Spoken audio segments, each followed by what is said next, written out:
Welcome in, guys, to Poker House of Dallas. We have the Next Gen live stream for you tonight. Excited to have you with us. I am Mr. Nick Morgan here in the booth with Mr. John Hardy. Joining me on commentary. How you doing tonight, John? Oh, I'm having a great night, Nick. Very excited for this. I got a bunch of familiar faces. It's going to be a great time. No doubt, my dude. Lots of action. And here we are, just popping up the camera for us. And as you can see, guys, there in the background, we actually have our players still coming in, getting settled. You can actually see my feet right there in the background. And we are waiting for the lineups to kind of get set here.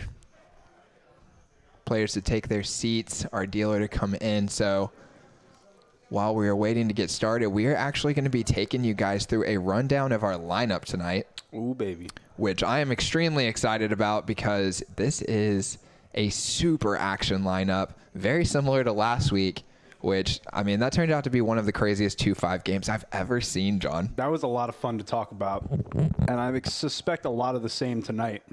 No doubt, no doubt. Right there, you're getting a shot of Da Boy. That's him with his classic bucket hat on. But actually, and we can start there, John, by talking about the boy. We don't know exactly where the players are going to be sitting yet. We will see them take their seats here in just a couple of minutes. But the boy right there, he has been with us for several weeks in a row. And this is the first time I've seen him switch up the black color, the ninja look, and move to a colorful bucket hat. Same style, different... No, you see, how would you describe it? I think I figured it out. That's his persona, right? But I think I figured it out. I love it. What I figured out is that he now knows that he's going to be on the live stream almost every week. He's got an open invite, essentially. He's the main character. So now he's got to have some variety. Some variety. Some sort of different color scheme to go with, you know? For sure. But what I'm getting at, I guess, is it's variety within the same genre. Yes. Which exactly. I love, because then that genre is associated with you. And it's sort of like when you're picking your character in Super Smash Bros. You can change the color. You can change the color of the uniforms, but it's the same basic uniform every time. You got to right? have different colorways. Yeah, and it might even have like slightly different accessories or, you know, whatever. But yeah, it's all in the same genre. So now I associate with him that ninja look. He's got the mask. He's got the bucket hat. That is a fly bucket hat. No doubt. That is a really fly bucket hat. No doubt, dude. Looking good. Okay, so let's dig into his poker just a little bit. Sure. Now, last week, we really saw him going crazy attacking in 3-bet and 4-bet spots, whereas in previous weeks, I hadn't noticed that standing out as much. All right, so I'm wondering like if he's getting more comfortable with the lineup and his strategy is just starting to branch out a little bit more. He feels comfortable attacking in more spots, or I think he was actually losing last week as well. I can't really remember his final result, but I think maybe throughout he was very swingy at the very least. For sure. Right, so I wonder if some of that could be tilt induced instead. What did you think about that? Well, what I've noticed is that there have been a few times where I thought the boy might get tilted, but after I observed for a little bit longer, I realized that the boy doesn't seem to become susceptible to tilt very often. He tends to play pretty much the same strategy, regardless if he's winning or losing. And he's always very mild-mannered. So did you feel like last week maybe I was just missing some of those more aggressive spots in previous weeks? That just felt like there were several that stood out to me last week where he went for it in a big squeeze spot with a very marginal hand. And wasn't sure if maybe he just like caught a string of alignments where he thought it was worth it to like get way out of line. Whereas in previous weeks, you know, like some people might see, oh, okay, this guy squeezed with 10 jack offsuit this time.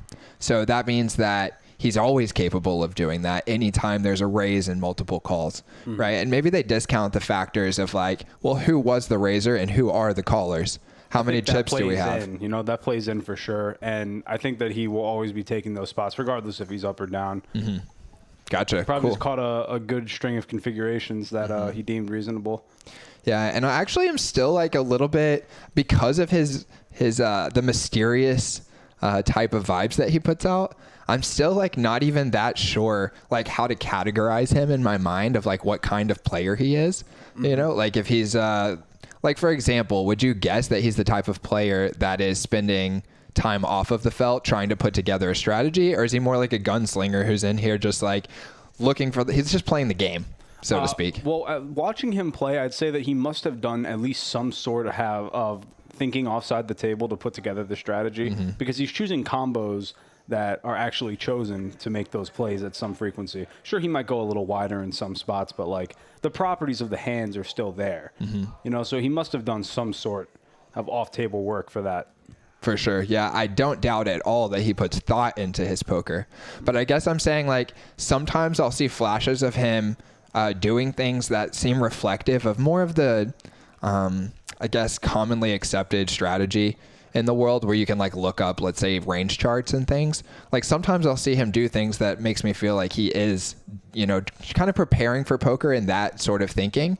Whereas other players who more they're just thinking about, like, the spots they played and then how to beat the other players that are in their player pool. You know what I mean? Yeah. So, yeah, I think probably it's reflective of that he does some of both of those, right?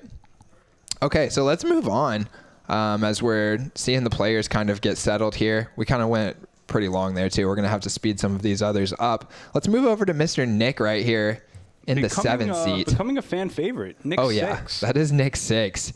And last week we saw him getting into a bunch of huge spots, getting coolered several times. Really tough stuff. The previous week he was lighting it up. So he's a guy that I expect to see have some really big swings one way or the other. He's in a lot of pots. He gives a lot of action. And what did you think of Nick? Nick is one of my favorite players to watch and commentate over because he just has a very good awareness of the game a lot of times, and he's not afraid to pull the trigger. You know, so like it's very, how should I say it? It's very unpredictable when I'm trying to commentate over what a hand that Nick's playing, what direction the hand is going to go. And you never leave anything off the table, so it's very exciting. No doubt, no doubt. And there in the 5 seat on the right side of the screen right there, that is Mr. Tricky Fish. Okay, now Tricky Fish is also becoming a fan favorite. He has been in the mix almost every week for the last couple of months. Yes, he has. So I'm really enjoying having the recurring characters, and we're starting to get like more and more of those where the lineup is almost the same guys coming together every week to battle. I think that's really good. Oh yeah, it creates so much dynamic between the players. It's so much fun to watch. And Tricky Fish is another one that kind of falls in line with, I see him very similar to the way that I see the boy. The boy, my bad.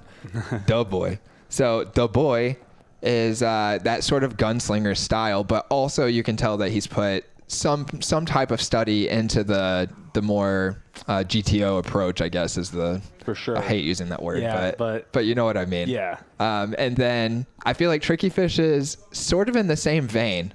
Right? Like it's probably because of what you mentioned earlier about them choosing appropriate combos in certain situations, right? Like you recognize like, oh, okay, so he's like studied poker a little bit to think of that. Yeah. And then know that's a hand that you would want to do that with. Exactly. You know? Exactly. Or yeah, in configurations that you're looking for, those kinds of things. And then instead, or even like bet sizing on different board textures. Those kinds of things, right? Like you're like, okay, yeah, this guy's definitely done some studying. And that, I hope that doesn't come off as sounding like if you haven't done studying, you're not good at poker. Because the way that I perceive poker is that you're playing against other people, and you could study a lot and still not play nearly as good as someone like Phil Ivey, for example, the greatest poker player of all time, in most people's regard, I would say, has the resume across all facets of the game: tournaments, mixed games, cash games at the highest stakes, online, live. He's done it all. I've seen him say in interviews that he's never spent any time studying that stuff, you know, and he says going forward in the future, he wants to, because it'll like help round out his game more and more. For sure. Yeah. But I mean, he's been able to beat the quote unquote best players in the world who do kind of follow that as like a blueprint for poker. He's been able to consistently compete and beat those guys since that type of study material became available. You know, for sure. It's really just about how well you can adapt to the people that you're playing with. Exactly. And you don't need to study necessarily to adapt to, oh, seat 6 is doing this or something, you know? For sure. Or just have a natural inclination. Sorry, 1 second. Or just have like a natural inclination for how to think about the game in a way that'll help you get better, as opposed to... like you'll see people who play poker for a decade plus, and even though they've played so many tens or hundreds of thousands of hands, sometimes they even play online and they'll play millions of hands. Yeah. But they're not thinking about how to refine the process in the right way. So it's really hard for them to get out of bad habits. It can become autopilot almost as well. For When sure, you just exactly. know what the right decision is, and you're not considering who you're playing against at all. Yeah. You're just clicking the buttons that you should be clicking. For sure. And you're thinking about, like you said, if you're playing on autopilot for all those hands, you're not actually getting better through them. You're just getting more consistent at implementing a strategy that's already flawed, right? Unless you're like really thinking about the processes for how to change the strategy around. And I think something that like Phil Ivey has talked about or tried to communicate when he talks about it in these interviews and why he doesn't need to do that stuff is he says, I think about poker all the time. You know, like it's not like I haven't, you know, quote unquote studied. Like I'll run a hand through my buddies and stuff, but like I've spent 30 years literally thinking about the game all the time. How could I have played the hand differently in a way that might have produced, you know, a better outcome, as opposed to like how could I have played the hand more correctly, and then trying to match that to like a blueprint that you didn't create, right? And you're just like assuming is the best way to do it. But that blueprint's not taking into account the changing, many changing variables and dynamics that are going on amongst a 9-handed table of poker players. So anyway, didn't mean to get way too off track there, but we're going to get back into the players here. We've got a couple of new faces in the mix as well. So we're not going to go into deep player profiles about those guys. We've highlighted 3 here if you're just joining us in the chat. We've gone through kind of in depth 3 of our recurring characters. That would be Da Boy. As you can see right up there in the top of the screen, he's wearing a bucket hat. It'll flash to him here in just a second. We got into the bucket hat a little bit too. Talked about seat 5, Evan. That is Tricky Fish. And of course, we have Jack. Yeah, that's where I was going. That is where I was going. Exactly. The only Next Gen member representing here tonight. Rosie and Frankie are in LA right now for Max Payne Monday stream for tomorrow night. So make sure you wish them luck and sweat them for their big game tomorrow night. I'm sure they're going to be watching and rooting Jack on from the LA. Oh, yeah. No doubt. I can't wait to watch that. We've got a little watch party planned, actually. So if you guys are interested, tune in tomorrow night for that.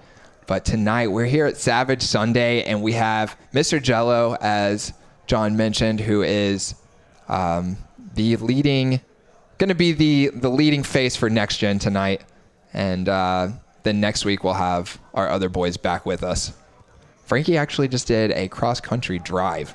Drove all the way from Dallas to Vegas, went to Vegas tonight, and then is going to be in LA tomorrow. He drove? He drove. I thought he flew. He drove, dude. Yeah. So he's in Vegas with Rosie tonight, actually. They were at the Raiders-Chargers game. Oh, wow. Yeah, a lot of fun. So I'm sure they're filming some great content for their super popular social media channels. One more recurring player that we have here is seat 1, Regis, who's been making an appearance on a lot of Poker House streams. Oh, yeah. And lately he's been a star of a Sunday stream. Dude, I would have to guess that Regis has the most hours logged on Poker House live streams. Yeah, that might be true. I see him like every night. Yeah. And that's just because he's always in the room. Yeah, so no doubt. He's like, hey, Regis, want to hop on the live stream? And how happy are we to have him in the mix, because he is a great player to watch play. Oh, very entertaining. Oh, yeah. So we have new players in seat 6. In seat 8, we have Sahizi, who's a buddy of mine.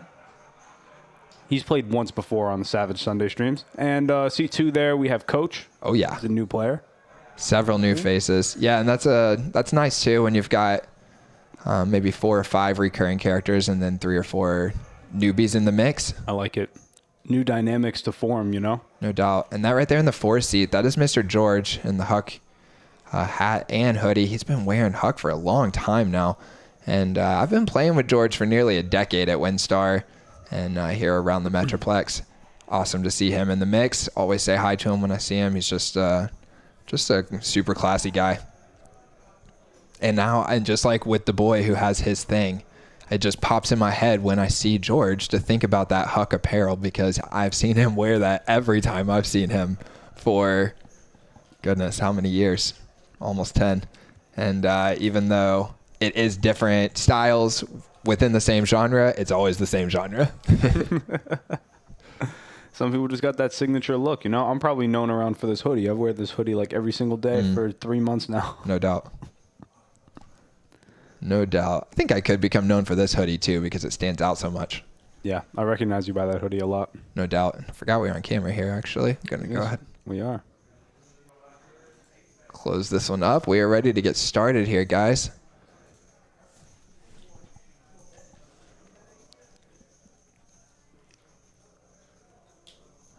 We got king in the box. He's shuffling up the cards. And we're going to get the table mic turned up here. Oh, yeah. Should have had that vibing in the background. I'll have to hit that next time. And I do have word that they're playing a $25 7 deuce bounty. Oh, yeah, dude. Today. That's going to be sweet. $25. So that incentivizes people to go for that much more than only a $10 bounty. Now, if somebody wins with 7 deuce, they're going to get an extra $200 in total on the table. Way different. Way different. And I've thought many times in the past when watching it that I see players go for it in spots where it's just not worth it for a $10 bounty, right? And I think you've mentioned too. You're kind of going for it, and more in part because you want to flip it over. Yeah, it's about show everyone the glory, but now it's about the money too. Exactly. Now it's about the money too. Great way to put it. I love it. And guys, we are ready to get some cards in the air. Sorry for that delay. We are super stoked to have you in the mix with us. We already have 35 people in the chat. You guys say what's up in the chat. Let us know where you're watching from. Yeah, just pepper us with messages. Love getting involved with the chat, and haven't had like any good trolling going on the last couple of weeks. We don't want spamming, but I love like some are these new good, graphics? Healthy trolling. Oh, interesting. Okay, so these graphics are changing all the time. Yeah, for sure. And probably it's because Frankie's the one that implemented those last week, and he is driving across the country right now. So, guessing Jello and or Eric went with these. I did enjoy the ones last week. They were very unique, kind of cartoony looking or something. I did like them. Let's see what they look like tonight. Mm-hmm.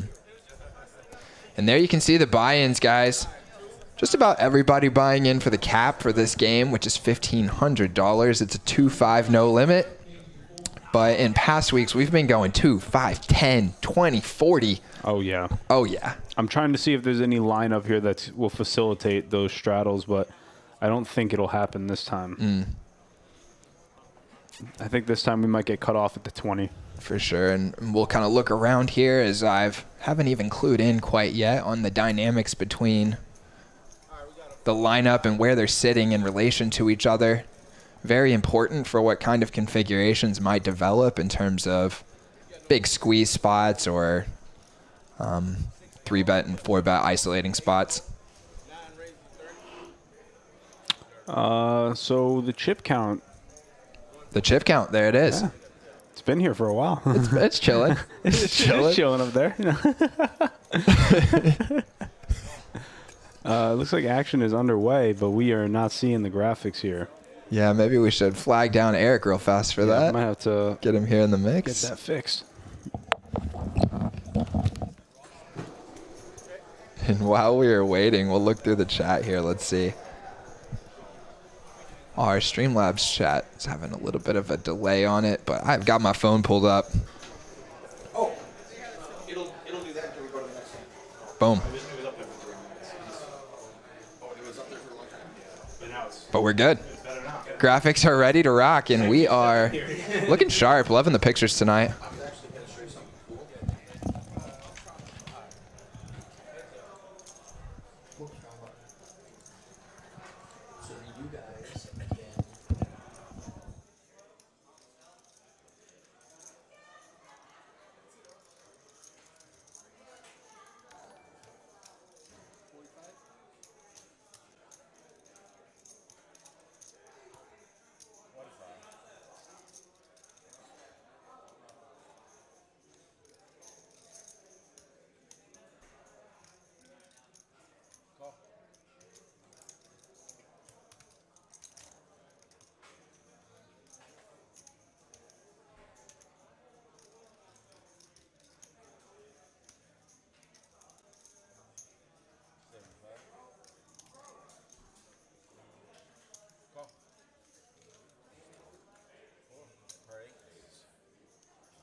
All right, sorry about that, guys. We had some technical stuff going on there. Eric's trying to get the graphics perfect for you, and looks like they are working.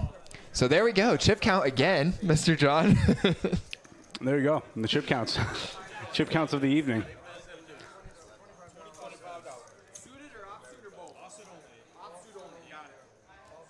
There you hear them confirming the 7-deuce offsuit. For $25, which is 2.5 times what it has been. Makes a huge difference in how often you're going to go for it. Appreciate everybody hanging with us while we got everything sorted. And we are off now with our action. No doubt. We got Chris in the chat saying he ran into Frankie in Vegas last night.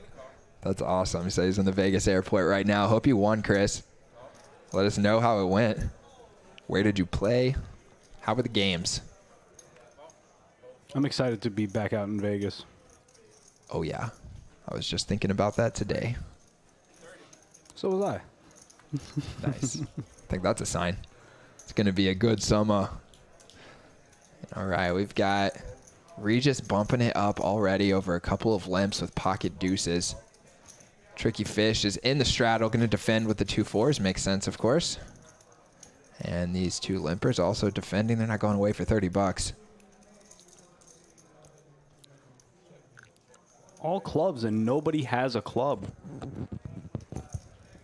Yeah, an MF. Interesting name. Has top pair. I think whoever breathes on it here. Yeah. It looks like Tricky Fish is going to lead out here. No club in his hand. Bold. Bold, but it is going to get the job done. It'll likely get the job done here. I don't think that anyone will be able to hang on. He already got the best hand to fold. Now he's actually ahead. And he's going to take it down.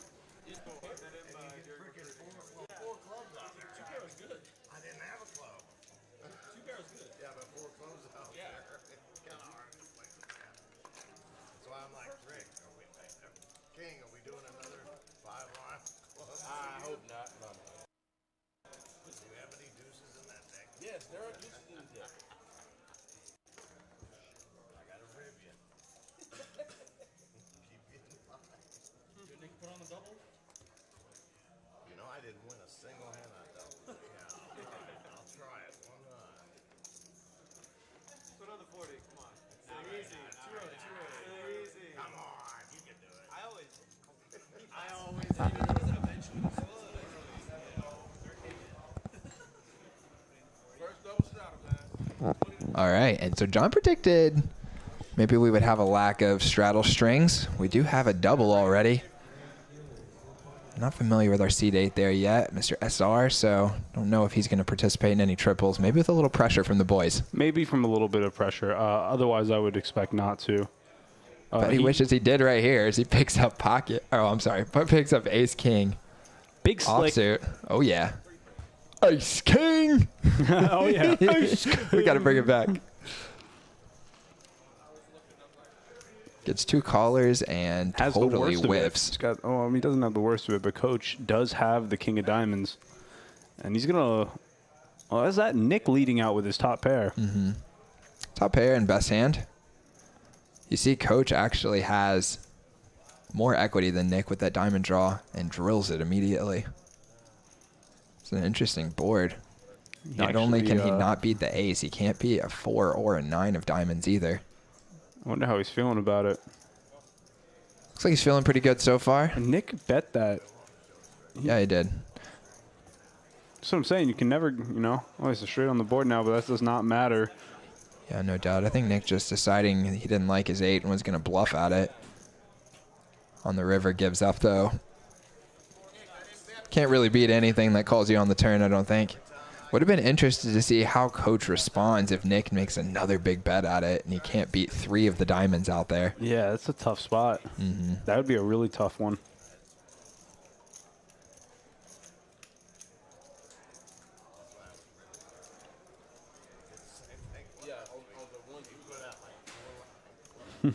Dr. S trolling a little bit, I think. Yeah, thank goodness. Hey, can you guys please show the chip counts? No doubt, dude. Feels nice to have a troll back in the chat. Feels natural. It's been so long. Love it.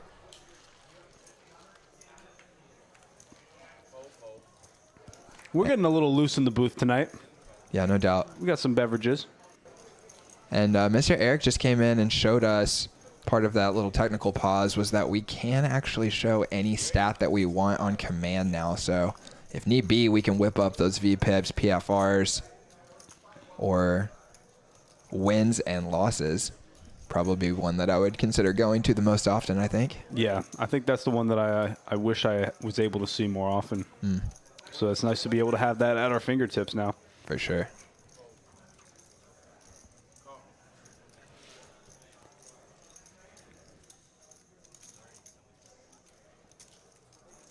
All right, so George opens. Assuming this is a double straddle again. And then Nick 6 just immediately comes in with the 3-bet. He's here to play tonight. Oh, yeah, dude. More than defends that straddle.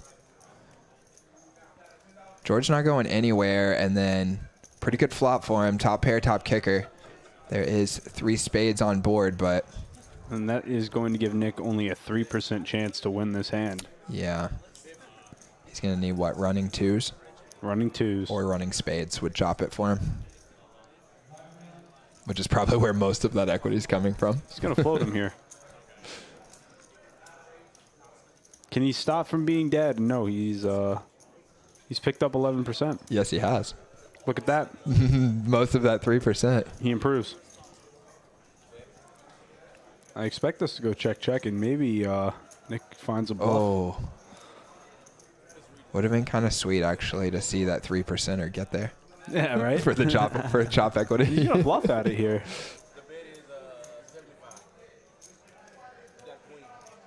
Oh, he got snap called. Yeah, George snap calls that one.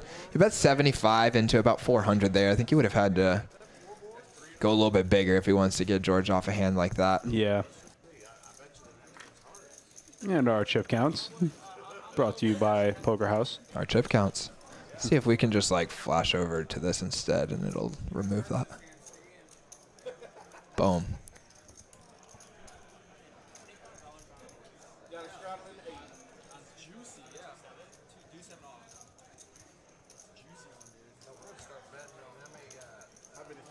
Dr. S setting he's setting the over-under for the time it takes Nick to rebuy.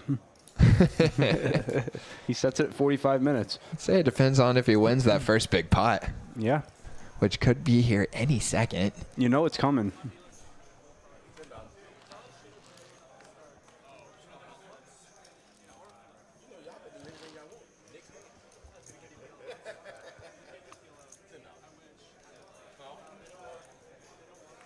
Oh, Du Bois got something good. He looks down at Du Bois, Oh, the KK. that's a good one. The boys. Du Bois, The boy looks down at the boys. the KK. He opens it up. It's got a limper from Regis. The 7-6 off there in the 1 seat. Nick 6 gives him action. Regis gives him action. Gotta love it. This is why it's so nice to play at an action table. Doesn't really matter what people have. They want to see the next 3 cards. And he's in about his best shape, the best shape he could ever imagine. Mm-hmm. As he flops them damn near dead. Yeah, and they have each other's 7. Look at that. But there's an ace on the board. So little does he know how good shape he actually is in. Yeah, these guys are going to need running 2 pairs or running straight cards to beat him. Is there any way either one of them finds a bluff at some point here? Nick is going to give him a float.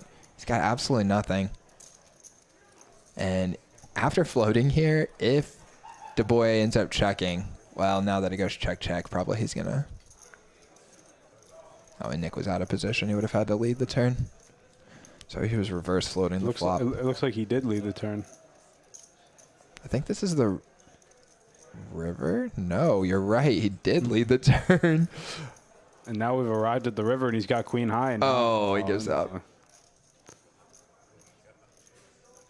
So on 2 different spots right here, back to back, he gives up on the river, and probably the first one it would have worked, I think. This one, Maybe. What do you think? I don't know if the boy's going to fold kings to Nick here. Yeah.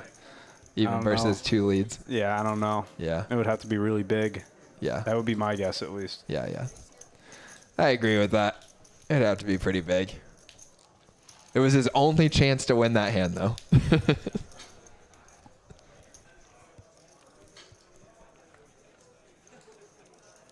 Let us know in the chat what you think about these graphics. Seems like we're trying out a bunch of different types of graphics. And eventually we'll settle on which one we're going to stick with. I think we got to do the ones from last week. I think so as well. Yeah, those are bomb. There were just some people saying that it was harder to see the cards. But I think you can still see them, and I think that's a necessary trade-off for how good they looked and unique, you know. Yeah, unique. Yeah, that's my favorite part about it. Kind of differentiate us a little bit. And MF looks down at the 8K. Ace King. Ace King. Okay, you do it so good. I've had a lot of practice. And you know Nick 6 is going nowhere with the King Jack suited. Kind of surprised we didn't see a 3-bet with that one. Regis calls and George is in there. George has the sneaky 5s against all these big cards. If he hits a 5 and there's an ace, a king, a jack, or a 10 out there. Oh, wow. He actually did have the most amount of equity going to the flop. Yeah, that's interesting. Not anymore, though. And look at this. Another monotone flop where nobody has a diamond. Yeah, I think the last one was 4 ways also, wasn't it?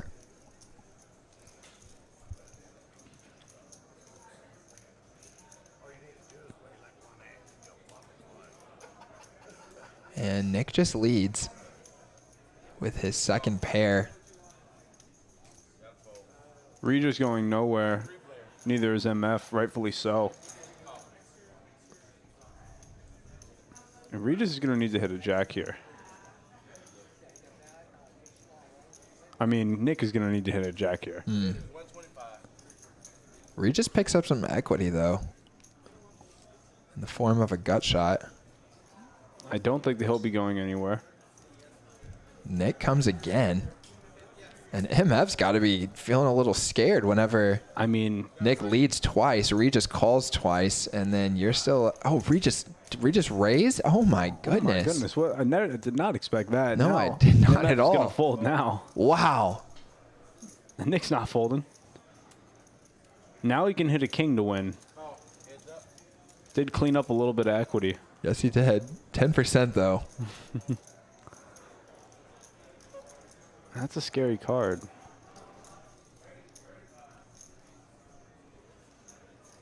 Is he going for it? It looks like a small blocker bet. Should be interesting. I guess he's thinking he might still have the best hand. This has been a very interesting one. I mean, I kind of like this card for him to bluff on. He's got third pair now, and he's got a blocker to the straight, which is kind of, I mean, is it irrelevant? Would he ever get here with a gut shot? Possibly.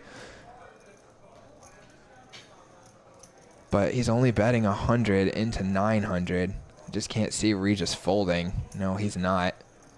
Nick shows the king jack. Yeah, dude, just little quiet $1,100 pot. Wow, that was an interesting one right there. That was something else. Nick takes the lead on the end for $100.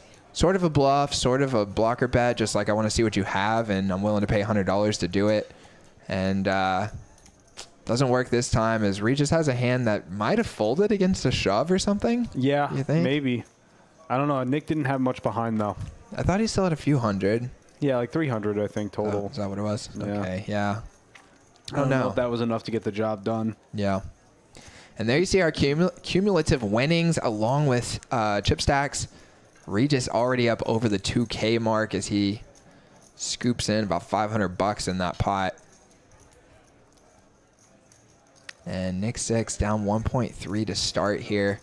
We told you he was going to be in the mix, swinging around a lot. He's reloading. He's ready to go. And we have Kai in the chat saying Regis is an absolute crusher, gets the best hand to fold and the worst to call. Yeah, dude, what a crazy I mean, my mind is blown from everything that happened in that hand. How did he even find a way to pull that off? Yeah, the raise. I mean, that was insane. I'm a little speechless. Yeah. Raises, gets a K to fold, gets called by King Jack, and then gets the lead on the end. I mean, my mind's in a pretzel about that one. Nice play, Regis. Absolutely legendary right there. Crusher. Okay, and we see our first attempt at the steal with the 7 deuce. The $25 bounty is really going to create a lot more energy around this, I think. It's just worth it. Yeah. You know, it's just worth it. So different. I mean, $250 to be won. Is that what it is? Almost. $200. $200. Oh, yeah, 8 players. That's right. Yeah, $200 to be won. 40 big blinds. Very significant.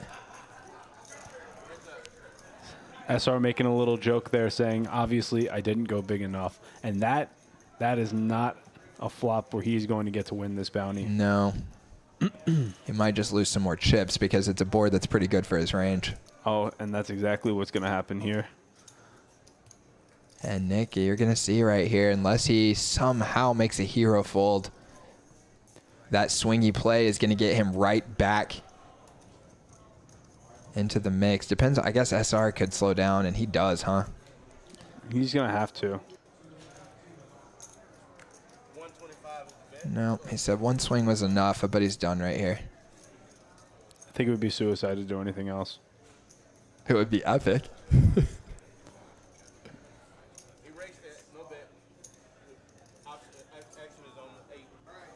Oh, it looks like he did not check. Oh, okay. And he decided he was going to check and then fold, so he just lets it go. Does decide to give up on it. And Nick gets a little bit back, but man, I thought with the 200 bounty we might see multiple streets of betting on a board that's so good for his pre-flop range. But you're right, with Nick being the caller, having seen in these hands that have already gone down where Nick is not going away easily. Yeah. Probably saw that King Jack showdown. Yeah, he was like, this is not going to work out for me. Yeah, exactly. Good decision. Not a good decision for our entertainment value, which is where my head was at. Yeah, I was hoping he blasted. Yeah, exactly. Me too. But I would say good decision for him financially.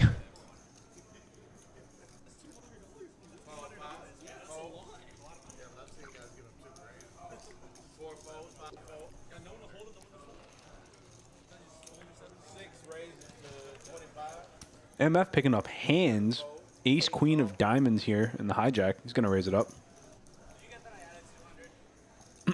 And he's going to get some action from our very own Mr. Jello. And it is going to be in the form of a 3-bet. He doesn't want to let all these guys come see the flop with him. Understandable. No doubt. This is a little bit scary because you got to expect that MF is probably a pretty tight raiser. But just a risk you got to take here. He does get called by MF, and they're going to have about $600 behind, which is a little more than 2 times the pot. That's a great flop for Jack.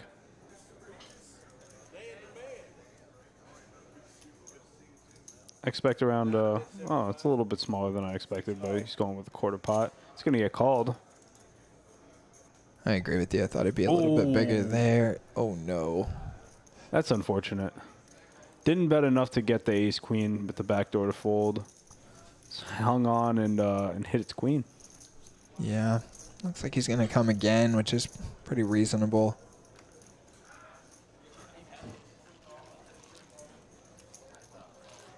And it's going to cost him because you know MF's not going anywhere.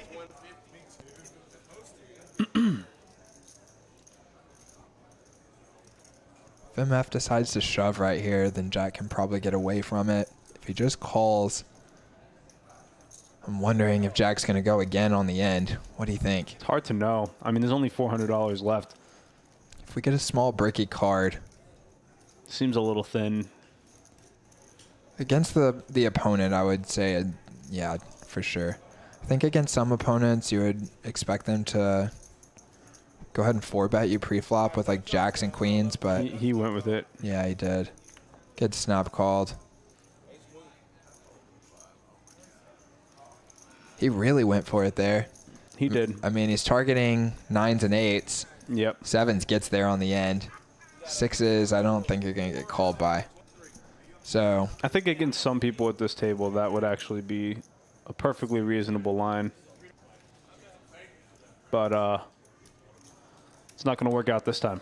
no, it's not. I think that if he could go back, he might wish that he bet a little bit bigger on the flop. I think that could be like Yeah, one. I was thinking like 125. Yeah.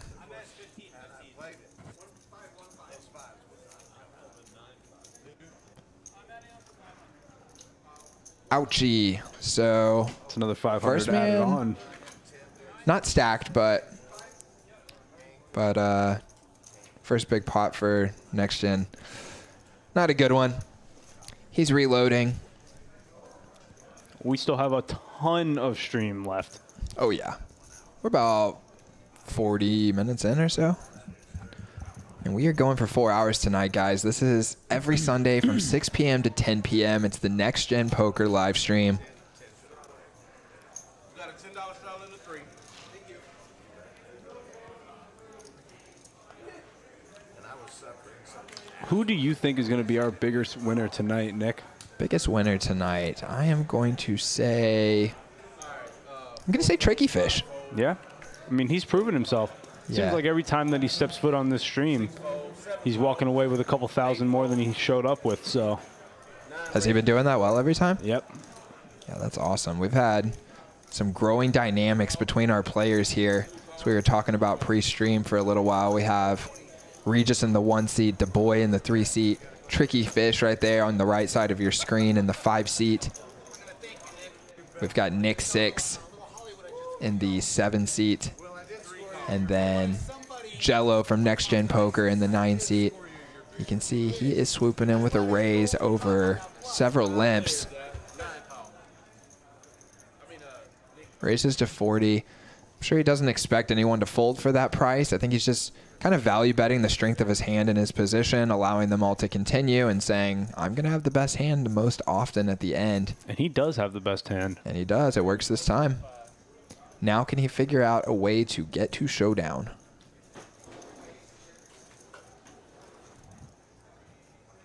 And this is why it's tough. You see Nick lead out right away into a 5-way pot. He's got the 6-4 offsuit. He is just... He's got the 4 clubs. He's the only one with a club. Wow, that is interesting. How crazy would that be if that comes into play? We need to see a club here. Keep this spot interesting, and DeBoy gets away from his ace. Makes sense, as it was lead and call. That is not a club. No, it's not, and Nick is dead. Oh, it looks like I misread the board. It's not a monotone flop. No. He would have had to have 2 clubs. Yes. I thought it was the 8 of clubs. So he is gunslinging tonight. Yeah, dude, he is... I mean... Like, he is really gunslinging I tonight. can't imagine that Jello's going away for this bet. If Nick jams it on the end, it is going to be so scary. Oh, and Nick is ripping into the speech play. And is this going to get Jello off of it? Oh, my gosh. There is some dynamics between Nick and Jello. You know, I'll show you. Oh, Nick is ripping into the speech play here. Could this possibly get Jello off of this on the turn? Now he's thinking about facing a river bet, more speech play, the fact that his hand already looks a little weak. Oh my gosh, I wouldn't even blame him. I feel like Nick just worked that like a master right there. Wow. Doesn't it feel like the dynamics have completely shifted? He's trying to coax him out of the hand. No, just let it go. Yeah. Just like peppering it.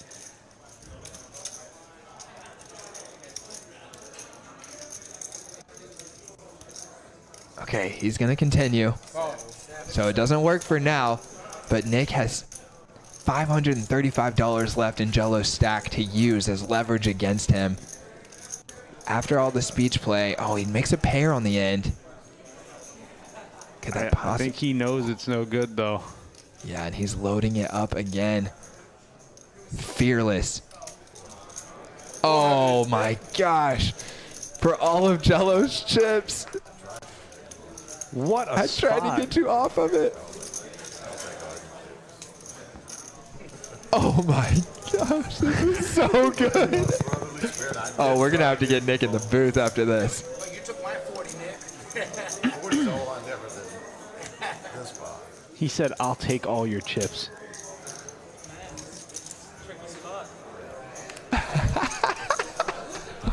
Oh, this is fun right here.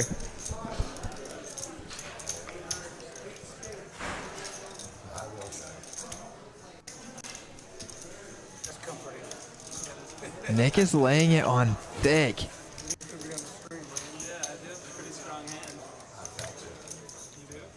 Nick says, I've gotcha. Now I'm feeling like the balance of power is shifting back a little bit.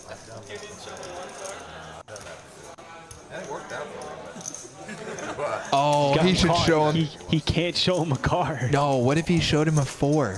He would call. Would he? I think because he'd that would mean call. he had to have literally no pair, no draw, no nothing before that. Well, he could have had a flush draw, I guess, because if he shows him the 4, he's going to show him a club. And then Jello might call thinking he's bluffing me with just a pair. You're right, he probably shouldn't show. Yeah, he can't show him a card. Obviously can't show him a 6. I mean, the 4 would be really interesting, especially if it was not a club, because I don't know that Nick really cared that much that it was a club when he started betting here. That's true. If it had been another 4, he calls. He calls. He hears the good news. He says, good call. God, I was hoping you'd fold that. Oh, man. That was so epic right there. Talked you into it. To be fair, Especially after he said he'd show him. He did not show him. He didn't show? He did not show. Oh, boy.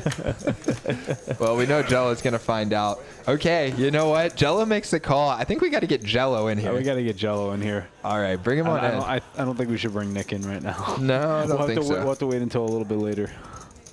All right. I mean, you can just stay in here and just call him in. Have him just come in and sit.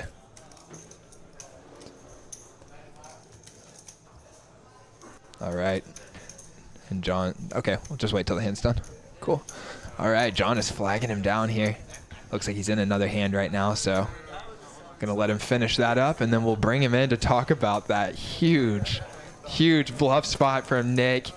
Nick 6 just going for it. Oh my gosh, what a spot. And then Jello sniffing it out. I can't wait to hear what he has to say about that speech play.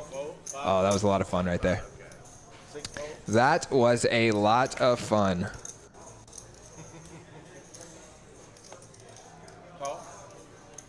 So AJ saying that he loves tricky fish. He fights for every pie. I couldn't agree more. I like watching tricky fish play as well.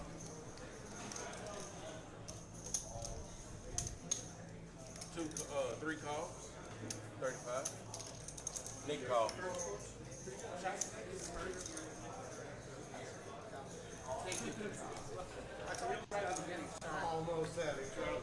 So Mr. Coach opening it up with the ace-king suited. And getting a couple of callers.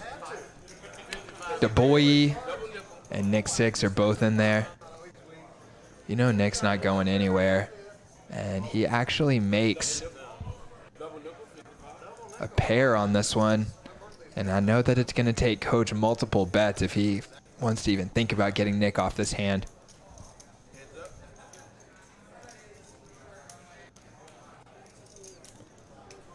It's a brick, and Coach is going to bet again. Wouldn't be surprised if he thinks he's just betting for value here to get called by Nick, having all sorts of different gut shots and open-enders. Any 6x, any 9x, any 4x. But Nick has the best hand, and so Coach is actually value owning himself this time. And we've got Mr. Jack coming in. About to finish up this pot right here, Jack, and then we're going to pop you on. And Oh, what's going on, everyone? how How's it are you, going? buddy? I'm doing good. I'm doing good. Just had a pretty crazy amount of hands I've just played against Nick. We've been battling a lot already in this stream. Oh, yeah. And we're going to get into that here in just 1 second. Just going to wrap up that hand right there where Nick calls on the end quickly. Coach went for 3 streets. Not sure if he turned that into a bluff or if he thought he was still value betting on the end. But all right, guys. So we've got Jello here to talk about the pot that we just saw him play against Nick 6. Nick goes for the huge triple barrel bluff. on the turn and then on the river both puts you in the tank and in the grinder with the Yeah. speech play. It was So, tough. oh man, we got to hear. Talking about the hand where you have A7 because I know you were just involved in another hand. Yeah, you'll see another pretty entertaining hand coming up here too between me and Nick. Nice. So just tell us what was going through your head when you're sitting there listening to that speech play and trying to make your decision. Yeah, so I mean, on that board, it should mostly favor me. So when he leads out, it kind of confused me a bit, especially given the fact that like most of the hands he's going to be limping, won't be too strong on that type of board. And so I was kind of a little suspicious to begin with. And he just bet out so quickly each time. And then at the end of each bet, he would tell me that he'd show me if I folded. And I've kind of picked up that tell in the past in poker, especially when a guy's trying to act very confident, that when they say types of things like that, they typically want you to get out of there. So I was just trusting my gut there. I didn't have any clubs in my hand. I had the top pair and blocked some other 2 pairs that he could have with the ace. And he gave me a decent price on the river too with the 400. If he put me all in, that would have put me in a much tougher spot, and I might have actually ended up folding. Really? But the 400 seemed like he was almost too afraid to pull the full trigger. Full trigger. Yeah. Okay. So you might have just answered my question for me, but what I was going to ask is, it felt to me like maybe the balance of how you were perceiving the speech play to change a little bit. Like when he first started, maybe you thought it was kind of a sign of strength and he was doing you a favor. Yeah. And then as the hand went on, you were like, oh, he's talking too much. I think he's trying to bluff me. Is that what happened? That's exactly what happened. And also, as I thought more and more, he tried to convince me more and more to fold. He's like, oh, I got you this time. Just let it go. Trust me. Just let it go. So maybe went a little too thick on that one. Yeah. Nice. Oh, and we play a really interesting hand coming up in a few minutes where you'll see him actually go quiet instead of talk a lot. The exact opposite, and it's a very similar spot. So I think you guys will find that one entertaining too. Oh, yeah. I can't wait to see that. I don't think you can hear me. Did the dynamic of the last stream that you played with Nick have anything to do with this? Yeah, last time I played on the stream with Nick, he absolutely wrecked me. But that time he just blasted it like way over pot bet when he had like a pretty nutted hand. That time it was a little different because he just let out into everyone. Last time I think he went for like a raise of some sort, but it wasn't necessarily just blasting out into the abyss. And so, yeah, it definitely did play into it. I also have seen him get in the mix and already has shown down a couple bluffs this stream. So I was more inclined to call him down here. Yeah, it makes sense. All right, dude. We'll get back out there. Appreciate you talking with us. Thank you. Thank you. And good luck. Yeah, and thanks everyone to joining. What's up, Colton? How we doing?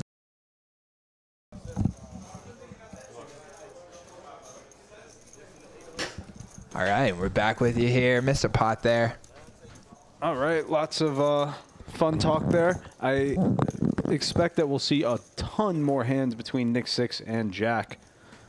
They seem to have a fun dynamic going on there. Yeah, and we also see MF play one with Nick right now. Right now, it's like Nick's just taking turns in the ring with different challengers.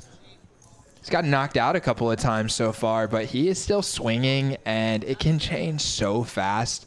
That $500 could be $5,000 in 10 minutes. Let me tell you, when he starts getting some hands, everyone else at this table is going to pay for it.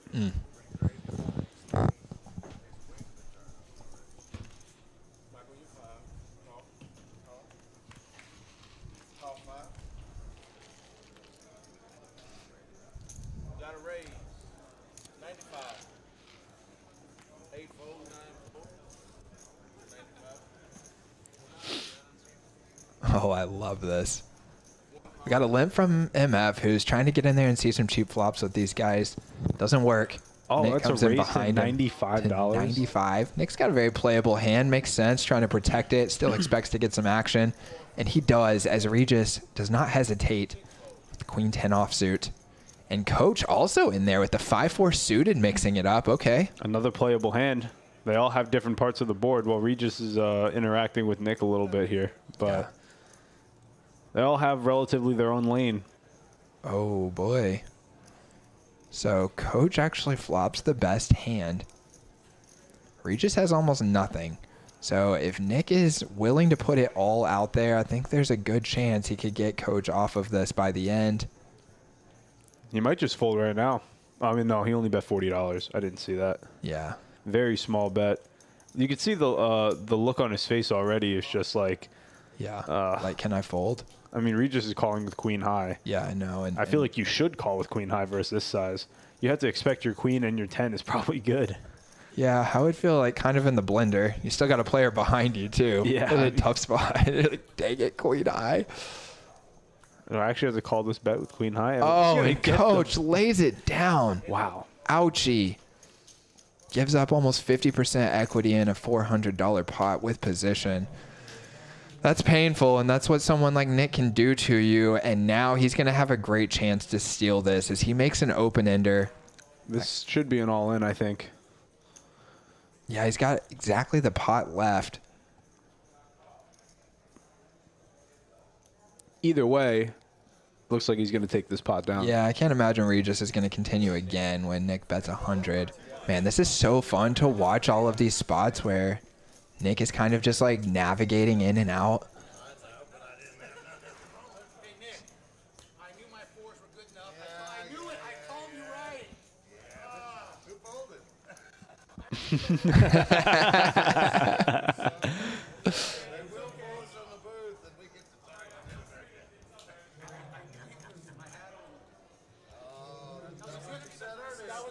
That was a good bet.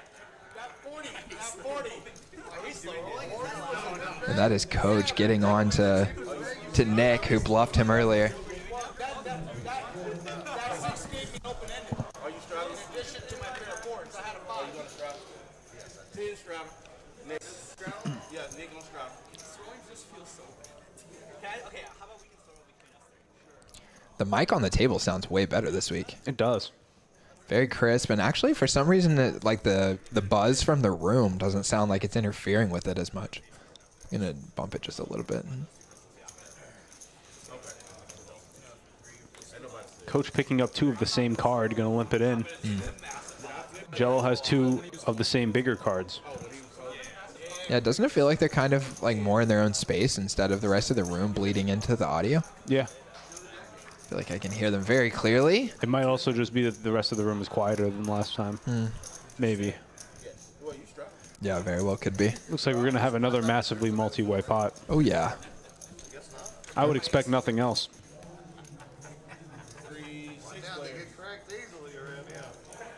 Looks like it limped around. Bunch of hands in here. There's no queen out there, so Jello has the best hand right now with his pocket 7s. Yeah! Come on, Nick. Coach leads into it, and December 24th. it's very brave seeing the cast of characters that are still in this hand. But it gets it done. Done. Jello probably thinking there's no way that he's leading into 5 or 6 people with a worse hand than 7s. For sure, I would just fold too. That makes perfect sense to me. Coach probably thinking he's protecting what he thinks might be the best hand. For sure. Which is probably what Jello would have done if it had a check to him, if I had to guess. But it's a lot different to bet yourself when nobody else has bet as opposed to calling someone else's bet. For sure. I gotta make sure y'all 7 in there. There ain't no other card. I gotta make sure the 7s and the deuces are in this deck. All right, we're cracking the 60 viewer mark. Appreciate you guys being with us. We're having some fun over here at Poker House of Dallas. We got Nick 6 in the mix. We got Regis in the mix. And some of these other guys like Tricky Fish and DuBois, who have seemed like the looser, more aggressive players in previous weeks, are now seeming just like one of the guys. Oh, yeah, for sure. We pull up the VPIPs here. Nice. Tricky Fish is playing a 7% VPIP. Let's go. Nick 6 cracking the 90 mark. Oh my gosh, that is unbelievable. I've never seen anything like that. I wish I had the money and the kahunas to just do that one time. Like, I'm just going to literally play every single hand aggressively and just see what happens. Well, if I won the lottery, I would do that. Yeah, right? I would pop on a stream, and I would play 100% VPIP, 100% PFR. Yeah. Oh, you'd be such a sicko. Legend. Legend. That reminds me of Brian Gordon, who is a hero of mine. Local player here that takes that approach to playing PLO. And, Interesting. yeah, went through a stretch of playing on the app games where he was just driving the action at all stakes. And my good buddy Jack was involved in a lot of those games had some amazing days where Brian would win or lose $20, $30, $40,000 playing like 1-2 and 2-4 PLO. Yeah, because it was just like the tables stacks would just grow infinitely because he would continue to rebuy and then run high and then win it all back, and there would just be $10,000 stacks on the table. Jeez. Yeah, it was crazy. It sounds like he funded the entire app game PLO scene for a bit there. More like churned it, because I wouldn't say he actually was losing. He might even be a winning player.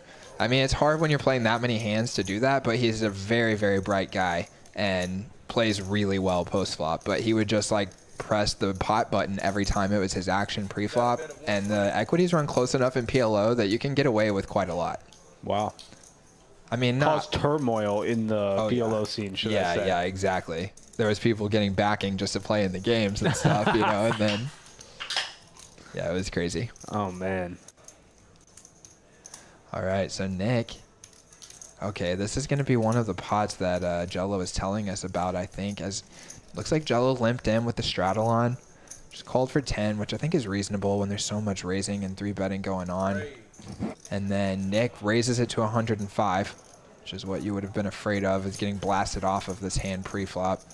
Although against Nick, you could probably consider just getting it in. I don't know. It'd be tough for 1,000. I mean, I think it's reasonable to consider. Yeah, for sure. And Jack going to go for a little protection raise here. It looks like he raised. Yep. Yeah, raises his hand. And honestly, this could be for value. Because I'm almost certain that Jello is thinking that Nick has a 6, he'll call. Yeah.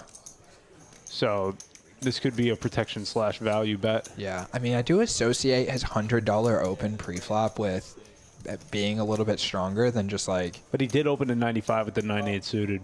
Yeah. Not that it's impossible for him to have a 6, but I'm just saying, like, I don't think he could have like any 2 cards raising to that size, so... That's fair. Yeah, maybe just discounted on 6s a little bit. And now it's going to get real interesting as Nick turns the nut flush draw. It is a paired board, but I don't think that's going to matter too much to him. He's just going to lead out for 1/7 pot. Yeah, it goes with the same sizing from pre-flop and less than his flop bet. Kind of protection. Maybe, I mean, I don't know if he thinks he still could potentially get called by a worse hand. I mean, obviously knowing Jello, I don't think that's possible at all, but not sure if Nick might think that he still has the best hand every once in a while with ace high. It's just a lead and a call. Hard for Jello to do anything else. $1,000 pot, and he maintains the best hand on the end here. Yeah, he does. And this one's going to be gnarly. Okay, you know he's going for it. I have a little bit of spoilers from this. Obviously, I'm not going to say anything, but this is when I was standing over by the door. Yeah. Calling Jello in. I gotcha. Yeah, don't spoil. I just saw Jello's face right there as he looks back with a little bit of like, here we go again type of mentality. And Nick bets 3 1/4 on the end. This one to me feels like a little bit easier. And Nick says you want to see one card and shows him the king instead of the ace, which is very interesting. Now, what can he have? He can have pocket kings. He can have king, queen. Yeah, he didn't even show him the ace of hearts. Yeah, which is interesting. I mean, if you show him the ace of hearts, it's also interesting because it's like, would you really want to show me that if you actually had the goods? I don't know. We've already got this dynamic of the kind of trash talking, lying, and the speech play going on. Let's get some table audio on this. Oh, yeah. Let's turn it up a little bit. Oh, and he lets it go. Oh, no. Oh, no. I thought he was going to call. So, ace king works for you, but not for me. Oh, no. I thought he was going to call for sure. Wow. You're Jack Queen straddle, right? I showed him the king. Oh, that was epic, dude. We got to get Nick in here. I actually thought I was turning the ace of hearts. Oh, man. And John is going to stick his head out right here. We're going to get Nick in here for you guys. Oh, my gosh. I cannot believe that Jello folded that. I thought for sure after he had called in the previous one and then gets shown the king, I thought that, oh, man, and Nick picks the right one. I bet if he showed him the ace of hearts, he would have got called. Oh, I love it. I love it. And John is out on the floor right now. He's going to grab Nick for us and bring him into the booth. Oh my gosh. That was fun. And there's Nick predicting he's going to get called in to talk about that hand. And he is right. Eddie's saying they made some adjustments to the overhead mics. Love it, Eddie. It sounds great, dude. Appreciate that. Oh, yeah. Oh, yeah. Let's go. That's you right there. Pop him on. All right, guys. We got Mr. Nick 6 with us here in the booth. Nick, we just saw the back-to-back spots with Jello. Yeah. Okay, and no spoilers if there's been more that's coming down the road here. We are on a delay, guys. Yeah. Okay, but we just saw first the one where you went with the triple barrel bluff and you got into some deep speech play with him. Yeah. Trying to get him to fold. Yeah. Didn't work that time. He makes a good call. Yeah. And then you came right back, and this time a little bit of speech play, but you show him a card. Decided, now this is going to be my first question. Why did you decide to show him the king instead of the ace? And, you know, we actually spoke about that after the hand. After he had come out of the booth, he goes, you know, had you shown me the ace of hearts, it would have made me more inclined to call. Because it put me right back when we talked about it in the booth. You're better off to show the one that you really don't want them thinking that you've got, to represent the flush. And exactly. So that when I flipped it, I said, I got another one just like it, except it's red, so the little bit of speech play worked. Oh, yeah. I didn't think it was going to work that quick because he went in the tank so long on the prior one. Yeah, and he did call me. I actually thought with the eights, like his hand was relatively a little bit stronger than the previous one. Yeah. Right? Like I thought he was more likely to call that time. And so, yeah, the speech play played a huge part, I think, and especially showing him the card. That really did it. Yeah, definitely. Yeah. And I even brought up the one bluff with Woodley, and I said, look, I could run a bluff on him, but I could never do that to you, Jeff.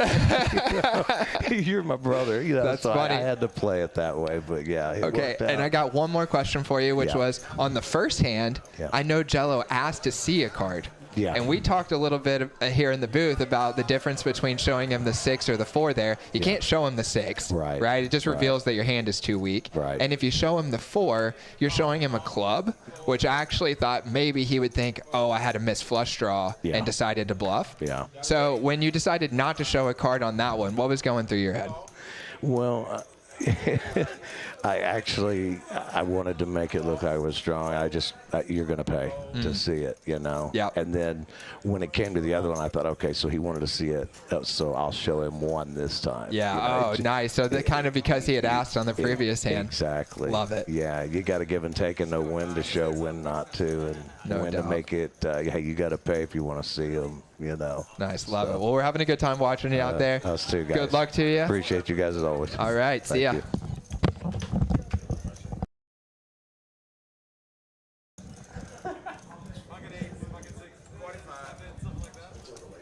Oh, yeah, guys. That's a lot of fun.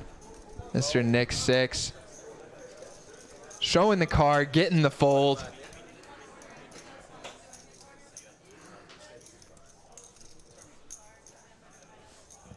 And we are back to the action here. Got Mr. John popping back on the mic. Appreciate you running out there and grabbing players for us, John.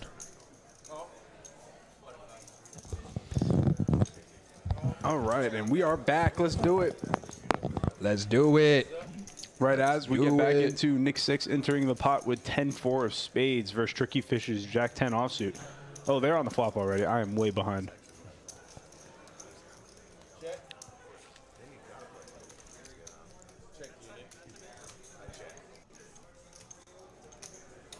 It sounds like Jello and Nick are maybe having that conversation that he mentioned here to us.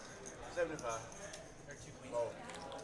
Talking about the dynamics of those speech play and showing cards. That is something that I never really put too much thought into in my own poker life, poker journey, until recently, John. And now it's starting to feel like a huge missed opportunity that I haven't spent years of playing poker thinking about that dynamic, because it reveals so much information, sometimes even more than what you're getting from the actual cards themselves. Yeah. For sure. It's something I'd like to dive into as well. I think that it's really, really useful, and we don't really know. It's hard to calculate or quantify, should I say, just how much EV you can derive from diving into this type of game. No doubt. Especially if you master it.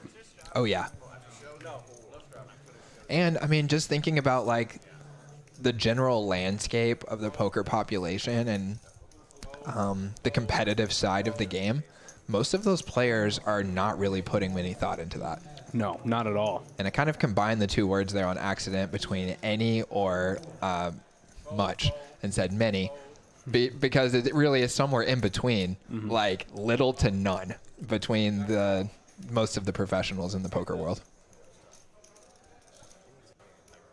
Which to me says that's a great opportunity. If you use speech play on a professional, when they're just not expecting it, it'll catch them off guard. No doubt. They might even just tell you what they have. Yeah, maybe sometimes. Or at the very least, give away some physical tells that, just show discomfort. And especially if you're kind of the master of it and you're like consistently just weaving speech play in and out of your hands, then you're going to be the one who feels really comfortable about what kind of information to give away in order to get information back. Whereas I think a lot of pros, like if you just ask them, why don't you use speech play? Their instinct would be to say, well, because I don't want to give anything away to my opponent, right? Yeah. I'd rather just play good and be quiet, and then they're not receiving anything from me.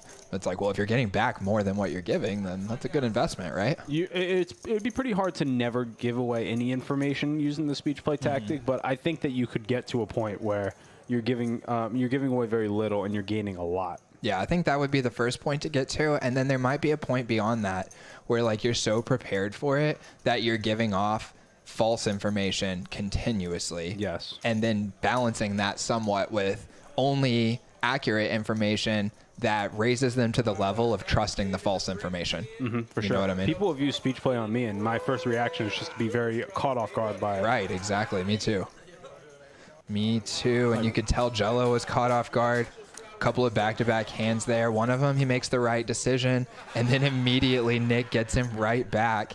Which is going to throw everything into question going into the next one. Did I actually have a read, or did I just guess right on the first one? Yeah, right. And Nick is going to try and be one step ahead, knowing everything that Jello saw transpire there. I think Nick is very aware of the metagame that he's creating here. And he does decide to fold one, the 6-3 offsuit. That's going to hurt his VPIP numbers. Yeah, it is. Come on, Nick. We're not here to watch you fold. We're here to watch you battle.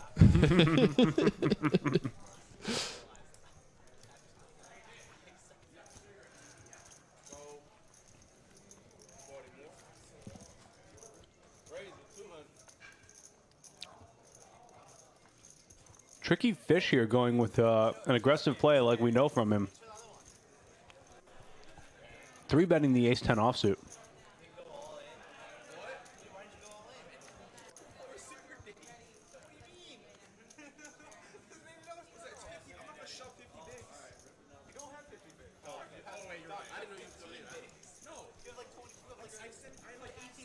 Oh, I think that was a $40 straddle.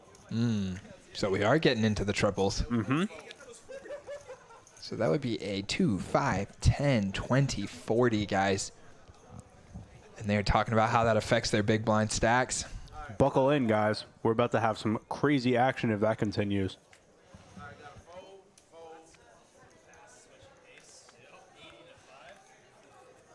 It looks like it was an $80 straddle, actually.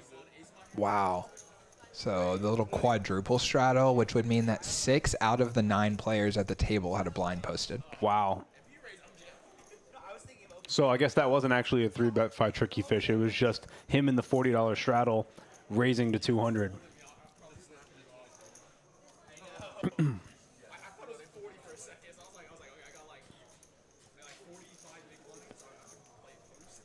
And right there, Tricky Fish giving you some insight into the fact that he does have some exposure to thinking about poker more in those mathematical terms as opposed to like a kind of free-flowing strategy game, talking about how many big blinds he has and trying to make that adjustment right there on the fly. once those straddles go on. Think about what kind of ranges he wants to have for opening / shoving. We have a massive pot here developing. I mean, it's only $82, but look at the hands.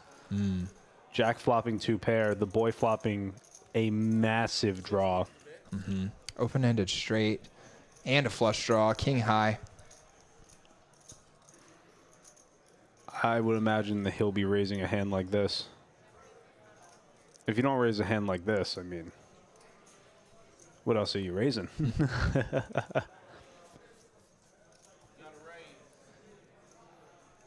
And you can see that he's got 35% equity compared to Jack. So I'm going to be interested to see how that shifts as these other players exit the pot.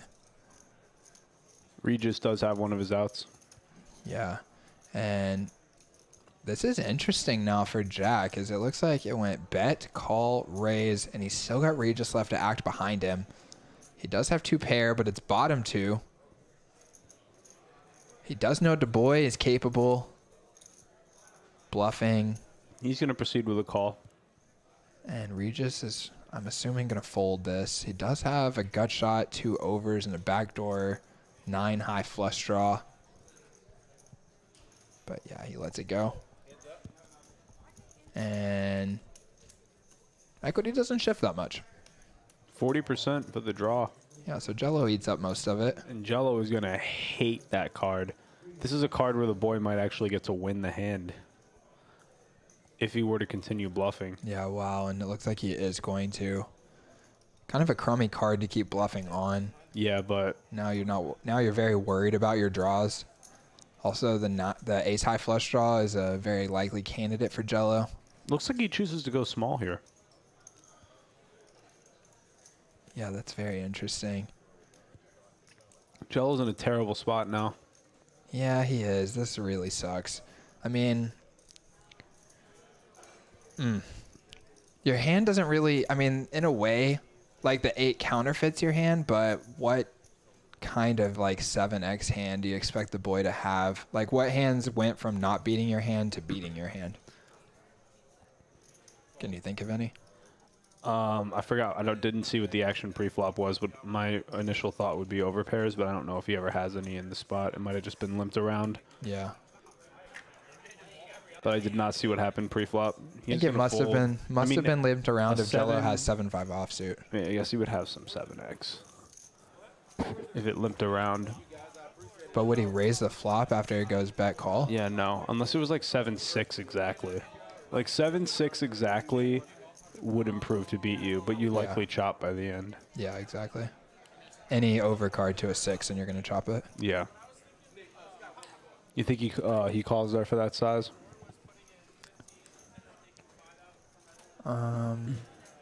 Did Jello just fold here? Yeah. Yeah. Yeah, that sucks. Folding, getting like 4-1. Yeah, I don't know. I'd have to think about it a little bit, but I mean, honestly, the way that I react in these spots is just like, I probably overfold these spots because I'm just like, oh, my hand was really strong and now my hand is really weak. right. But in a And, way, like- like the 8's kind of good because it's more of a blocker for the hands that already beat you, and there's not really any that improve to beat you.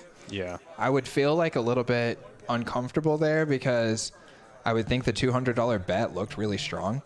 And so I would think like, oh, a hand that was already beating me, it feels very likely is just continuing to bet here, like an 8-7, 8-6, pocket 7s, pocket 6. Now have a boat, and there, like it feels like if he did have like a draw, like he actually did this time, that he would go with like a more polarizing sizing and like Yeah. try and actually bet me off of my I hand. wasn't exactly sure what the $200 bet was trying to achieve. Yeah, it looks like it's like kind of begging for a call. So I would be very scared still if I was Jello and might consider folding, but it wouldn't be because of any hands that improve to beat me on the 8. It's a good point. Yeah. It's a good point. I mean, but with the price, like you mentioned, like it's so juicy that maybe it's worth it to call and just make him go one more time. Yeah. See if he commits to it. The problem is the boy, he commits. Yeah. The Well, boy commits. I mean, we do have position on him. And I don't know. Like, I could definitely... I think there's, like, kind of a rule floating around in the poker community that says, oh, you're supposed to double barrel with your front door flush draws and then give up on the end because of blocker concepts, right? So if I'm playing against someone like the boy, which is why I was kind of talking in the pre-show about trying to analyze like how he might think about poker and like how much exposure he has to those kinds of concepts. But like if he's someone that you think does kind of abide to those rules, then you can often call there and expect him to give up with his front door flush draws and just go to showdown, especially when you have position on him. Mm-hmm. And I would think that that would be like his most common bluff candidate would be like a front door flush draw, especially a combo draw like this. Yeah, I am curious about the sizing, but like it also led to me feeling that sort of apprehension about the sizing and thinking that it looks strong. So in a way, like it makes a lot of sense. Looks like they're doing a PLO flip here on the dealer change. Yeah, that's fun. Little bit of a mini game for us to try and look at all those cards, see what everybody's got. It's almost impossible. Yeah.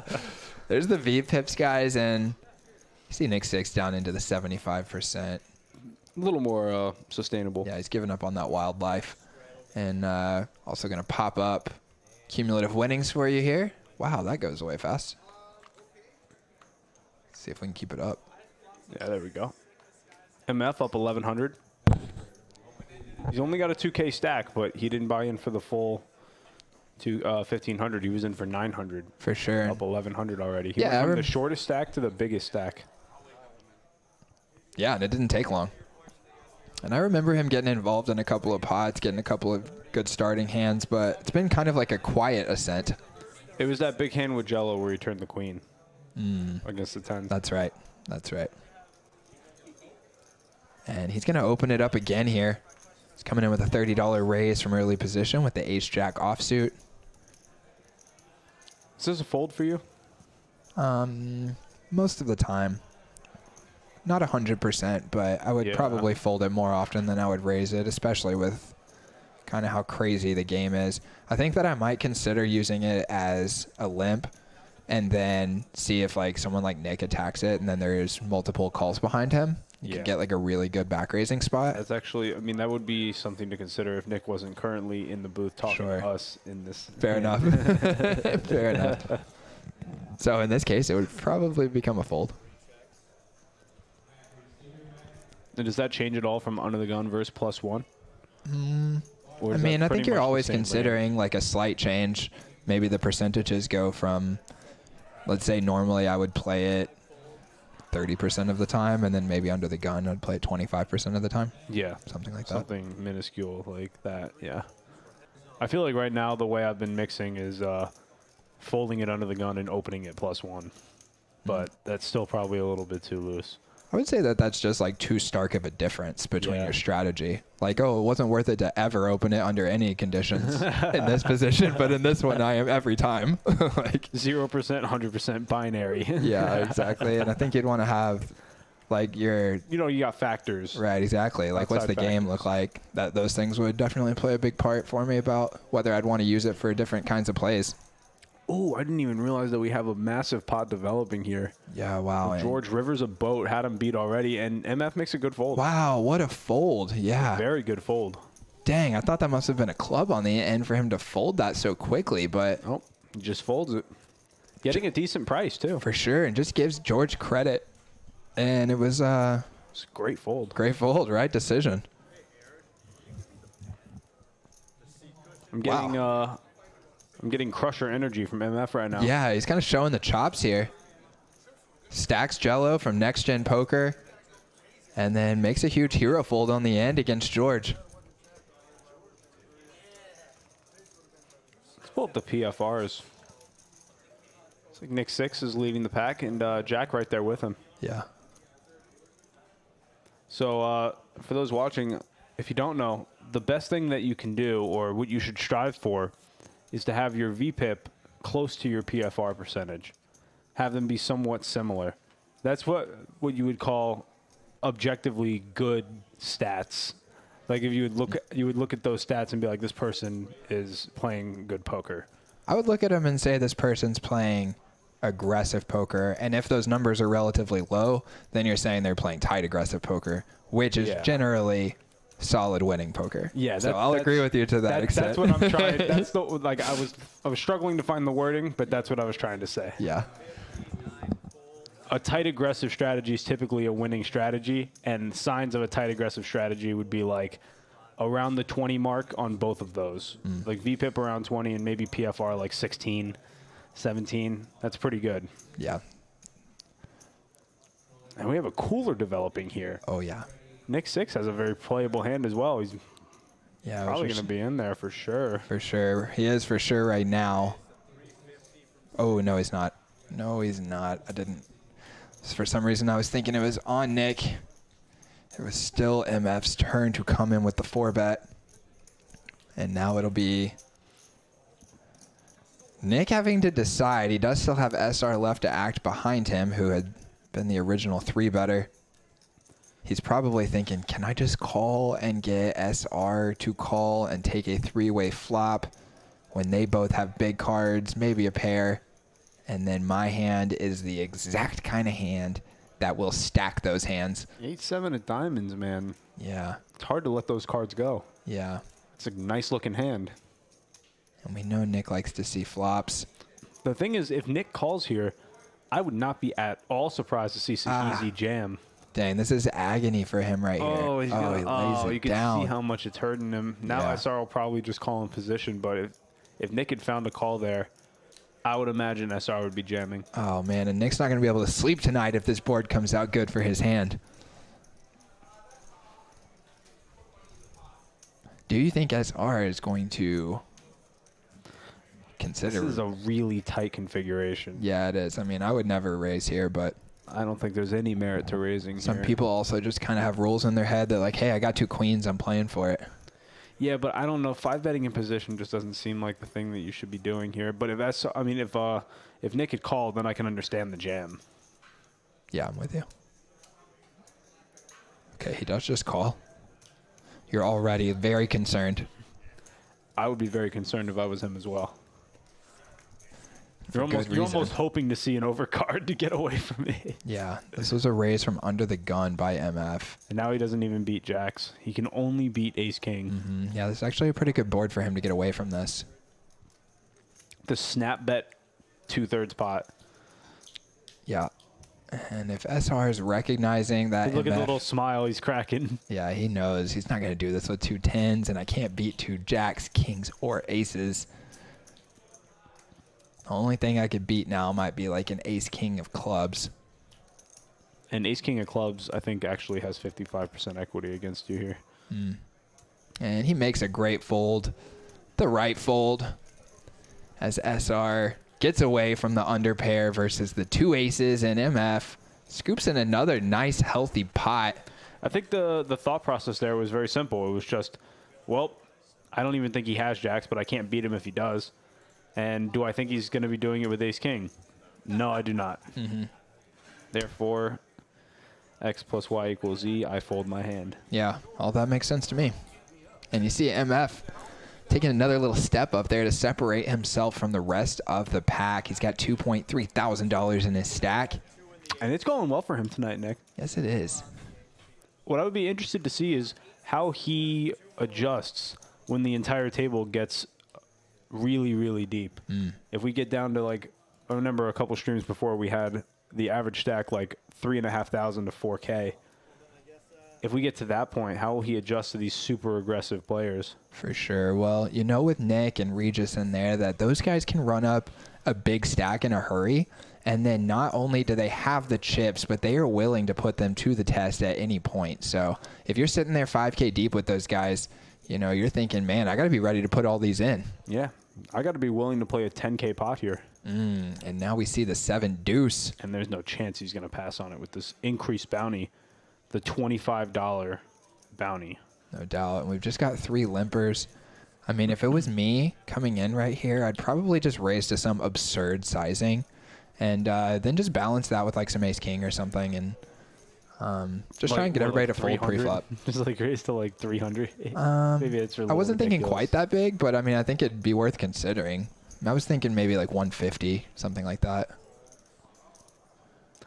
Well, this did not achieve what he was looking for. We have some pretty bad hands in there. And he flops the best of it. Yeah. He's got a pair. He He's got a board that's pretty good for his range. And if he bets, I assume he'll take it down. Yeah, these guys got nothing. He's got a pair, so yeah, that's going to equal a bet. And now he bets small, and for 1/3 of the pot, he's going to take this down, show it, say boom. Oh, man. And look at all the green chips flooding to him. Oh, yeah. Is everybody in this end paid up? Oh, man, that hurts a little bit when you got to pay 25. Little stinger.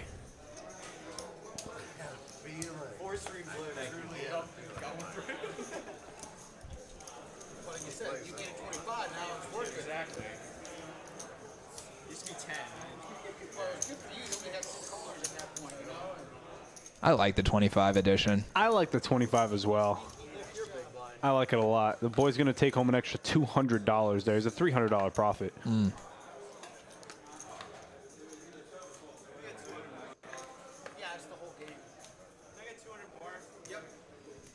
We got Darren asking, who's on the mics? You got me, Mr. Nick Morgan. And we got Mr. John, a.k.a. Nocturnal Beats, here in the booth with us today. Want to thank everyone, all 63 of you, for sticking with us tonight, being in the chat. Let us know where you're watching from. Any interesting places out there you're watching from? And make sure you hit that like button. Help us run the likes up on this stream. Yeah, dude, no doubt. I need to go in and do that myself. 7 calls, 1 full. 2 calls.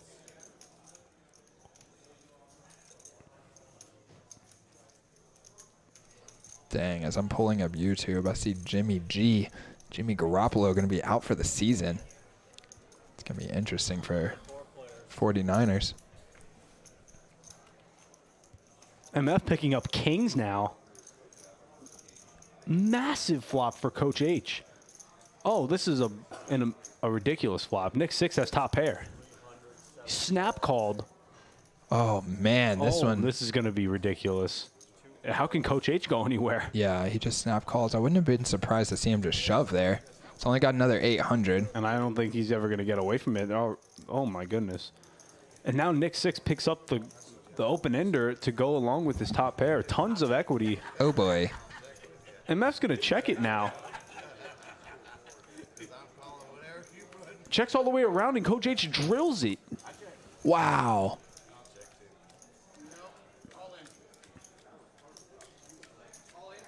All in from Coach. All in from Coach. Let's go. All in from Coach. Thank you. Allowed all in from Coach. All in from Coach. And MF's in a little bit of a tough spot. It's 800 to win over 2,000. I think he's going to get away from it. Yeah, I mean, it feels like a flush for sure with how confident Coach seems. Feels like he's giving him away a little bit of information there. He loves his hand. And for good reason. He's got the nuts. MF holding the cards like he's going to get away from it. That's for a count. Gotta think Nick's probably going to get away from his too.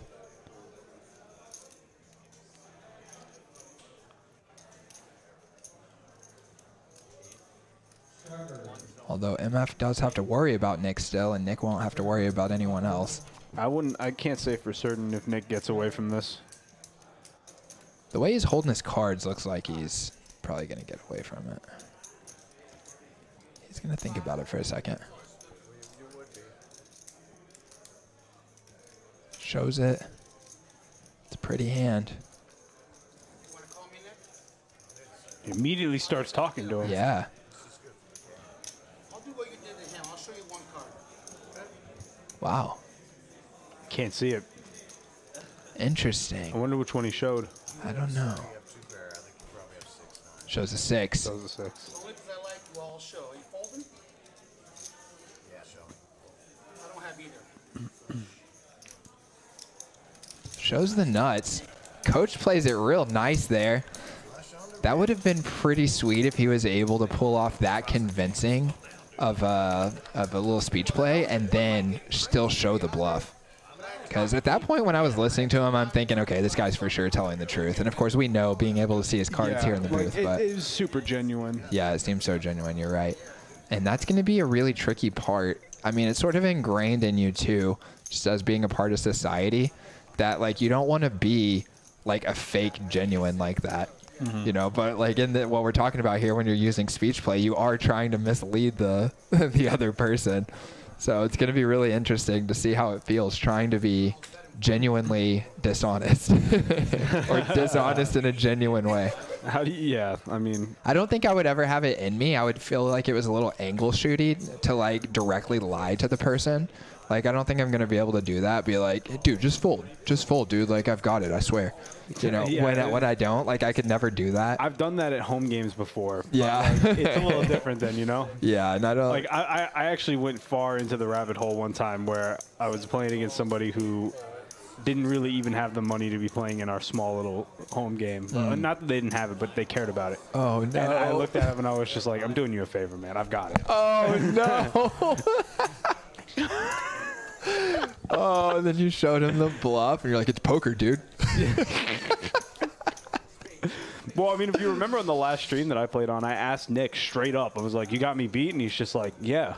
And I folded. And then he bluffed and he showed me the bluff. Oh, my gosh. That is awesome. It's poker, Phil. It's poker. Yeah, so I don't have it in me to do that. I don't want to have that kind of reputation. So mine's going to be more like just suggestive type of language and vibes. Yeah, like putting off reverse tells and, you know, just talking about their hand, asking them a lot of questions, those kinds of things. But what about the fake hard swallow? Like, gulp. I haven't put any thought into that yet. I do that stuff subconsciously. I actually did that today when I was in a big pot, when I had a really good hand. And I was just sitting there like, like I know you can't see at home, but just giving off the type of nervous, like, oh my gosh, like heart racing type of like look. Yeah, yeah. Oh, yeah. Like can't sit still, or like a little bit of scratch the face, like type of stuff. Just subtle little very subtle things. Ticks. Yeah. Reverse ticks. Reverse ticks.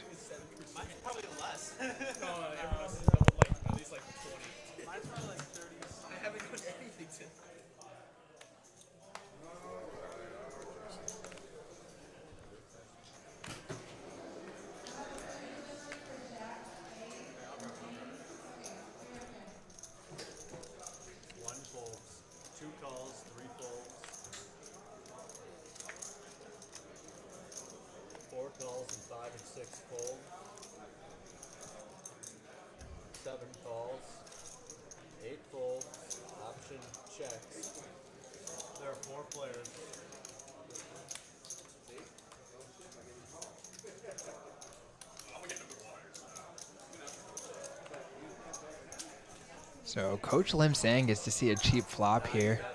Makes a little open-ender. But he's up against Nick 6 having top. So there's not going to be any bluffing going on to get Nick off of this hand. 7 calls, 3 players. It's just Jello leading out with the worst top pair. And yeah, he's going to slow down. No surprise there. So Coach is going to try and stab at it. It's a diamond on the turn. Seems like a reasonable card to stab with, but I don't think I'm going to be trying to do much bluffing into Nick 6, who is on the button, has position on us, and very crafty and sticky player. It's not going to be folding often enough for me to want to bluff.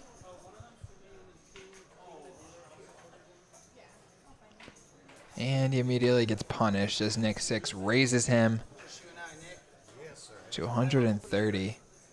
Coach tells him what he has, which to me makes it seem like he's probably going to be folding. He is holding those calling chips in his hand, but I would be surprised. Yeah. Said he's not vibing it. He lays it down. Nick scoops in a little potski. Little $300 potski. Poker Monkey saying he's going to be up here at Poker House at Dallas on Tuesday evening. They got a crazy pineapple tournament. It's a lot of fun. I've been seeing that run the the last few weeks because I, too, am here on Tuesdays playing Mixed Madness. We start at 1 p.m. every Tuesday. If you guys are interested in playing some stud and draw games, we've been having a blast. Getting 2 full games going most weeks. Always 1 full game. We're running from about 1 p.m. until 1 a.m. Would love to have you and are happy to explain the rules of the games. We get a lot of people that come by and say, hey, just explain the rules to us as we go. And everybody's really friendly. We're just like kind of talking about the strategy of the hands, trying to get everybody on the same page about some very basic strategies so that no one's getting ran out of town. 6 and 7 call. And we got John back in the booth with us. He stepped out for just a second. 1 checks. 4 players. Darren's saying he's watching from Fargo, North Dakota. Okay, nice. North Dakota, but it's getting kind of cold up there. Athreya saying he's watching from my mother's living room. That's probably true. Hello, Miss Nocturnal.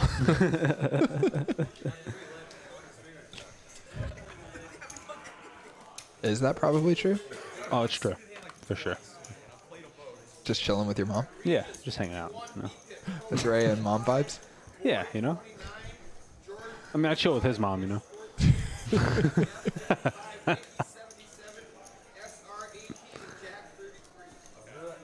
Coach, your big blind. Looks like they just read out the V pips. There's a straddle. Yeah, let's get this back up real fast. Yeah, Nick just cruising.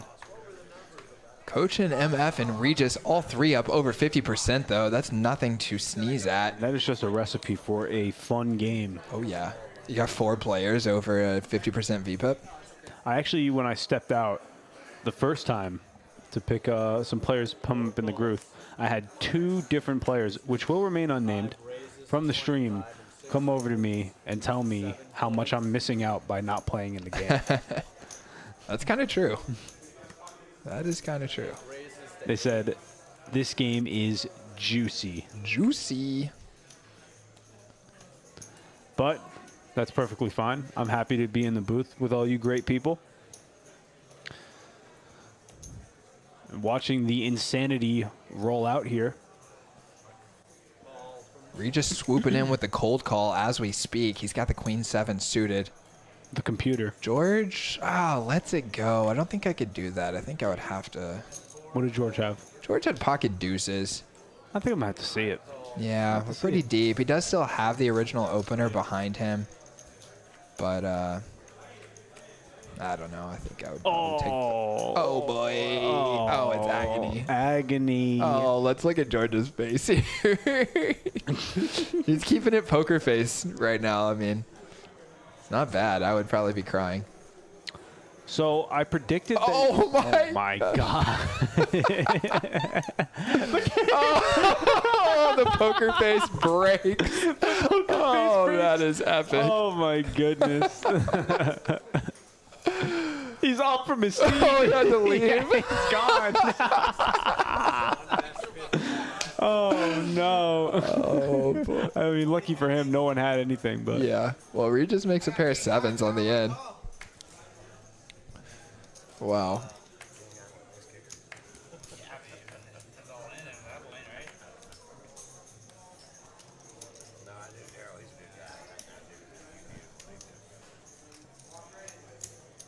SR thinking about calling with King High, which it's reasonable. it is reasonable. I would agree with you. I just have a king. I can bet more than. I don't think you can, but I'm not gonna tank for too long. I'm just like. Now Reach is getting into a little bit of speech play there.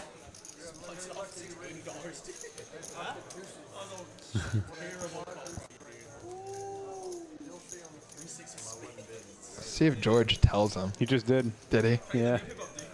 He said I had quad deuces there. Oh, no. You can see it on the stream. We can confirm. You would have had quad deuces. Would have. And as we were talking about that, I was going to say that I was hypothesizing when I stepped out for a second there that Tricky Fish was going to start playing some ridiculous hands soon. Because I know Tricky Fish very well. He cannot stand to sit and not play hands. Think he's getting bored. He's getting very bored. You can see it on his face already. Body And language. That is why he was in the pot with 6-3 suited there. Gotcha. Not very patient. Yeah, kind of goes along with some of the other stuff we've been talking about tonight, like in that speech play or show a card kind of category, which is to pay attention to those body language tells, because people will play significantly different than even their own usual game just because they're feeling a little emotional. Yeah, for sure.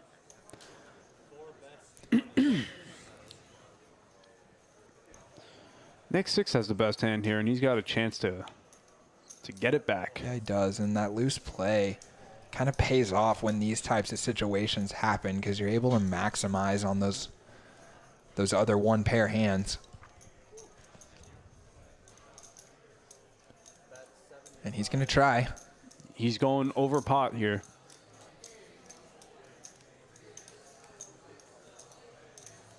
Wow. Wow. Legendary fold by George. What? Wow, and George tells him, smears it in a little bit. Wow. I got a read on you, dude. You may be the loosest player in the game, but I'm not paying you a penny with the second best hand. Wow. George just... I wouldn't have even folded lays that it hand to down. somebody who isn't aggressive. Yeah, I mean, over bet I would against some people, but not against all of them. And then if for any normal size bet, I would be calling too. Wow.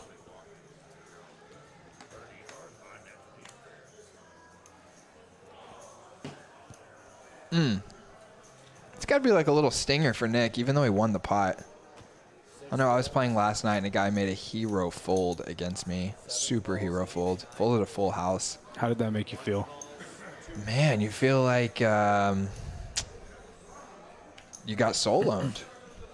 You know? How When else to that put it? happens to me, I start thinking back to like, wow, like, do you really perceive me to be that much of a nit? Yeah, right. Exactly. I start like self-doubting.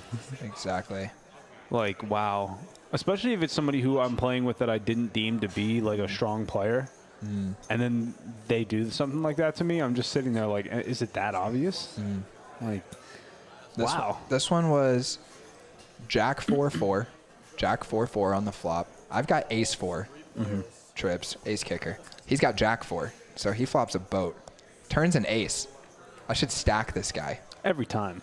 I bet on the turn. He min raises me. I call. The river is a brick. He bets big.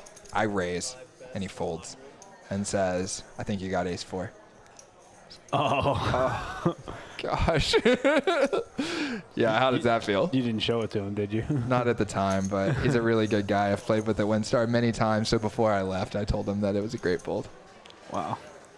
Had to give him some knucks for that. I'd be very upset.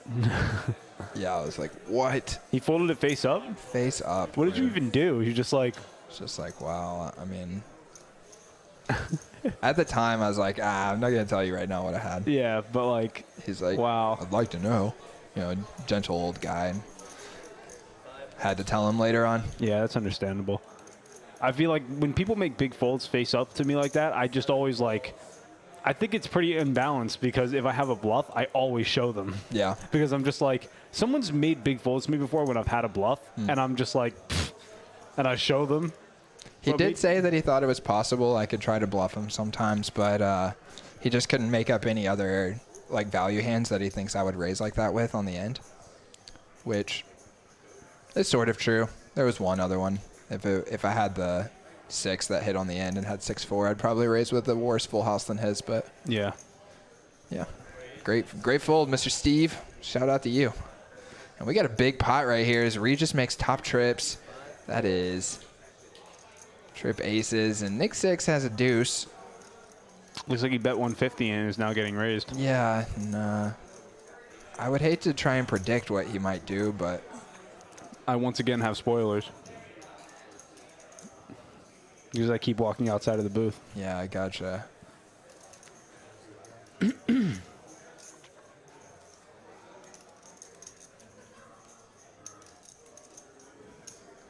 counting out the chips. He's going to be drawing dead if he takes a river card here. The worst thing that he could see is a deuce.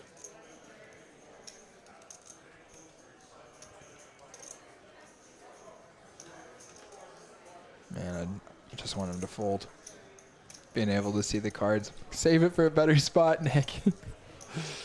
We're drawing dead.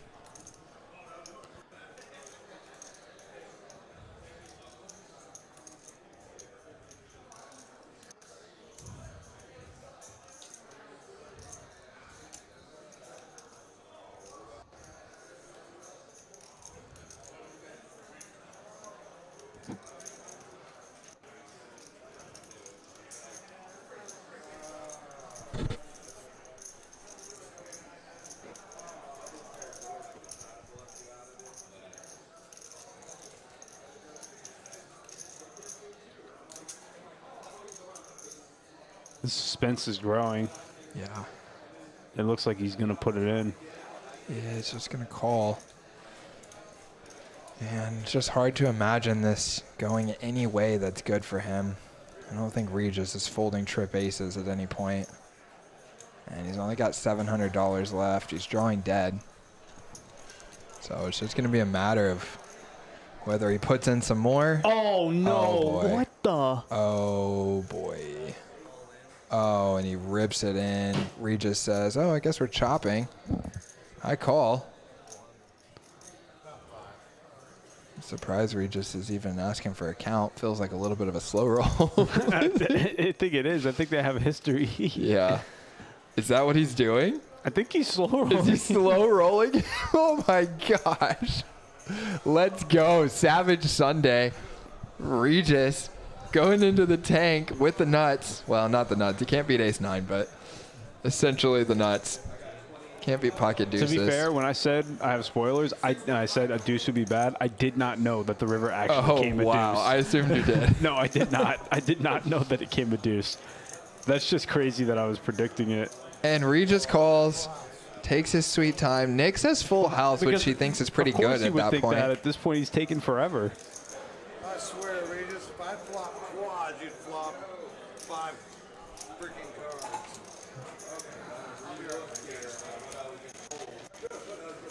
And Regis, look at the chip counts. Boom.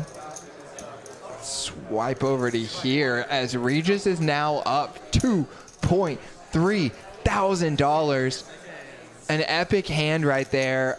A horrible river card for Nick 6. And boom. Regis scoops the biggest pot of the night. That's brutal. You get raised, drawing dead. You put in the call, trying to bluff catch, drawing dead, and you get the singular worst card you could possibly get to make you think you might have the best hand. Yeah, and then the guy goes into the tank. And slow rolls Oh you. my gosh, and Nick is like, yes, got him one time. Now I just hope he calls. So glad I made that turn call.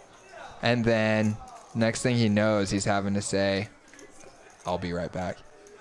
Gotta grab chips. Brutal. Oh, ouchie. Jacob says that was a brutal slow roll. No doubt, dude. That was horrible. Now, I will say I don't know if it was an intentional slow roll because a lot of times when I play with Regis, he'll take a long time to do anything. Like, he never snap does anything. I don't know that it was intentional either, but I would say that was a slow roll. It was still a slow roll, yeah. For sure. I don't think at any point was he thinking about folding that. No, I think that what it is that Regis, when he calls, he likes to actually put in the amount of chips that the other person bets, and he moves kind of slow. Yeah, I'm with you. So it just ends up looking like he's slow rolling. Got a little straddle on here. That's a 4-way limped pot. Tricky fish in there in the big blind with the 6-3 offsuit. He must have completed the straddle. Looking to play some hands. This is the type of hand I would fold even for $5 more. But I'm a nit, so. I might call on stream so I can get that VPIP number up. Get that VPIP number up. I mean, honestly, I'm striving for the lowest amount of VPIP so people can flame me for it later. You just like getting flamed? Yeah. Tricky fish over the 22% mark. I feel like if you're over the 20% mark, you're free, you know? You're free. Yeah, if you're between the 20 and 30, like it's pretty standard. Yeah, for sure.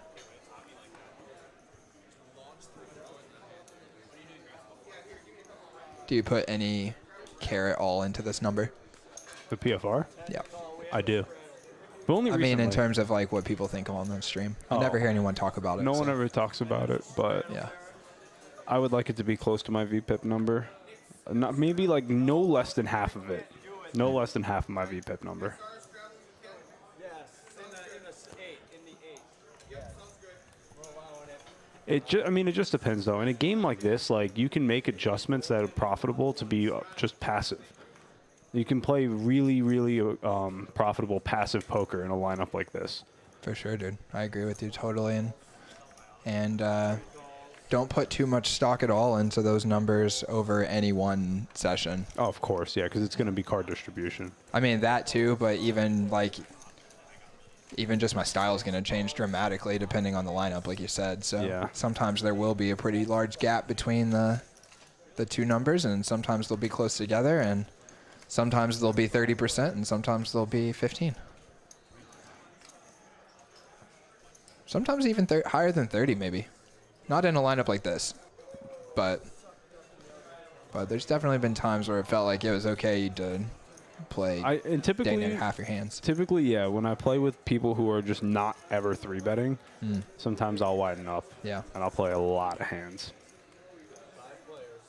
If I'm playing in a game where a single blind, like let's say you're playing 1-2 and it's match stack, so the average stack is like $2,000 or $3,000, and it's a $2 big blind. Like to me, like the blind at that point is so insignificant relative to how much you can win that it feels like it's okay to get in there, especially when it's limping around a lot, with like a fair number of over limps of just like suited gappers and stuff that you would normally just fold. But if people are going to let you see it for one blind and then you've got 1,000 blinds behind, Yeah. you know, How could that be bad? right?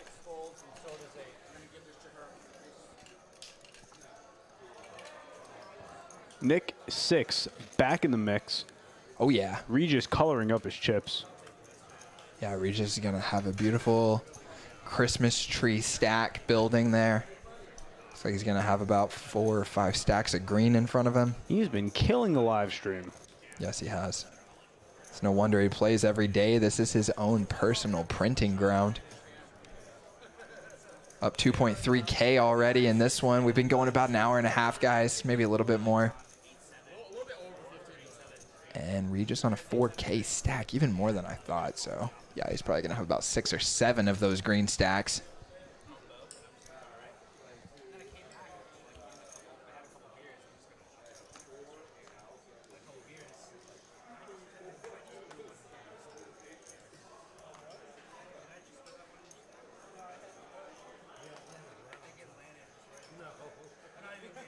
I don't think I've seen that one before. I'm going to have to try that next time. Oh, dude, I think my chips just landed on top of your stack. Can I have it just landed on top of your stack and made your stacks perfectly even. Yeah. Like, you were missing one there. It's funny. I'm sure that's exactly what happened, and no big deal. Just $5.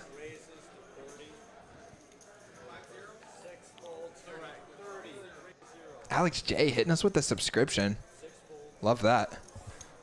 What are we at right now on subscribers? We made it almost 1.1K. We cracked that $1,000 subscriber mark just last week. Very excited about that, and opens up more options for tools for us to use for the stream here on YouTube.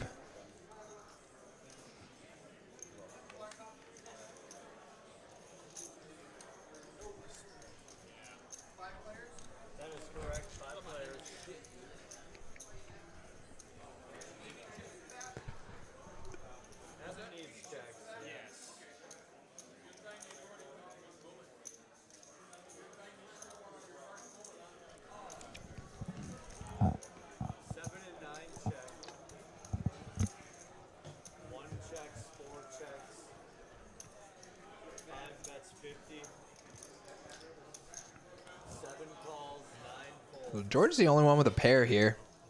It's going to be kind of tough to get to showdown. He's not even going to make it to the turn. Tricky Fish bets and gets called by 2 hands that have no pair. That's And Regis. Tricky Fish is going to make the flush here. Yes, he is. Regis going to pick up the backdoor nut flush, so he's still alive. Nick picking up the backdoor jack high flush. Oh, Nick is picking up the straight, dude. Oh. Oh, and he's dead.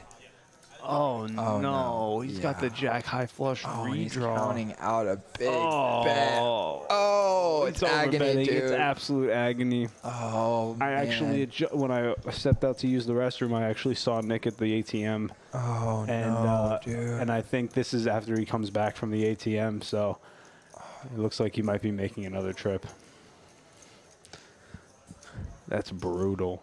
If you're Tricky Fish in this spot facing an overbet. Tricky Fish has got to be a little scared here when... Oh, he's just going to shove. He's not scared. I mean, when you get a lead for over the pot and a call between... He's not scared. Not scared. Well, he proves it as he shoves it all in, and now Nick goes, oh, boy. Nick is literally just sitting here like, what is happening to Yeah, me like tonight? one of these guys must have it.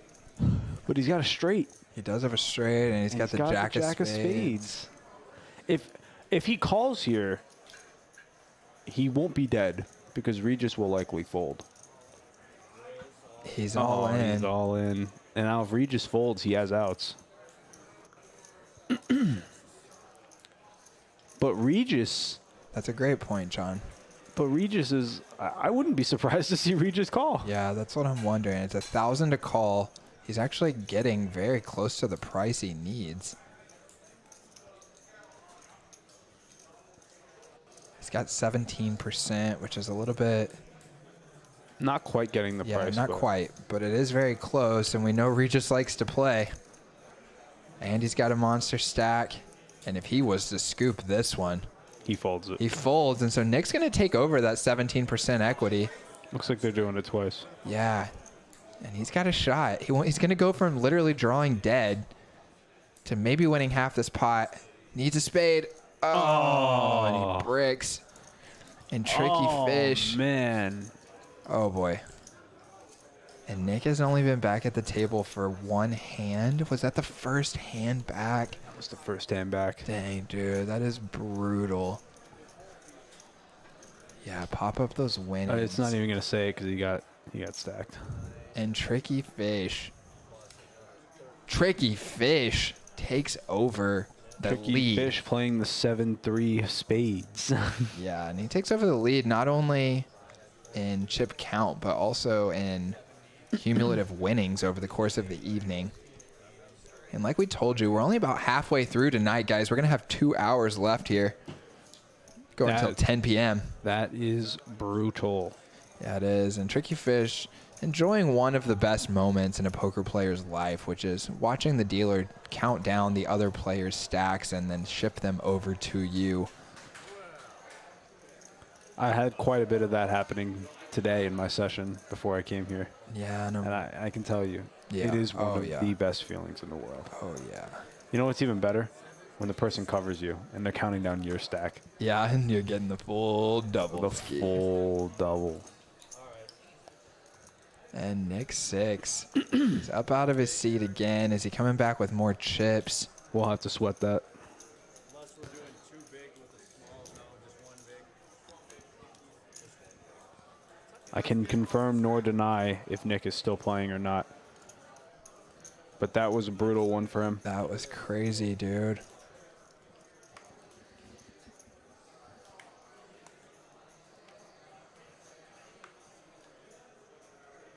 R.I.P.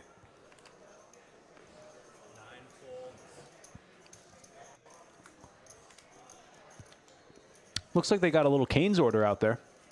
Oh, yeah. I'm wondering where mine is. Yeah, me too.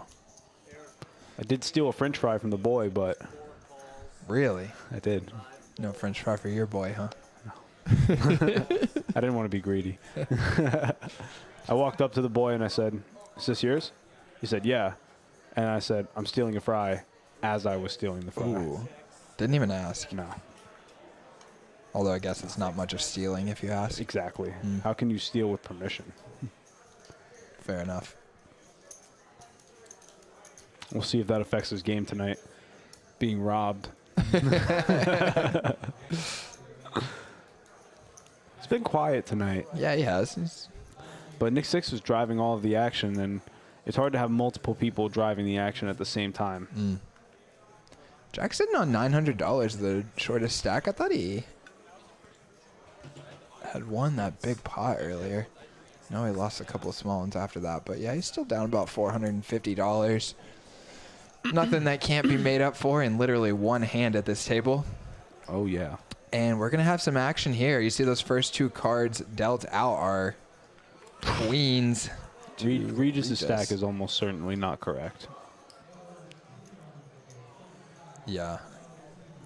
Yeah, definitely not. It's another stack of green behind there. Yeah, you're right. So it looks like Regis is probably closer to 4K. Yeah. And none of those stacks are 100 stacks, so.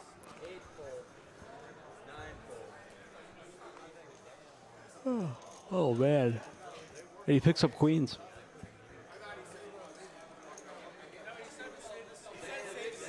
Oh, and we have exclusive info. He's coming back. Mr. Nick 6. Hasn't had Back enough in the just mix. yet. Oh, and Coach is going to outflop Regis. 3 outs, he hits one. Regis checks, and Coach bets 100 very confidently and quickly. I think he gets one street.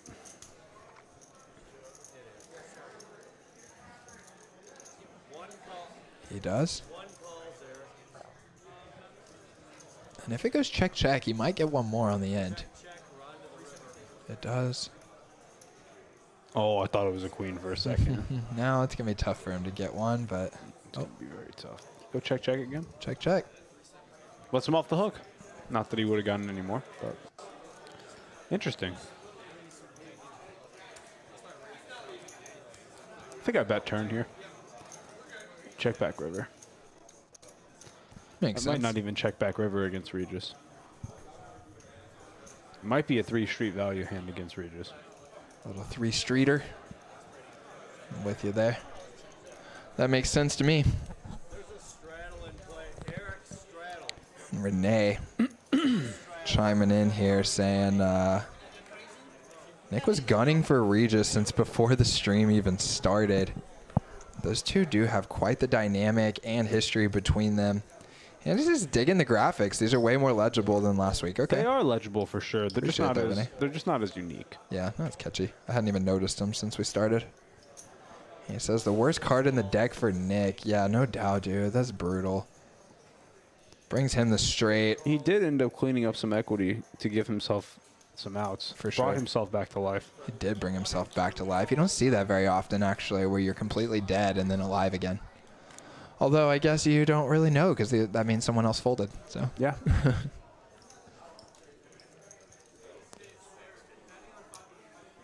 It's just like when your heart stops. Very rarely do they bring you back. And Nick's heart had stopped, but he was brought back. his proverbial poker heart within that hand Yes. was dead. But he's a warrior, and he will be back soon. And I would not be surprised to see him winning at the end of tonight. I wouldn't either. Although it's getting tougher. I think he's probably in for around 6K now. You think that much? I thought it was 4,500. I think this would be the fourth one, wouldn't it? But I could be wrong. And he's back He's back. without chips. A little quieter, too. Does not come back with any fanfare.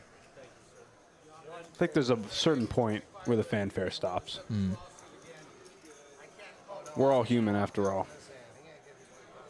Have we hit that point? Well, we would have for me, for sure. I think if Nick just wins one sizable pot, doesn't have to be a huge pot, but 1K? even Like a 1K less, dude. pot? I would say like 400 or 500. I would say his energy is going to pick right back up. I think so, too. I agree with you. That happens for me, too, when I get down in the dumps. Oh, If I'm me down too, 2 dude. buy-ins. Even like a moderately sized pot where like maybe I 3-bet pre and got value on the flop and then took it down on the turn. Immediately in a better mood. Yeah, It's like, wow, it's possible, you know? for sure. I think it's partially just a perspective thing of like, well, it's not as bad as it could be because Yeah, I it mean, was worse it was 5 minutes ago. yeah. Agreed.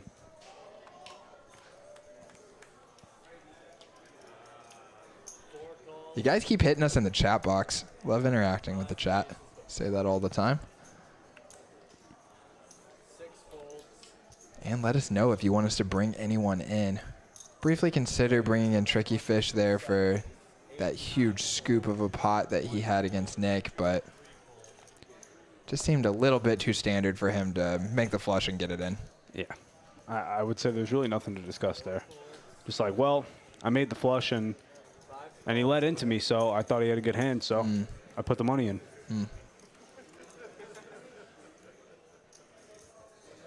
I would ask him if he was a little bit scared or if it was just a slam dunk, but doesn't seem like that big of a deal. He got it in pretty quick. And he's gone with the color up too, and you can see that pink chip floating up above those red ones on his stack. That's a $500. It's actually kind of purple. Looks a little pink on the camera, but $500 chip, so he is colored up too. And he's our chip leader. Here is a question for you, Mr. Nick. Tell Do me. you prefer the chips down the street at the other room or here? Oh, here by far. I would say the same thing. Here by far. I would go as far to say that the chips at the other place tilt me. Really? Yes. Because they're gross? I hate them. I hate them so much. The design or because they're sticky? Well, the design is just subpar. It's not terrible to look at. It's just subpar. Yeah. But they're sticky and they're just the only ones that are good are the $500 ones and above. But even the they haven't been used 500 very much. Yeah, but they haven't been used very much. But like even the 1K chips, like they're a dumb color. Yeah. Such a dumb color to be. Yeah, 1K chips are supposed to be like a orange or yellow type of color. Exactly. And the blue, the pale blue, I don't know. I'm just really not a fan of it. Yeah, it doesn't pop at all. Yeah. I'm with you. I mean, I like 1K chips, but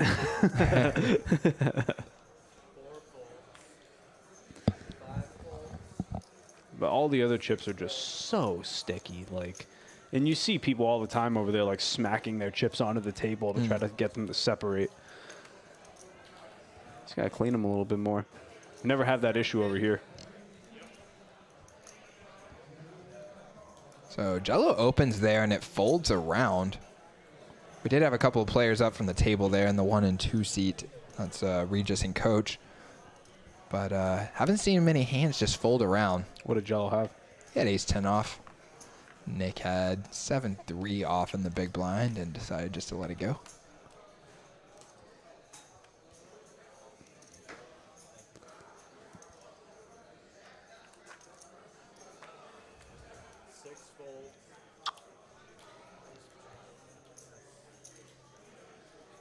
Nick is back in there. Looks like he's got $600 behind. So not in for 6,000.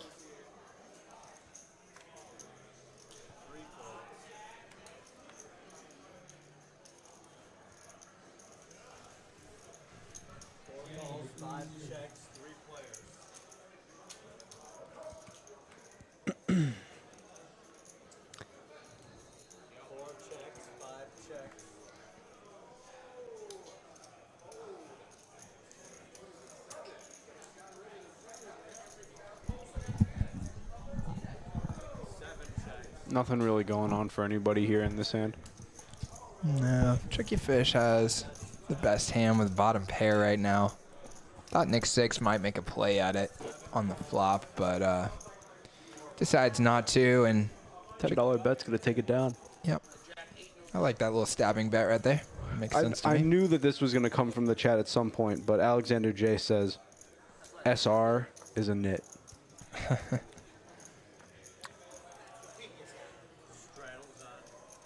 Check those cumulative winnings. SR playing the least amount of hands and down $750. Nick 6, unlucky day for him today. Rough one. Yeah, I don't think nit is a nice word. I don't really. It has a negative connotation for sure. Yeah, it does. And It's kind of funny to throw around amongst friends, and I'm assuming that Alexander J is a friend of SR's. But it's fun to throw it around there, but it does come with a derogatory type of... yeah, which is strange because I think generally like good poker is tighter poker. Yeah. But I understand makes the games good whenever there's like a little bit of pressure on everybody to play more hands. helps juice up the game a little bit. But, I mean, these guys are all playing over 20% VPIP, so it's hard for me to say anybody's a nit if you're playing 25% of your hands in a full ring game. It's about normal. I'd say it's above average in a 4-ring game. Yeah. I mean, a nit would be, in my opinion, someone who's playing, like, less than 10% and literally only playing, like, suited broadways and pairs. Yeah. That would be really nitty, but anybody who's getting in there 25% of the time is putting the chips to work. Also, we are on hand number 40. Hardly a sample size. Yeah, exactly. Like 10 hands. Yeah. Like, well, if you had to play 8 hands instead of 10 hands, then you'd be a nit. Yeah, you'd have 15% VPIP or whatever. 4 checks. And pretty good board for George here, who flops top pair and the king high flush draw. But it is no good against Tricky Fish, who's got another flush. George is going nowhere, but he does play it a little bit slow. Just checks and calls twice. I think he's going to check call again. Against this size, I agree with you. Yeah, he snap calls. I thought if Tricky Fish went with the really big sizing, George might consider. What did he go, laying 200? down. Oh, he only went 150. Yeah. Okay. Yeah. I would expect 200. He'd probably still call. Maybe Yeah. if he starts getting up around 300, I could see him. Definitely not down. not a snap call at that price.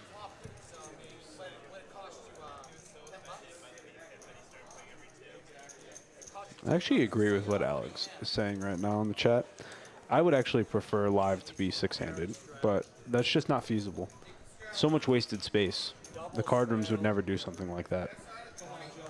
What are you talking about? If live was a 6 max only, like cash games were 6 He max. might be talking about the live stream. I don't think so. No. You said make live 6 to 8 max. Oh, because we were talking about appropriate VPIPs and stuff. Yeah. Yeah, I gotcha. That's just not a realistic thing that card rooms would ever do. That's 3 seats that they could have that they're choosing not to. Well, for the card rooms, it doesn't matter that much how many people in the room, but they'd have to have more dealers there.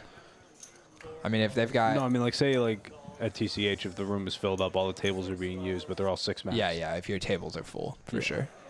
You know. Yeah, I gotcha. 7 calls, 8 checks.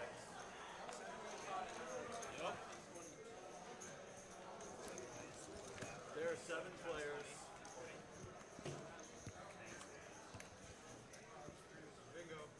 Okay, we got 7 players in this one, and 3 people have a queen.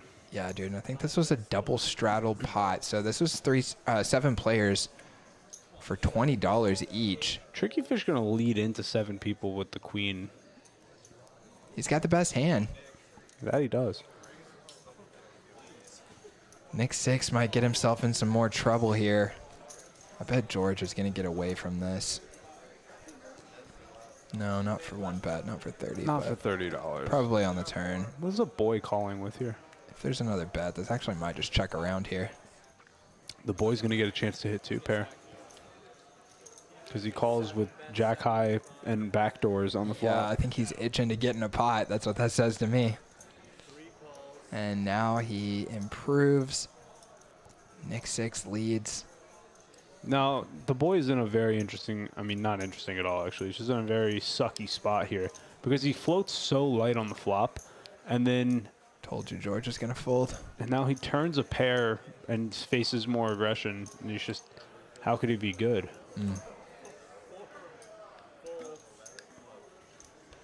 I think he's just thinking I improved. I'm not going to give up yet. Let's see what happens. He's got 5 outs. Does not get one of them. And Tricky Fish makes 2 pair, and Nick's not slowing down. Nick's not slowing down. This is a small bet, kind of controlling. Looks like he thinks he still has the best hand. Oh, the boy raised him. Wow. And now Evan. Min raised him. But Evan hit 2 pair. Yeah, he's not going to fold, but he might just call here. Try and let Nick call. Yeah. No. Yeah. Nick folds. Wow, okay. That's surprising. And Du Bois is so sick, like, he sucked out on me there, dude. But he didn't. But he didn't. Now, that's a way that I would be comfortable misleading someone. Yeah. Making them think they sucked out on me when they didn't. Doubles up, triples up. Gets a purple chip. A little bit of shit talking there towards Tricky Fish.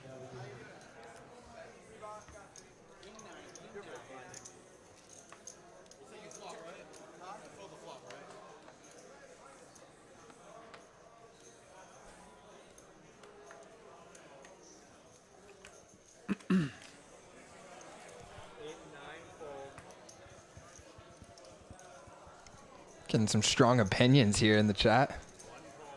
Have to address that here in just a second. Because Coach has queens. Yes, he does. Got Regis limping in front of him, and he's going to swoop in. Regis limping the Robbie. Tricky Fish is not going to fold a suited king, No. given with the card distribution he's received tonight. Nick 6 is not going to fold a suited hand. Especially, Definitely not a suited one gapper. That's a pretty looking especially hand. not, yeah. And we're 3 ways.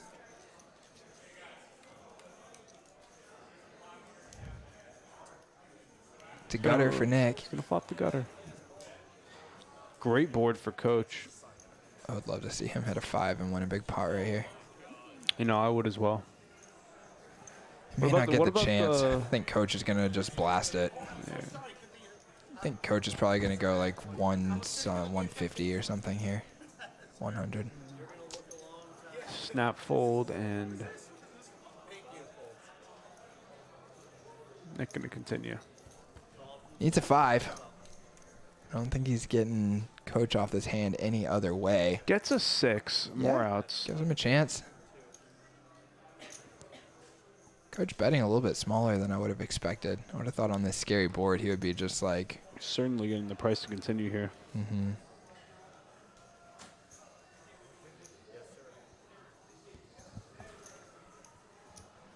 Nico in the chat.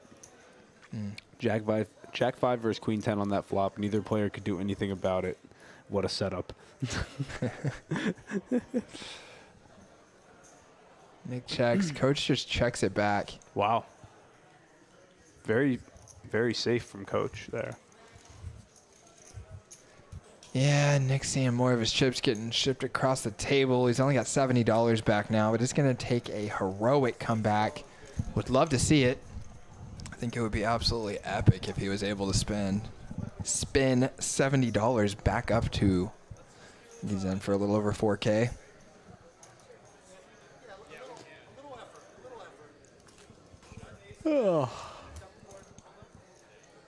And we'll keep chugging along here.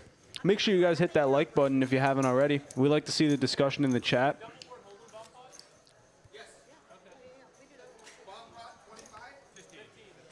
New dealer, they're going to do a Hold'em bomb pot, which I detest personally. How do you feel about Hold'em bomb pots? Guess I don't have too strong of an opinion. I prefer Omaha bomb pots. I think it makes it a more dynamic and fun game when you're competing on both boards more often. When I play here and people try to play Hold'em bomb pots, I actually try to convince the table to just skip the bomb pots altogether. Really? Yeah. Not a fan of Hold'em bomb pots. Sometimes I'll take a little break when they do them.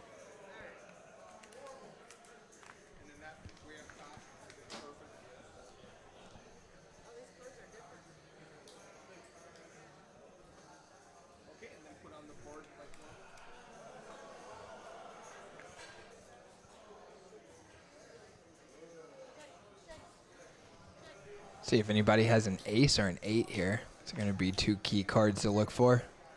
There's And an Tricky 8. Fish got the 8. Oh, and there's another one for MF. And this is going to be interesting between the two of them. It looks like somebody mucked their cards on top of the flop reader. No, those are the same 2 cards that are already on the flop there. Oh, yes they are. Okay. Oh, and Du Bois flops the nuts on one of the boards. Oh. Didn't see that.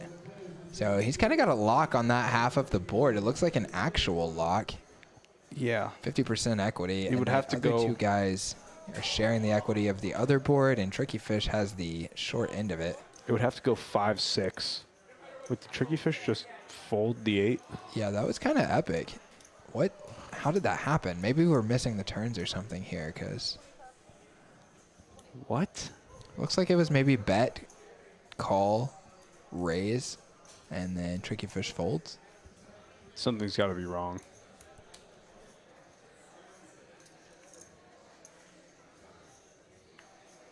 No, they're on the turn now. He just folded the... What? All right. Well, I mean, you know, maybe he feels the same way that I do about these things. I mean, it's a great fold. He was right about it this time. MF has the better 8. And he's thinking, well, these guys have something. When we've got a bet, call, and raise. Could be a better 8. Could be a straight on the other board. Could be a big ace. And it was actually both of those things. Could be a big ace. I'd be surprised to see a big ace raising. Yeah. I mean, yeah, it'd be hard for any one person to beat you on both boards, but really hard for you to actually be winning both boards. Barry could easily be beaten on both boards.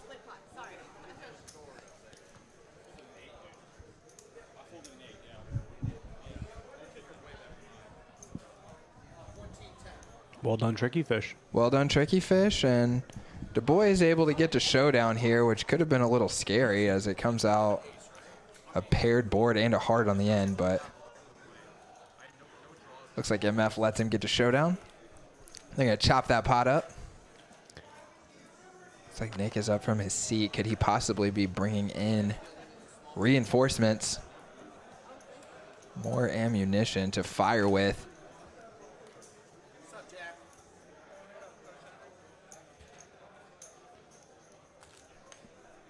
It's a nice little red watch there on our dealer. I leave tomorrow morning now. It's still 6 a.m. I got it. No, it was perfect. I was talking to Frankie, and I got it last night. I got here at midnight. Played about 2 hours. Gonna get a feel for everything.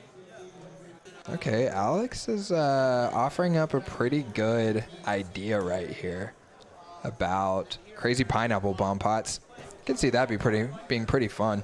We've been playing a game here in the area occasionally called Game of Regret, where you start with 4 cards and there's a discard after the flop and the turn. You could see something like that being really fun too, and then you end up with 2 cards at the end for the bomb pot.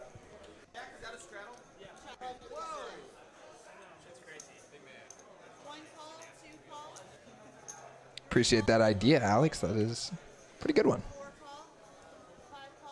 Crazy Pineapple would be better than Hold'em, that's for sure.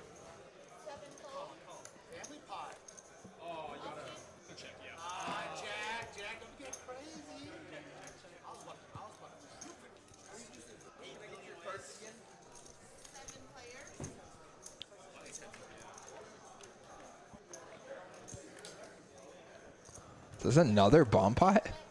Oh, no. No, no, it is not. Holy cow. This is just a 8-way limped pot. 8-way limped pot. Poker's alive and well, boys. 8-way limped. We got a jack for MF here.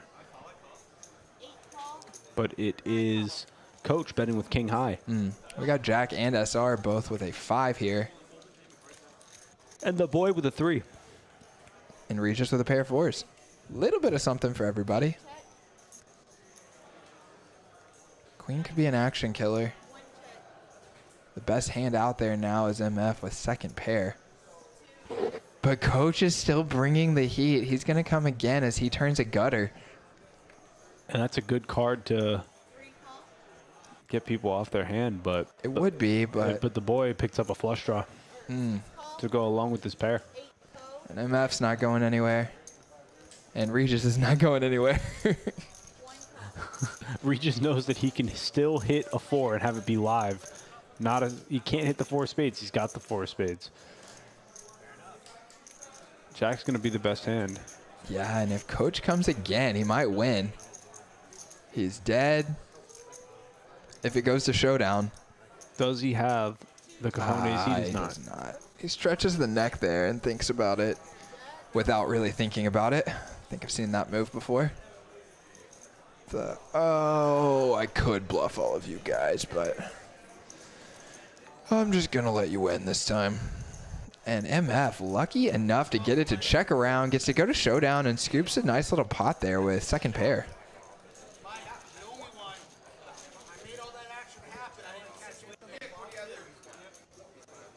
Getting a lot of hate from SR in the chat right now.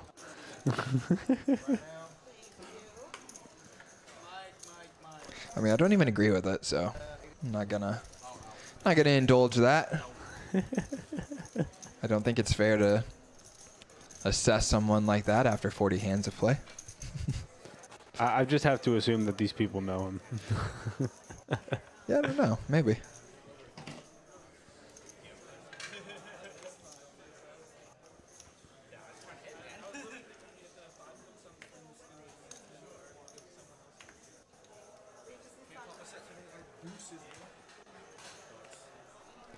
To me, like, making an assessment like that would be more about, like, seeing someone repeatedly do something that proves that they're scared money or something. Mm-hmm. Not just, like, seeing 20% VPIP over 40 hands of play. To me, that's, like, almost irrelevant. Agreed. So I'd have to see him, like, get bluffed off of several hands in a row or literally have, like, a 0 VPIP through 40 hands or something. And then you're like, dang, this guy must be a nit.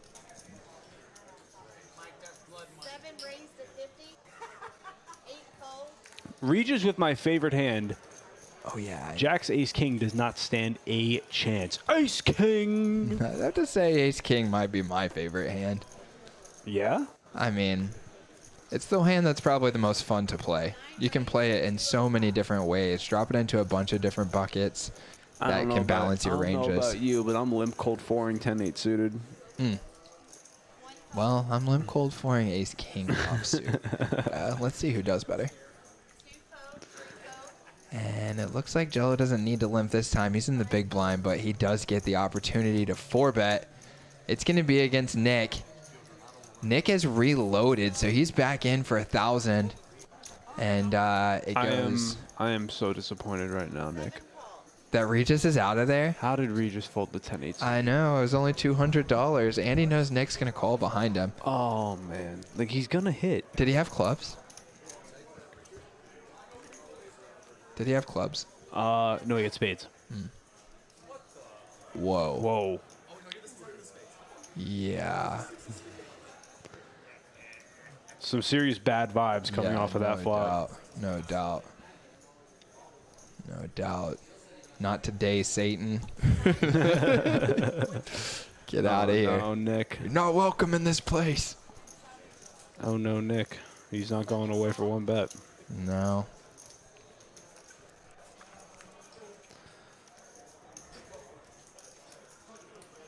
You know what they say, right? Usually when 3 6s come out on the flop, you'll get another 6 somewhere on the turn or river. Really? Because it wants to balance out the negative energy. Turn 3 6s into 4 6s. I've seen it happen so many times. It's actually pretty unrealistic. I'm just hoping it does so I can sleep tonight. It does not. I know. Jello's got the best hand. I just can't imagine that he is not going to get to showdown here. Nick's got 645, so I think his only chance is if Jello checks and Nick rips it in. And that's looking like what might happen here. I don't know. To me, it's looking like Nick's going to bet less than that. And I think Jello's going to call. I think Jello's going to hero off. I think he's going to feel pretty comfortable about it, personally. Could be wrong, but he beats any no-pair hand. He knows Nick is floating him really wide. There was a backdoor flush draw. But because of that, he can have all of the 10x because he's floating so wide. Yeah. I mean, he definitely could have a speed. He could have a 5. He could have a 10. He could have a pocket pair, but... Pocket deuces. But I personally think Jello's not going to think too long here. He's getting about 4-1. He beats every non-pair hand. He snap calls. Nick shows him the good news. pats the table and says, whoa. See him react just a little bit there, like, ace king. Man. Check scooping in a nice pot there. Good call. Yeah, and Alex making note that Nick was going for the old quad draw there. He did have one out to quads. It was a chop draw, but he didn't know that, of course. Yeah. Ace king.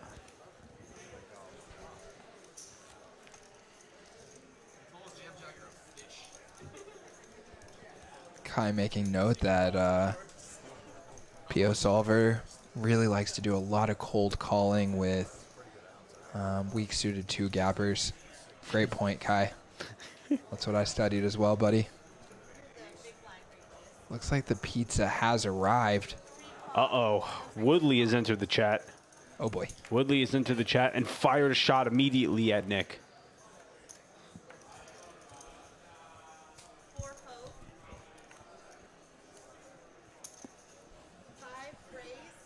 Missing Woodley this week. I mean, Woodley, Nick, Regis, all being in the lineup. And then you've got the dynamics with Tricky Fish, DeBoy, the Next Gen boys. I mean, that is like just the most epic recurring lineup that we can put together here, I think. For sure. I don't know about you, but I'm actually missing all the Next Gen boys together. I want to see some Next Gen on Next Gen violence. Oh, yeah. Coming up on the next live stream next week. Yes, sir. But you can catch the Next Gen boys tomorrow night as well. As you mentioned, to start the stream off for Max Payne Monday. They're playing Hustler live stream. It's going to be Rosie and Frankie both playing on the game. We got Jello here with us tonight, so you do have a chance to gain a little bit of all 3 of those Next Gen boys in your life this week. Check out that Max Payne Monday tomorrow. That's going to be 10, 20, 40. These boys are moving up, John. They're playing bigger and bigger. I can still remember when their first video came out.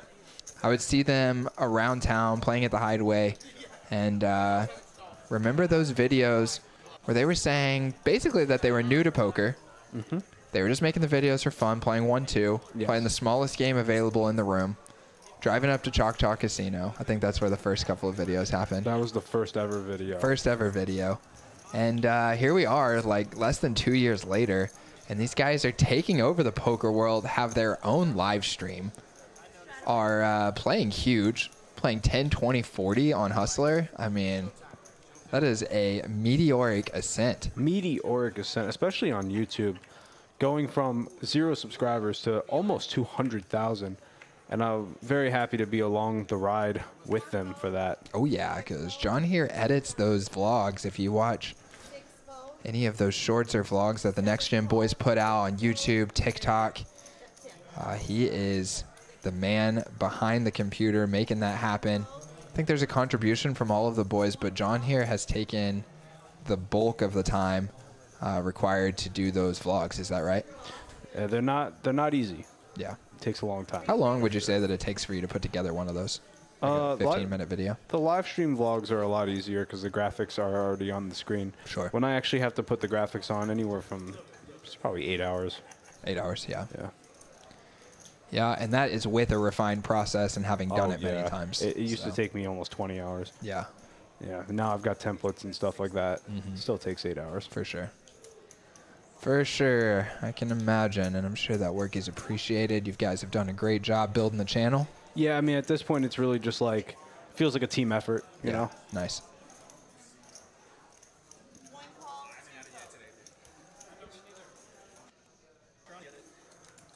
All right, so we got the boy with a real hand now. Still vulnerable, but he does have over 50% equity against 3 other players. And that's not going to do it. That's an abysmal flop for Jack 10 suited. Yeah, it is, and Nick 6 has the best of it now with bottom pair. But if anyone on this table can get bottom pair to showdown, I believe in Nick. And he turns straight.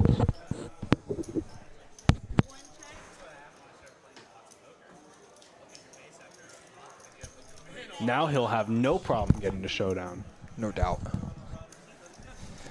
And I'm just happy to see one going his way. Can he squeeze a little bit of more money out of these guys? Interestingly enough, Regis is actually drawing dead here because his gut shot would give Nick 6 a boat. Nice, that is interesting. And the boy is drawing dead here, but interestingly enough, decides to lead. He bets $80, and Nick's got $285. He's just going to raise to 200 right now. And it's going to go fold. Regis munching on some pizza, not interested in chasing the gut shot. I think if Nick had just called, he probably would have got a little more out of Regis there. I don't know. Regis is trying to focus on eating some food, you know? And if there's anything we know about Regis, it's that he really likes to eat his food at the table. Always ordering pizzas, grabbing a bag of Doritos. Likes to munch. Who could blame him? I like to munch as well. That's actually what's on my mind right now. We were all wondering. Is John thinking about that pizza? Oh, I was. I'm just waiting for the moment that I get a knock on the door, and in comes some spare slices of pizza. Your pizza, sir. Might have to wait a while, though. I mean, this is 15-minute delay, dude, so we might be getting close. Ooh. Maybe it'll never happen. Maybe. Oh, what? What? Wait, what? The boy decides to get it in instead of just folding. I mean, Nick's only got 85 back behind that. I mean, I guess he thought that. I mean, I guess he just thought that Nick could have like hands that he beats. Is this our Robbie moment? Oh wait, he's drawing dead. Full house, he says. And Regis would have drilled the end there. If Regis would have stayed in there, that would have been brutal. Yeah, especially if Nick had more money behind. The fact he was almost all in like dampens it a little bit, but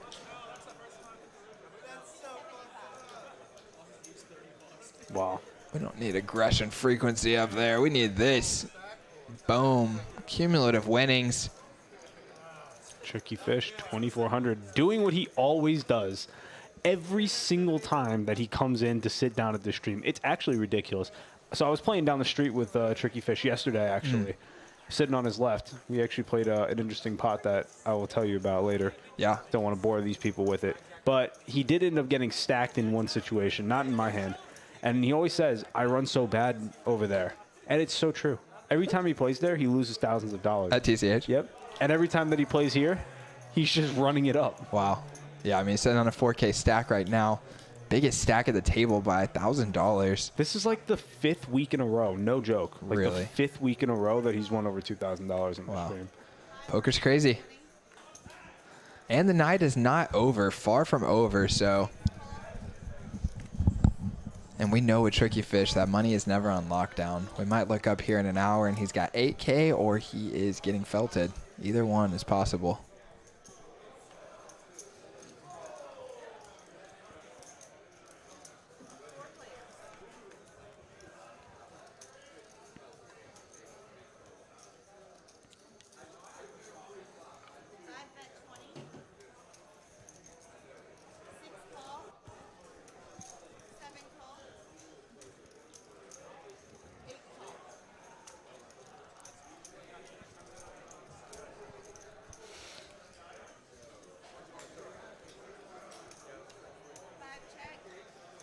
Nick 6 with the best hand here. Yeah, he gets a couple in a row to go his way here. And that's one of the nice things about playing his style is that whenever he does make a good hand, you know he's going to get to showdown. I don't worry about that at all. Yeah, for sure. Like, oh, Nick's got top pair. I mean, he's playing so many hands and, like, betting so many hands today that he got the boy to put in the rest of his stack with jack high, thinking that he could be ahead. For sure. And now he makes trips, a couple of hands in a row. And that's going to be a good card to get called by MF here with the 9. He's just going to lead into him. No doubt. And Nick's going to raise it. And wouldn't be surprised if MF pays him off. It's really hard to fold to Nick here. Depends on how much it is. He's going to go Pretty big, though. $350 he chooses. Yeah, and I just kind of feel from those vibes as he put that one in that it felt stronger. Yeah. Yeah. I don't know if MF's going to be able to read that or not, but he does. He just lays it down. And Nick scoops another decent one. Even when you're stuck big, it already feels good whenever you just scoop a couple in a row. It's back up to that 1,000 chip mark and only a couple of big pots away from being out of the hole. I mean, he could easily double and then double his stack again very quickly.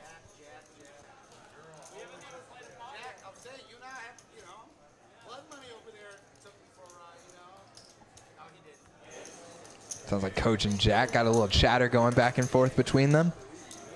It's coming up, Jack. You're not gonna dance. I know. Can't avoid it. Straddle under the gun.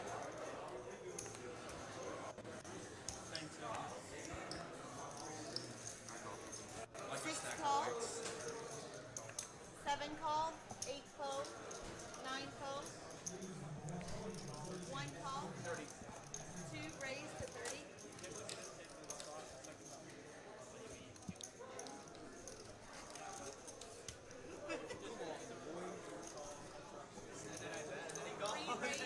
And there you go.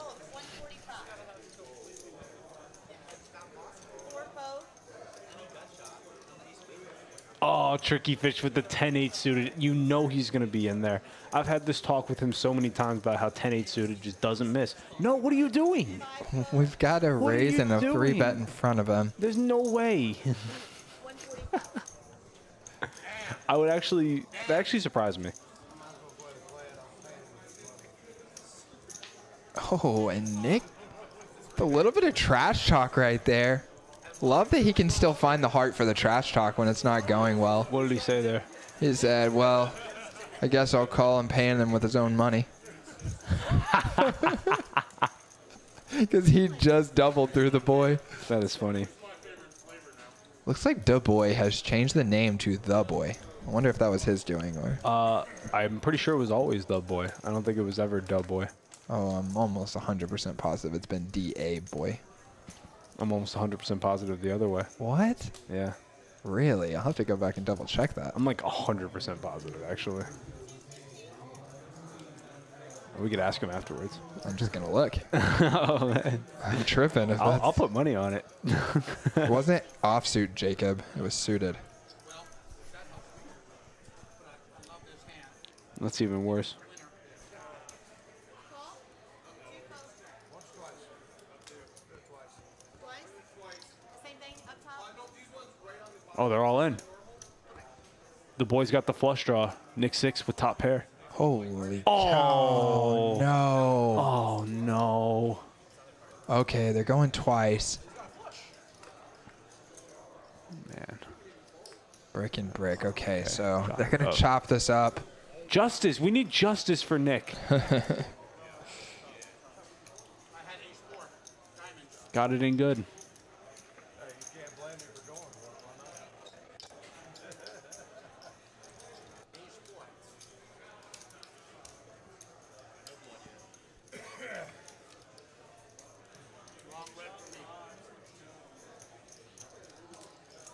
Kai willing to bet his bankroll that it was Da Boy. I'm willing to take that bet. Really? Yeah. Wow. I can't believe how confident you are. I mean, listen. Maybe if it at one point was Da Boy, maybe for like one stream or something, but the overall, like on almost every stream he's plays, it's been Da Boy. I don't know if maybe one time somebody put it in as Da Boy instead, but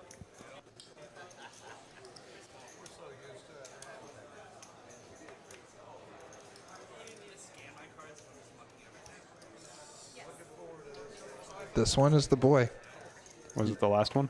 It was from two times ago. Just trying to find. There's the last one. Let's see. Wow, that's mind blowing. I'm almost 100% sure I've seen it as Da Boy at some point. I don't think That's I've why I ever started seen it. saying it like that. I thought that was just how you wanted to pronounce it because it was cooler. No. Maybe we should tell him to change it.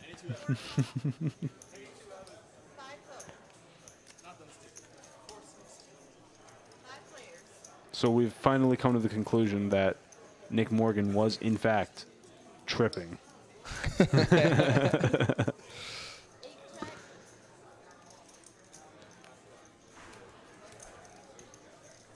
Da boy. Last week it was da boy. Oh, it was the boy last week? Let's see. Da boy. Oh, man. That's the only time, I guarantee it.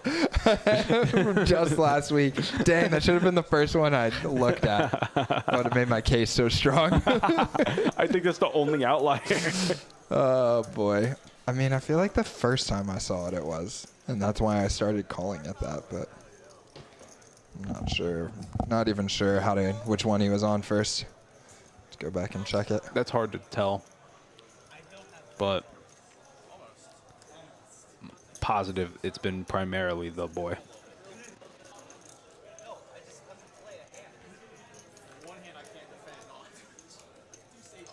Because I always call it the boy and not da boy.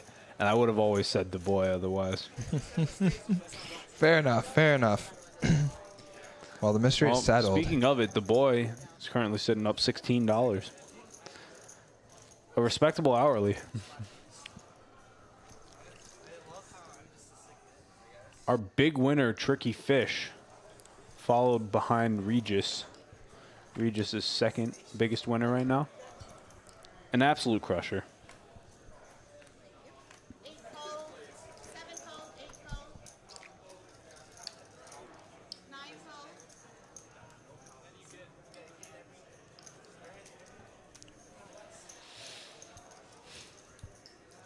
Regis trying to multitask here, looking at his cards while holding the fat slice of pizza. Oh, he's slamming the pizza, dude. Slamming. Look at him. Oh, he's an absolute unit.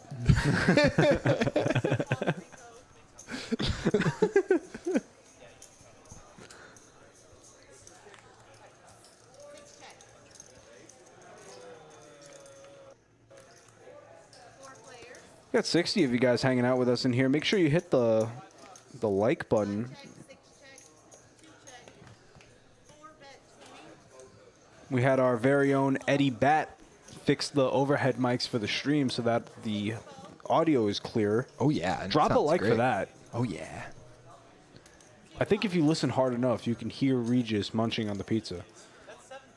Let's try. 3 players, Open on the button. Oh, you open on the button. 5 checks, I was like, it was like one leg. You heard it, right? Did you guys hear the munching? Wait, was that the cue that when you turned that up, I was supposed to like start fake munching? Completely missed the cue. That's why I wasn't on Broadway.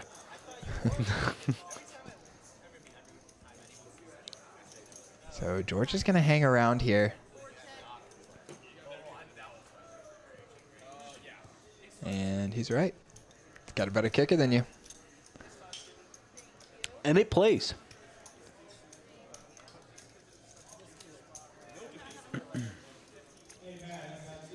Tiny in the chat saying Mr. Regis is the GOAT of eating at a table.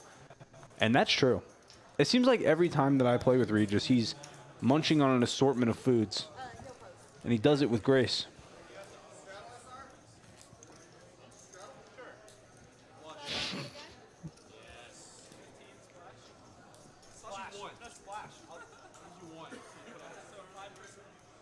What?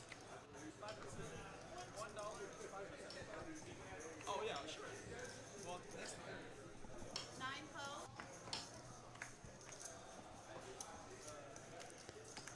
1 fold, 2 fold,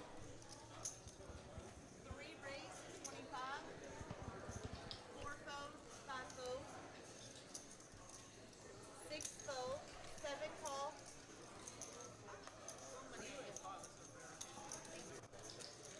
3 players.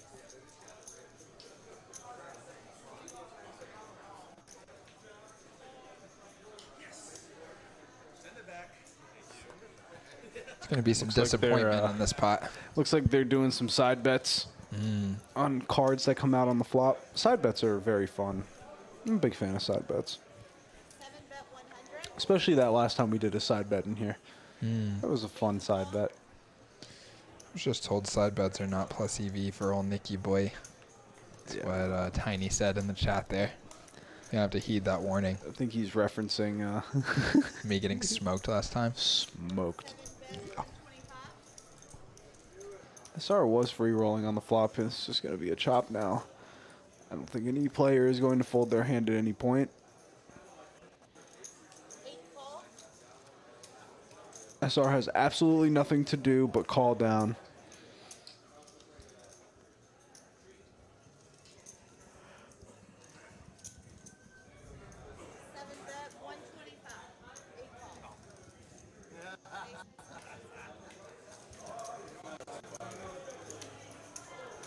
Chop it up.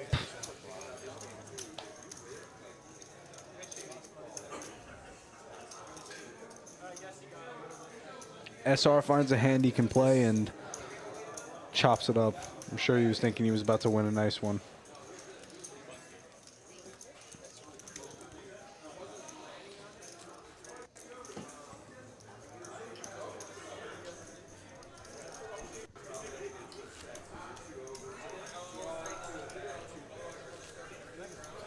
All right, folks, we got about another hour here.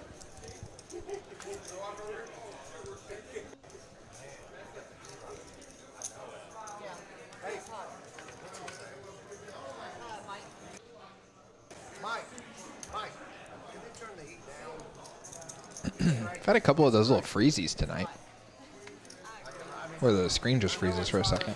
Yeah, we have. Not sure what that is. I think it's this new thing that we do with the graphics, where we put the graphics up. That's where it started. And every time it happens, it flickers. That's probably the situation. We'll get that fixed. So Jello opening it up here. Under the gun with the Jack-9 suited. I don't hate it. I mean, it's one of my favorite hands. I could imagine you would think that, considering that your absolute favorite hand is pipped by this hand. Yeah. I mean, 10-8 suited looks nicer than this hand, but as my friends would tell you if they're watching in the chat, there's somewhat of a meme going around about me that me and suited jacks, you know, we like each other. Is that a innuendo for something? Oh, it is. Like when I look down at a Jack-8 or a Jack-9 suited, I actually 3-bet Jack-8 suited out of the big blind today. It's interesting. I'm a big fan of those hands. They're fun to play. And the straights that you make, no one ever sees them coming. So Jello right here. Oh, I think the graphics are wrong. That 6 of hearts on the turn is actually a queen. Jello has the nuts. Oh, boy. Oh, boy. Yeah. We saw on the overhead camera there. And Nick is firing. This pot is relatively small right now, and if it's true that Nick only has a pair of 6s, maybe he's going to find a way to get away from this. Doesn't look like he has any interest in getting away from this. No, he does have an open-ended, or a gut shot as well. He's got a, oh, he's got a double gut. He's got a double gutter here. Oh, he gets there. Wow. Oh, Jello's not going to be happy about that one. Does bring in hearts, too, and now he's going to lead. Oh, that's brutal. Yeah, that's just so brutal. Brutal for Jello. Nick gets bailed out. Oh, and you hear the agony. Yeah. Oh, has to dab him up. Drawing dead to a jack. That was Evan who was making those distress sounds.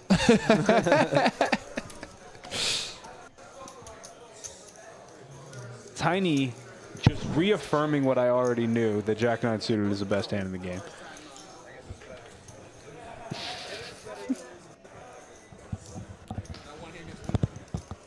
You telling me you don't feel something special looking down at that hand?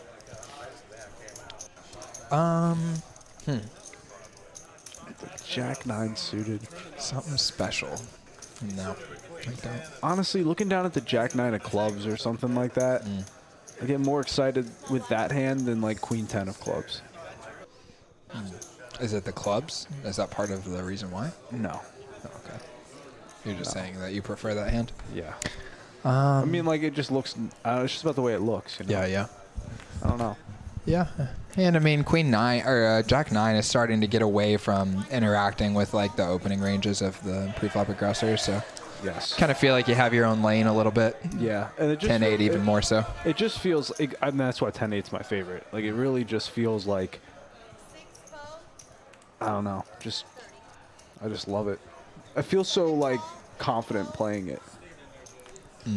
It's hard sometimes to not just be calling 4-bets and shit like that. But you gotta have some semblance of restraint.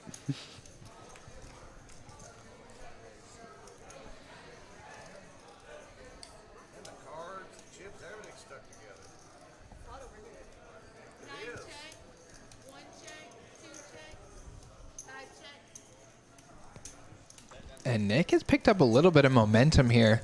He's going to make top 2. Only problem is that there's not a whole lot of anything for the other players. We got Jack and Tricky Fish both with a gut shot. So some specific... Yeah, go ahead. Yeah, I would imagine Jack would be continuing here.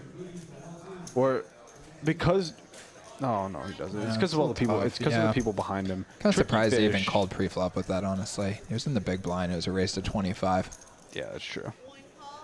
Regis is gonna call. He's not going nowhere. Tricky Fish is definitely not folding. Yeah, well, Tricky Fish is closing the action. Makes a lot Yeah. more sense from here. Agreed. And he's got the suited backdoor hearts. Jello is offsuit there. Oh, and this could get Regis in some serious trouble. Wow, Regis floats with ace high and drills it. Yeah, it does give him some additional equity too. But Nick 6 still with the top 2. He's on the not. flop. Wow, he's not slowing down. Big bet. Goes pot here. He's not playing around. Now he's like, I'm gonna get in value for my hand right Yeah, now. and you can see the way he like slung the chips out there. That just feels so much stronger to me. I'm gonna have Yeah. to talk to him a little bit about that. Yeah. Give him a little heads up. Like, I feel like when you're betting with strength, you're like putting it out there with more authority than the bluffs. Yeah, it definitely felt like he was sure about his hand. Yeah, but Regis probably not gonna fold top pair regardless. Well, he turned it. There's no way he's gonna fold it now. I wonder if Regis is thinking, what did I get myself into right now? Yeah, and he does still have 23% equity. Needs an ace to 7 here. That would be Or brutal. We already know the history between these two. oh my gosh, no. dude. No. Oh, no. Oh, and he checks it. Oh. Nick's got 700 left. There's over 1,000 in the pot. Oh, my. This isn't even fair. Is Regis just gonna call, or is he gonna rip it in there? There's no way he's just calling, right? And Nick is going to lose his mind with the dynamic that he already has. This is gonna be ugly right here. This is going to be real ugly. How does Regis float with ace high? He just calls. Oh boy, here we go. Oh, no. He claps his hands Oh, before he even no. realized. Are you kidding me? He says. Oh my God, that has been happening way too much. Should have just shoved on the flop. Oh.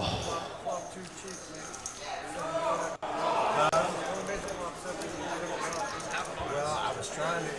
Actually, he thought George giving Nick a little lesson there. Wow. Regis, the GOAT, the absolute crusher. He knew it was coming. Oh my gosh, dude. This is painful. That is one of the most brutal things, especially given the dynamic what we've seen between these two players. Wow. That is a brutal turn of events. Oh man, and then George has to hit him with the needle immediately after, give him some betting advice. You made the flop too cheap. Yeah. But to Tricky Fish's defense, he came to Nick's defense right away. Said, well, he bet half pot. Yeah, What was I supposed to bet? for sure, for sure. Wow.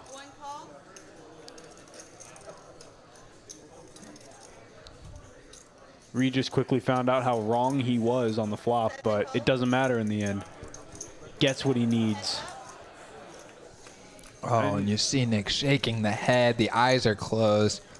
Yeah, but I do need to say, you still got to give props to Nick for holding up his appearances up until this point. Oh, yeah. Because if I was down the amount of money that Nick is down, I would have probably left the game by now. And I certainly would have been dapping people up. To be fair, though, Nick is much more wealthy than us. So That's fair. That's fair. Nick has his own air conditioning company, AC service. He's been operating in the Metroplex for over 30 years, he said. Okay, so he can handle it. I think he's doing okay. Yeah, he's doing all right. If I was down $4,000, that would hurt. Oh, yeah. Me too. Ouchie. But also, like, with the style that we play, just like a little bit more patient, disciplined style where you're waiting for good spots as opposed to attacking the ones that you're getting. Feels like 4,000 to climb out of the hole in a game like this, it feels further away. Yeah. You know, for him, like, that could literally be 2 pots. Yeah. You're just, boom, you're in there, you double, boom, you double again. Oh, all of a sudden I got the biggest stack on the table. Yeah, that's fair. Also, I just don't think that my play style, like, it's pretty hard for me to be down $4,000 in 4 hours. Like, I need to be getting extremely coolered, I feel like. I tend to just play a more conservative style, which will make for usually smaller wins and smaller losses over the long term. Like, you know, 2K wins, 2K losses is fine, but when we get into the 4K wins and 4K loss territory, those don't happen nearly as much, given my play style. 4 call. 6 call. Hashtag knit in the booth. That's what I'm hearing right now. Yeah, Nick. Nitty Nick. Nitty knock. more like. No. Alliteration. Knock the knit. But it rhymes with your name. It fits better. Nitty Nick. Knit and Nick do not rhyme. Knit Nick. That's not a rhyme. That's a rhyme. No. How is that not a rhyme? All right, No. Chad, is that a rhyme? Does knit rhyme with Nick? No, it doesn't. It for sure does. Quick rhymes with Nick. It's the last syllable. For sure. For sure. I don't know. You said alliteration. That's. I mean, it's definitely That makes alliteration, but I don't know. If someone was rapping and they were rhyming knit with Nick, I would not bat an eye. Well, it's not a true rhyme. I mean, you could say the same if they rhyme Nick or knit with knock. Okay, well, it's a little. Come on, that's It's a little different. I'll give you that. I take back that point. Yeah, all right. I mean, you share 2 of the letters in your name with knit. I only share 1 letter. Yeah, that's fair. But it's still not a rhyme. Help me out, chat. All right, well, it's the truth at least. Luciano says tight is right, giving us a little example of an actual rhyme there. And I think while we were goofing off, the boy right here just bet Regis off of top pair. That's pretty hard to do. Yeah, it is. It looked like he flopped the nut flush draw and then went for a big raise, and Regis let it go. Tiny's calling me a knit. Now, the last time that I played with Tiny was back in the Hideaway days, almost last year. And I can tell you one thing is absolutely for sure, is that when I was playing in those games almost a year ago, I was absolutely not a knit. I was probably playing 40% VPIP in those Hideaway 1-2 games, just wailing it off, as they say. I like to say that I used to check raise every flush draw, every straight draw, and just triple it off every single time. And Tiny says, Nick knock on TikTok. That's a rhyme. I mean, he says knit knock on TikTok, but I was thinking Nick knock on TikTok. It makes me almost want to start a TikTok channel with you just because of the rhyme scheme. I mean, Nick knock on TikTok. would our name be Nick Knock, or would it be Nick Knock on TikTok? I I mean, One's kind of redundant. I don't know if I would call it redundant. It's maybe a little bit excessive. Redundant because we're on TikTok? Yeah. So it's like Nick Knock on TikTok on TikTok? What's your name? Oh, I'm Nick Knock on TikTok on TikTok. Hey, do you follow Nick Knock on TikTok on TikTok? Oh, boy. Tiny reminiscing on the Hideaway days, saying those were the days. I'm sure they were the days for you, because I was just giving all my money away.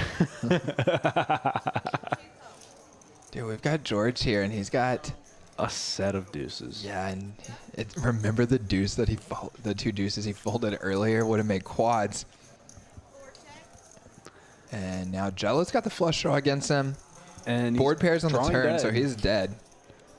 But that board pair could help him to get away from this hand. Well, he checks to him. Wow. Falls for the trap. Wow. So George bets a flop. And now checks on the turn to lay the trap for Jello. It works like a charm. Jello makes a healthy bet. Oh, he snap jammed. Yeah, George is thinking Jello must have a 10. And nope, not this time. So Jello has to snap, let that go. And we're going to skip these chip counts and go straight to cumulative winnings, which also shows the chip counts there. Oh, that's going way really fast. Yeah, okay, I think this will do a little better. Regis and Tricky Fish both up 2K. Nick 6, unfortunately, down 4,700 tonight. Yeah. Not going well. No one else is really down that much except for Yeah, we got SR. seven players that are up and 2 players that are down. That is true. Which is crazy. It looks like we actually have more winnings than losses.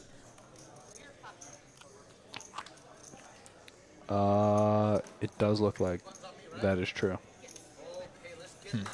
It's very close, though. Maybe not. Maybe I'm wrong. Very close. Okay. 5,500 in losses. Could be about the same, yeah. Nick's got a real hand here. Opens into 40. There's a straddle on. Oh, boy. And he runs into it again. And it's Regis again. And it's a freaking dominated super cooler spot. Oh, my gosh. His suit isn't even live. This is brutal. Yeah, and Coach has 2 diamonds behind him, making his diamond not that live. Makes it 300, which just puts Nick all in. And I don't know if Nick's going to fold this for $300. I don't think so. I don't expect him to fold this one. I think it's just going to be him hoping to hit a queen. Wow. He's got 19% equity, and Yeah, it's not going to go up much. Yeah, up to 21. When he's dominated, it's going to be Regis absorbing that equity from all those folding players. that is unbelievable that it just keeps being Regis to get him. Yeah, Nick snap all in. And is this going to be it for tonight for Nick? Do you think we're going to see another I rebuy? think this is going to be it. I mean, come on. There's only so much, you know. Oh, and he's dead, dude. No. Literally dead.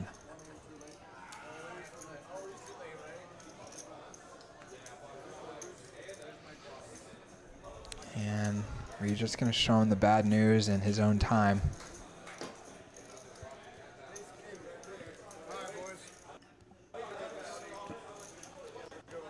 And that's it. That's going to do it.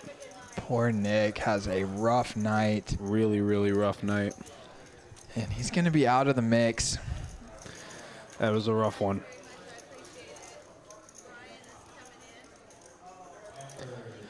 What can you do? Rough night. What can you do?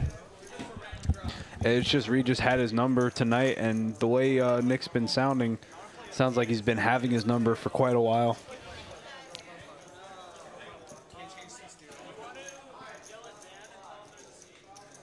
Looks like we might be getting Dan in the mix.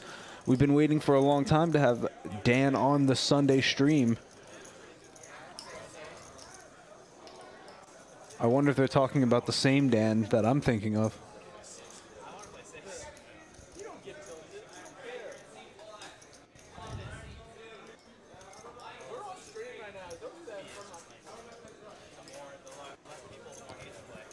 What a brutal, brutal night for Nick 6 tonight.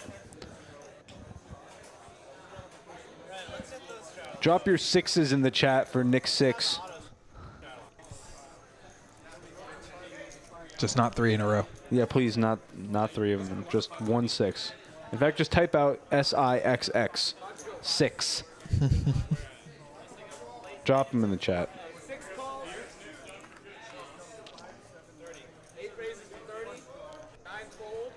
I'm sure we'll see him back next time. Yeah, we got SR with the ace king now. Maybe the knit allegations will hold. We've only seen great not hands this from time, SR. dude. Coach. Oh, coach. Oh, boy. SR is going to be in absolutely no mood to fold after so long of not getting hands. And he's got ace king here. I expect the 4-bet to be coming in. The boy cold calls. Very interesting spot here. I actually wouldn't have been surprised to see the boy use this hand as a cold 4. Yeah. And he's all in. Yeah, I don't blame him. I love that play. I love it. It's great. That's exactly what I would have done. Me as well. 1.5K. You got like 400 out there. Yeah. Only 3x the pot. This is a no-brainer. Perfect hand for it. Coach says, whoops. Got my hand in that cookie jar trying to win those bounties. Gonna posture a little bit here. But now, if you're up from the table, do you have to pay the bounty? no. If you had a hand and then you got up, like if you folded and then got up, then you Of course. have to pay. Yeah. I'm with that. And now, I feel like the boy has an absolute no-brainer fold here. oh yeah. So does he. And SR wins a healthy little pot there with no flop needed. That's the best. Coach wants to see what he's got. A little frustrated that he doesn't show him. If SR shows him, it's going to come down. Everyone's going to think that he's a nit. It looks like Eddie's joining the game. Got those 6s in the chat. Nice. No, Steven. SR actually has a I don't like 25% VPIP, so I don't know why everyone is complaining. But do you see that we have Eddie joining the game? Oh, Mr. Eddie Bat, let's go. Eddie joining the game. Recently took down Danielle's birthday bash tournament for, what was it, 55,000? 50K.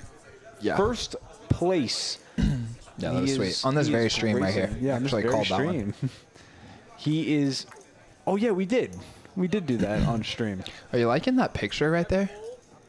From Mr. Eddie? You missed it, but I did miss it. I'll catch it next it time. was a cute pic. A cute pic, huh? Mm-hmm. One of those, like, I was feeling cute. Might play poker later.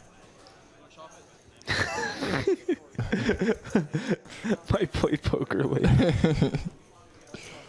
Tammy's saying the Asian sensation. Asian sensation Is in the here. house. Buying in for 1,500, and which is now the shortest stack at the table. I don't consider Eddie to be Asian. I consider him to be Islander.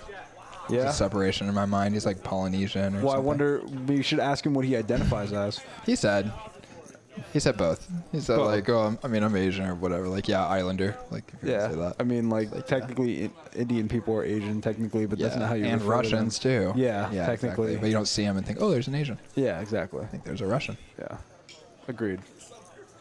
Who am I to say? I'm white as can be. What do you say when you see yourself, John? I'm white as hell. like I know that the way I see myself is how everyone else sees me. They look at me and be like, "Yeah, it's a white guy."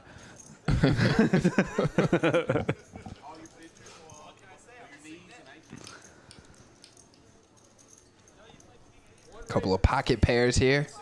We're just gonna bump it up. I missed Eddie's picture again. Oh, there he is. Oh, look at him. He looks like a distinguished gentleman. Yes, he does.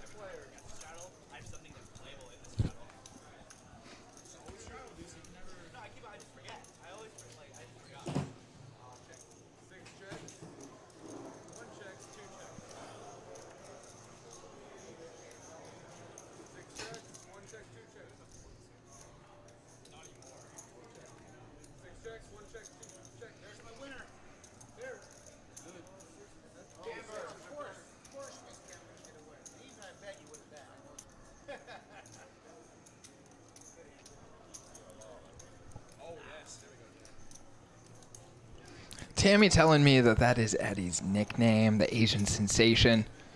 Yes, I know. I know. And it's a good point. Just saying, when I hear Asian, I think of, you know, Chinese, Vietnamese, Korean, Laotian, anything in that vein, Thai. I don't know. Eddie told me he's an islander, and that's how he looks to me. Okay. I'll do it. Pistol throttle. Green action. 50? 50 or 40? 40. $40. I think Eddie might have also won one of those mixed game tournaments up at Choctaw recently, or maybe he got second, something like that. Did really well, though, and has been coming to play mix with us every Tuesday for Mixed Madness here at Poker House. If you are interested in playing some stud or flop games, stud or draw games, some flop games like Dramaha, come up any Tuesday. We are here from 1 p.m. until 1 a.m. playing a mix of like 8 or 9 different games. Badoogie, Badesi, Deuce to 7, Stud, Stud 8, and Raz, all in the mix.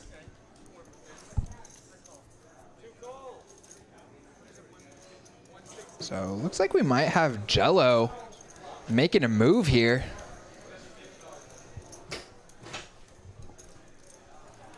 He does pick some good players to go after. Coach and MF might give him some respect. And they do have weak hands, but this time, no respect. MF is in there calling and then overcalling again with the 6-5 offsuit. So it's like, oh, and Jello flops the goods. Not really anything to give him action here. But the arrow's already $500 in the middle. Something about just flopping it. Yeah, and I think that's going to be a little bit much to get a float from Coach. If he went more like 125, I feel like Coach might consider floating here. He's got an overcard, backdoor straight, backdoor flush, and what the heck do I know? You don't know anything. Without hesitation, counts out raising chips, and Jello is licking his chops. Oh, the pump fake. Yeah, the pump fake, The dude. pump I fake. knew I was right all along. Come on. I really hope he puts that in right now. Oh, I really hope he puts that in. He's not going to. He's not going to. He already froze. Yeah. Oh, he was right all along. He was right all along. I'm not gonna lie to you. I might have to hop in this game after this stream. Nice, dude. Good luck to you. And there it is, the Asian sensation. Asian with a Z. Asian sensation.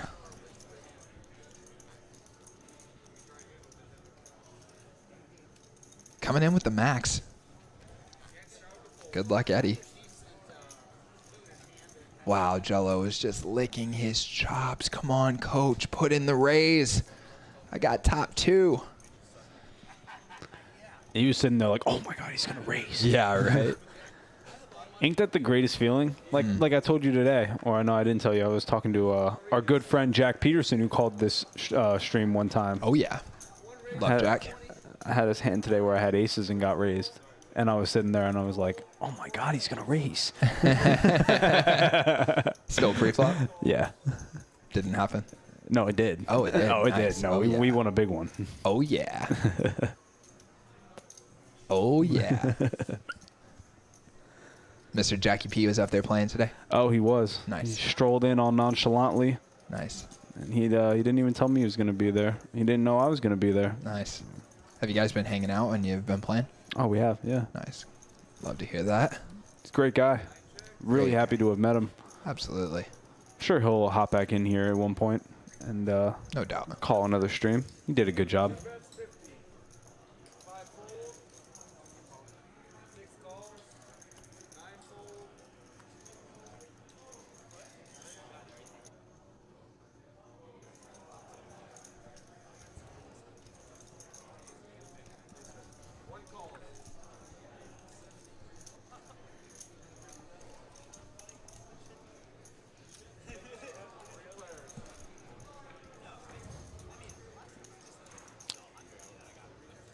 We're having some glitches on the board.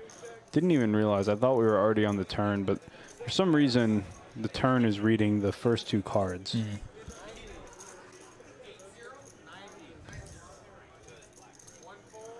Sorry for all that, guys. We'll have to get that fixed going forward. But the improvements have been few and far. I mean, there have been a lot of improvements, is what I'm trying to say. No doubt.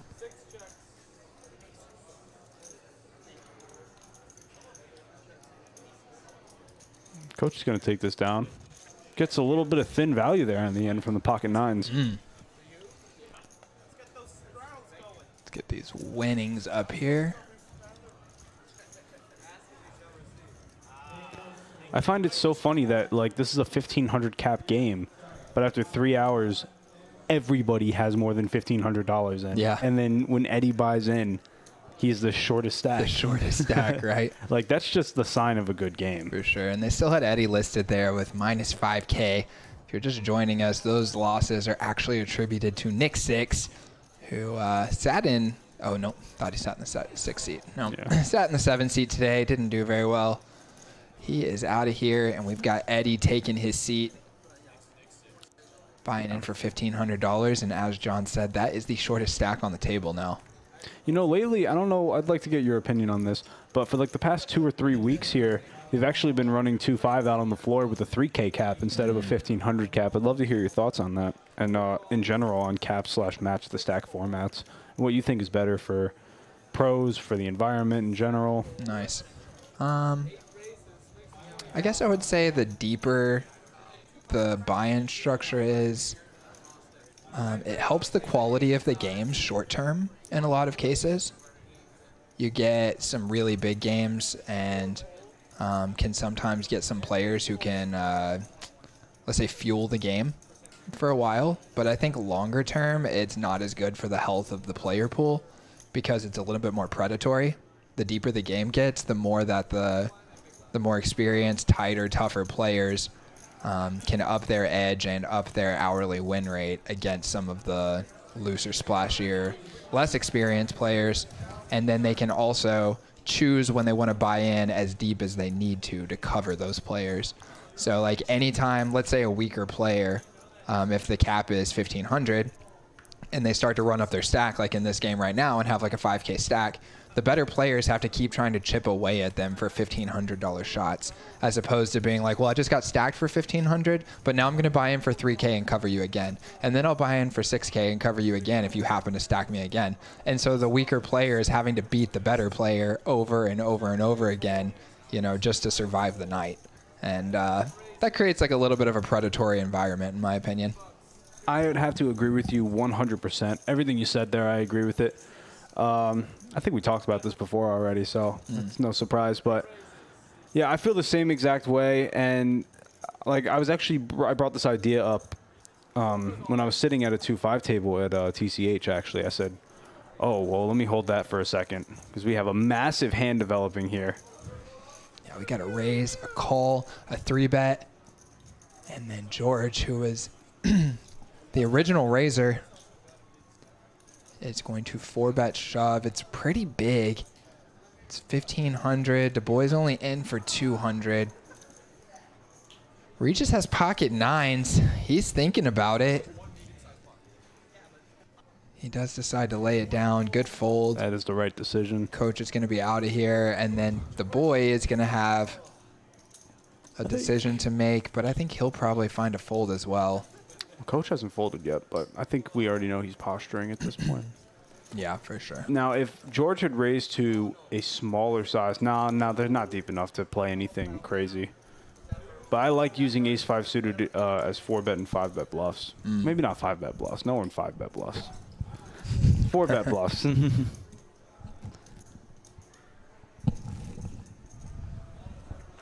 That's going to do it for that.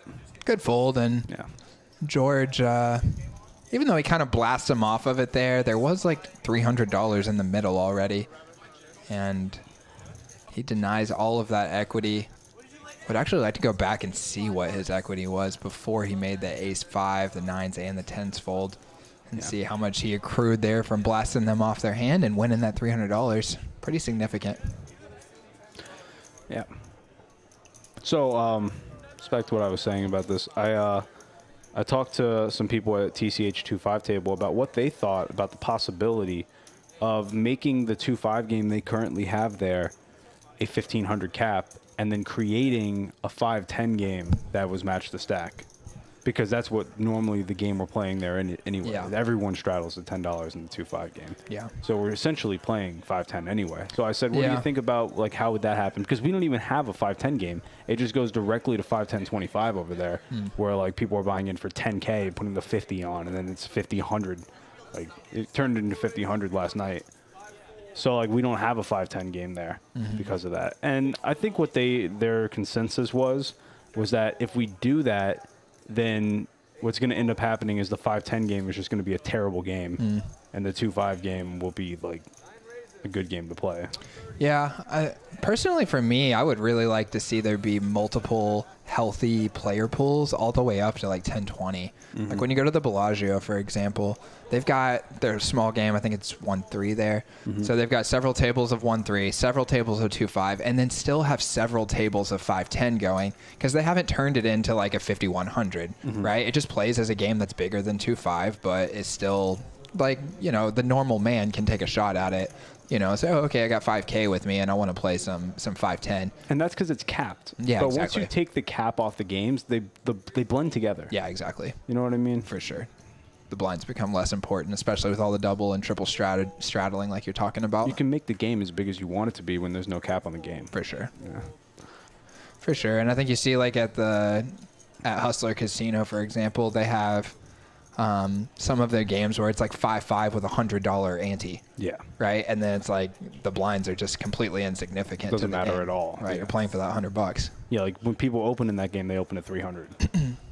Obviously because of the ante, not because of a $5 big blind. Exactly. Exactly. And you've got Jello here who went with a little squeeze play from the cutoff, gets cold called by Regis. So there's already 500, or actually I think there's about 300 in the middle before he makes this bet. Wow. Now there's going to be 500 out there. He hit a 3-outer here. Yeah, he did. Regis had him dominated. And I don't think Regis is going away with a gut shot and an overcard. So we're going to see a turn. And Jello's got the lion's share of the equity, but Regis still has a shot. He's got 20% chance here. Absolute dud on the turn here. And how's Jello feeling about his hand? Is he going to lead again for value? Or is he going to slow down and pot control a little bit? He's coming again.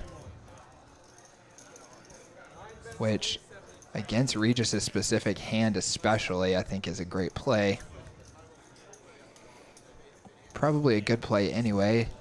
I don't know. I feel like I might check this turn. I don't know. I'd have to think about it a little bit before I Being out of position. said too much, but I don't know. yeah. He's going to get called, though. Yeah, he does. And He's got a 90% chance to win a big pot here. yeah, if he could see Regis' cards, he would think that he was playing this hand just about perfect. I feel like he's gotten max value, and now he makes top two. Regis makes a pair, and Jello might have a chance to get some more. Yeah, but if you're Jello, you're sitting there and you're just like, this isn't even the greatest card in the deck. No, I Because mean, if Regis has ace-jack here, he certainly has ace-king. oh yeah, Regis can definitely have ace-king, but when he cold calls, I feel like he's pretty, I mean, he's not just like a normal cold caller where he's like, Yeah. oh, he's got ace-king and jacks or something. Like, It's not a Regis bad. can have a lot of hands. It's definitely not a bad card, for sure. Yeah. But I mean, you Still can beat something. ace-queen and king-queen now, and you couldn't before, you so can that beat feels pretty kings- relevant. You can beat kings and aces too. Oh, yeah. I don't know if Regis is ever cold calling those hands, but No, I think he'd probably raise, but yeah, definitely helps us take the lead against a few. Queen 10 as well, it's possible. And now Regis going to think about it. 575 feels like a great sizing. Honestly, I feel like Jello has played this hand perfectly if he knew Regis' exact cards. I'm not sure what he's going to do. What do you think? I think he's gonna fold.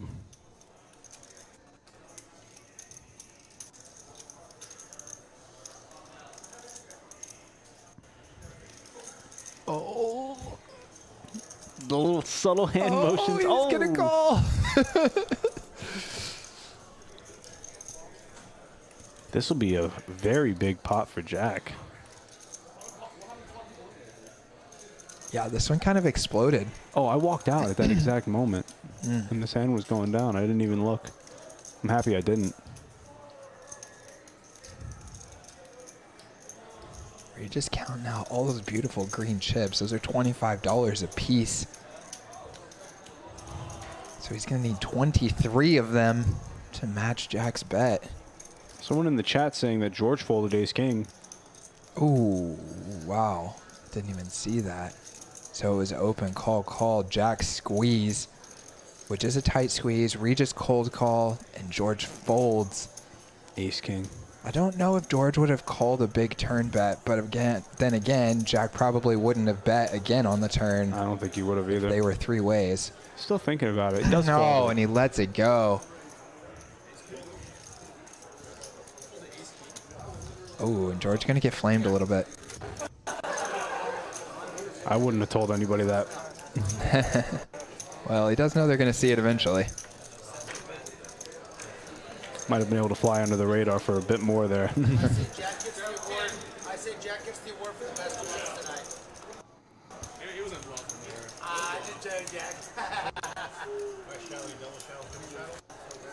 All right, and Eddie trying to bring in the straddle heat. Hell yeah, Eddie. So, of course, he says if I straddle the smallest one, will you guys double and triple straddle? But it's always better when someone says if you straddle, I'll double straddle, as opposed to MF 7 deuce offsuit under the gun +1. Yeah, He'll probably end up folding this, I think. I don't know. What do you think? I don't know. I've seen him be relatively snug, and 7 deuce off and +1. I have in some situations, but then again, it looks like maybe he didn't even realize that the game is on. How quickly he folded that. I don't know. I'm pretty sure he did.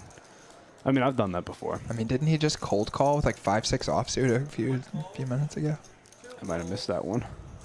It was 3 ways. He was on the button.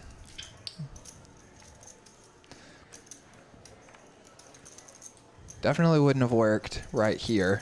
That's for sure.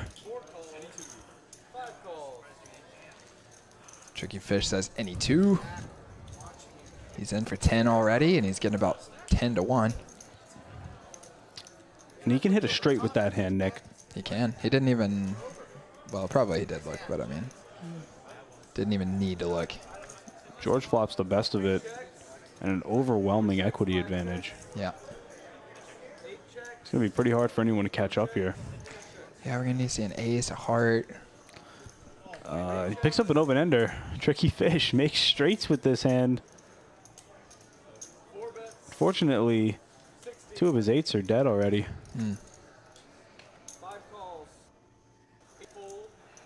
Personally, I would just be folding there.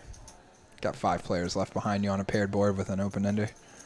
Yeah. I'd be out of there, but he's going to peel once and a flush draw on the board, too. Yeah. He didn't come here to fold open enders on paired boards. No, though. no, not at all. Oh, man. The ace fell already folded out of the hand. Yeah, so George has the best hand. I'm not sure. Yeah, Tricky Fish checks. It's going to take a... No. Regis gives up. Either one of those guys probably could have bet George off of his king right there, if I had to guess. I would guess so as well. But I don't think they're going to. I mean, I don't think that Evan is going to with a guy behind him, and I don't think Regis is going to do that. So yeah.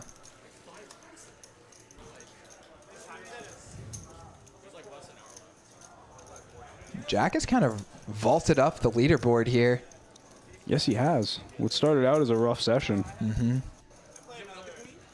Got 75 of you guys with us in the chat. Appreciate you joining us tonight here at Poker House Dallas. You are watching the Poker House live stream with Next Gen Poker. That's Mr. Jello Next Gen himself in the 9 seat, sitting on a pretty little 3K stack. Got a little purple chip sitting up there on top, perched on its nest. We are playing 2-5 with a $1,500 cap on the game. And we have seen everyone buying and rebuying for that cap repeatedly. So, Nick, am I right in saying that you prefer to not have the bigger chips? You prefer to have mountains of green chips? I would say a little bit of it is just dependent on the vibe of the day. Excuse me. Sometimes it feels like sort of a fun mini game to accumulate big stacks of chips. You know, like the towers, you know, it like kind of gives you something for your brain to be excited about throughout the course of the day. And then other days it feels like a little bit gaudy and like pointless and maybe even a little bit embarrassing, you know, because you see like other more mature players. Very self-aware there, Nick. Yeah. Coloring those chips up and then sitting on like a very reasonable looking stack. When I first started playing a lot of poker, that was one of my favorite things about it, was trying to make little pyramids with the chips. Oh, I was actually the opposite. Really? You always were a color up guy? I wanted the least amount of chips in front of me as possible. Like, I would keep 100 red and constantly color up to green chips at the hideaway. Interesting. And then, but then recently, I've been kind of enjoying having a lot of black chips, but like, it's just because I've been buying in deeper, I guess. It's a function of that. But like, I don't want to color up to like pinks or 1K chips. Like, I don't really like doing that anymore. And I now stack my chips in just big towers in front of me instead of like multiple 100 stacks. It's like indiscriminate stacks. Yeah, I've been going with that style too. I feel like it's a lot better. I don't know. Yeah. Also, your stack looks less intimidating, I feel like. Okay. Because it's not as like girthy. It's not as big like in front of you. Like, it's just easier to look at, you know? Yeah, sure. It doesn't look as opposing. I think I like that it feels a little less calculated, which I shouldn't be revealing all of this to the public if that's my strategy, but I kind of like it where it looks like a little bit more sloppy and haphazardly placed there. Like putting off subtle impressions of like, hey, I'm in the mix, guys. Yeah. You know, I'm getting involved in some hands. My chips are, you know, they're not on lockdown. You know, they come and go frequently. Like when you look at people whose stacks are all perfectly even. Yeah, exactly. You know, and everything. Yeah, exactly. You know that they care about each and every one of them. You know, I want to look like I don't care when I actually do. You care deeply. Words to live by, guys. Just pretend you don't care about anything. Everyone will think you're cool. Just kidding, of course. Okay, the Amazing Productions popping in the chat here. Says pocket 10s are his favorite hand besides ace 10 suited. Gotta say though, they don't do that well going all in pre-flop. Sometimes, depends on the situation, but I agree with you. Amazing Productions. I used to feel a lot more confident about sticking those 10s in pre-flop and got stung a few times and started realizing it's much more situational than that. Asking about promos here at Poker House. Love that. They do recurring promos that will go on for a while and then they'll switch to something different. So I've seen like high hands and hot seeds and bad beats. Lots of tournaments, of course. Promotions on cheaper play. Sorry, go ahead, John. We have Jack picking up pocket kings here. We do. And it looks like we had a bunch of limps. We have the Asian sensation squeezing with the pocket nines, a perfectly good play, revealing what he has by raising to 90 with the pocket nines. A little bit, but still seems okay. You know, I mean, I like it. Yeah, I like it too. And also is going to give him a lot of information when Jello, who looks like Jello limped. Love it. So this is a straddle. SR is in the straddle. Jello limps, multiple calls. Asian sensation goes 90. Jello loves to see that as he was like, dang, this is about to limp around. And then puts in the 3-bet. Yeah, limp 3-bet. Eddie calls.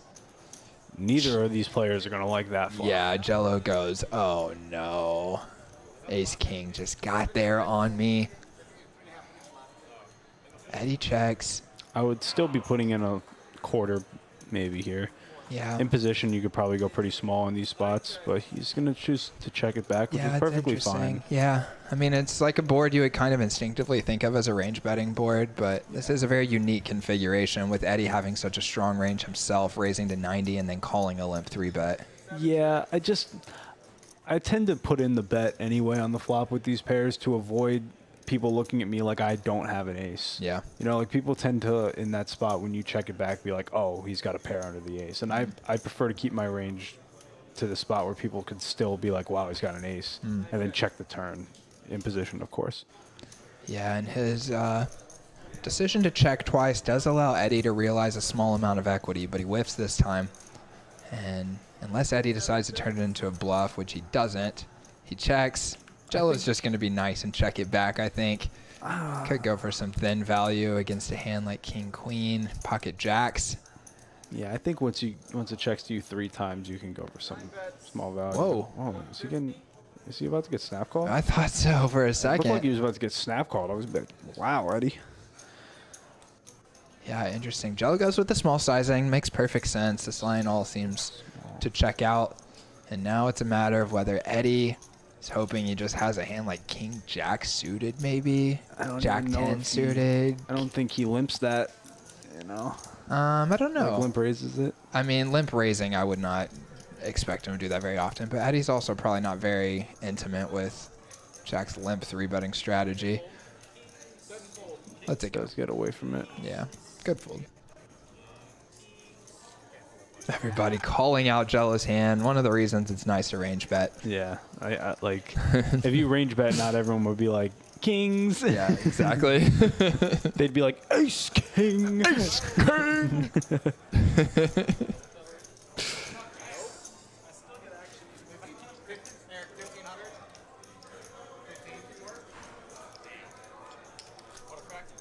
Renee's saying he likes even stack so he can know his stack size easily. I completely feel that.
You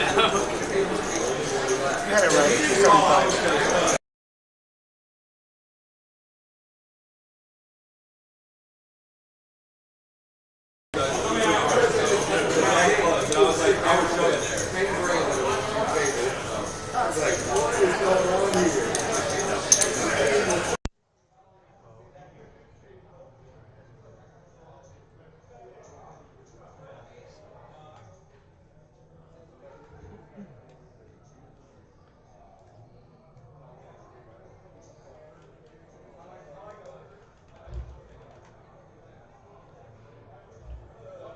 said they had it for a moment, and then someone said it's back. There we go. There we go. Like we got it back. Got it. Mr. Eric coming in. What's so clutch? Saving the day. So clutch. That is Eric the something. I can't remember. Eric the phenomenal or something in that vein. So clutch of Eric to come in here and save this stream. Now it says gone again. Oh no. Wait, I hear it low, he says. We hear it turned up. Tammy says no. Gosh. Yeah, you can see it here like it's really low. Yeah, can you grab him one more time? I'm gonna fix it. Oh, John's gonna go for it. Wow, he's a genius.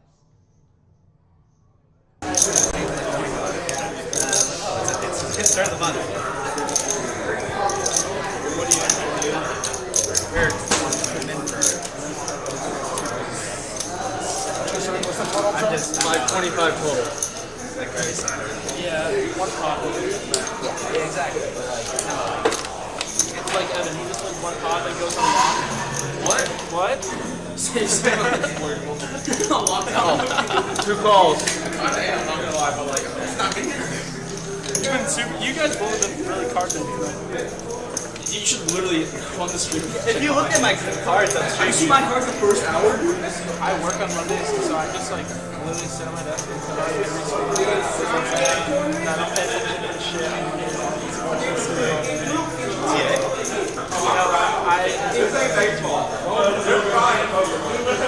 It's right across from campus.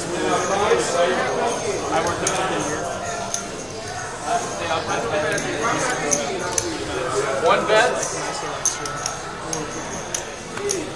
450. I'm actually putting waiting for the That's what it was on before. And then they'll hear you off of that microphone Yes. and say, exit out of there. Yeah, but they can't hear us right now. You can see that it's not picking up our voices. They don't hear this, but they hear you off of that microphone, off of the webcam microphone. Oh, okay. So, Okay. Is that how we're gonna have to leave it? well, there's only like 10 minutes left to play. Yeah, I gotcha. All right, see now, I can hear you. Are they done playing out there? No, they've got 15 minutes. Okay, they're wrapping it up. It's like half an hour for us. You can keep talking. I'm gonna try something else. Let's trade places for just a second, see if I can figure it out. Sure. I'm going to, let's try this. All right, so they can hear you. They can hear us right now. You guys let us know in the chat if you can hear. We are working on the audio. It says I can faintly hear you guys. That must be off of the Webcam mic. webcam. Yeah, that's the webcam. So we'd have to speak up to that guy if I don't get this figured out right now. We're trying out the classic unplug it and plug it back in. Let's go. It's my favorite. Works like a charm. It actually usually does work. Yep. Actually do anything, so there's nothing to talk about. Kind of just keep our.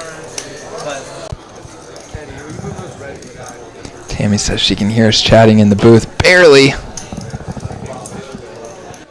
All right, now try talking. Hello. Welcome back. Let us know if you guys can hear us. We are trying to get our audio fixed up here. Yeah, you can see good. it. Yeah, we're good. Unplug it, plug it back in. All right. Unplug it, plug it back in. The secret to fixing electronics. And here we are. Unplug it and plug it back in. We're back at it. Just like that. Okay, and Renee says it's up now. Appreciate that, Renee. Eric Anderson, the absolute god of audio technical work. Wow. What a compliment. Steven says we should jam a fork into an outlet and see if that works. Gonna try unplug it and plug it back in first. Yeah, just make sure that when you do that, people in the chat, they use a plastic fork, not a metal fork. I thought that was the purpose of the troll was. I just didn't want people getting the wrong idea. Yeah. We're gonna get sued because someone thought that was a good way to try and fix their electronics. Yeah. Oh, Eric lost his glasses out here. Ooh. He might need those. You got your headphones on.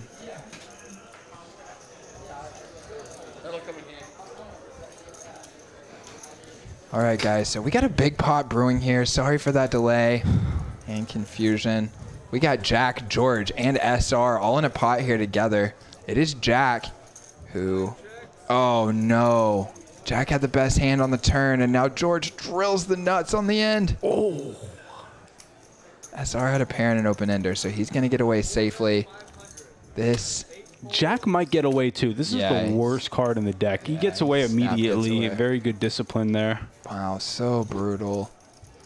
Jello shakes his head in frustration.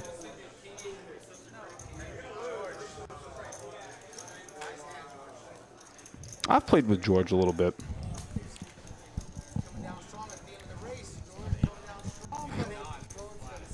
Check out our V-pips here.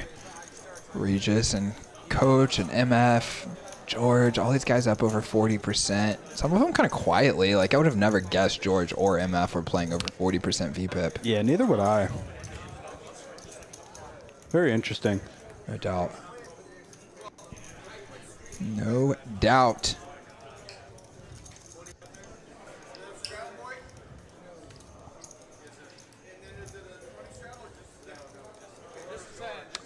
Yeah, Thray, we got it back up and working. I think that it's possible you are a little bit behind. Maybe it's live for us and you paused it at some point. I also would not doubt entirely that Athrea might be trolling us after that is everyone also, says your audio's up. That's very likely too. I forgot about that. Oh man, everyone's just been so well behaved that you know. Yeah, I know. Need to dish out some spankings. Yeah, seriously. Chat spankings. It's because Tiny came in here and threatened the banhammer, and then everyone got like really polite. Yeah, right.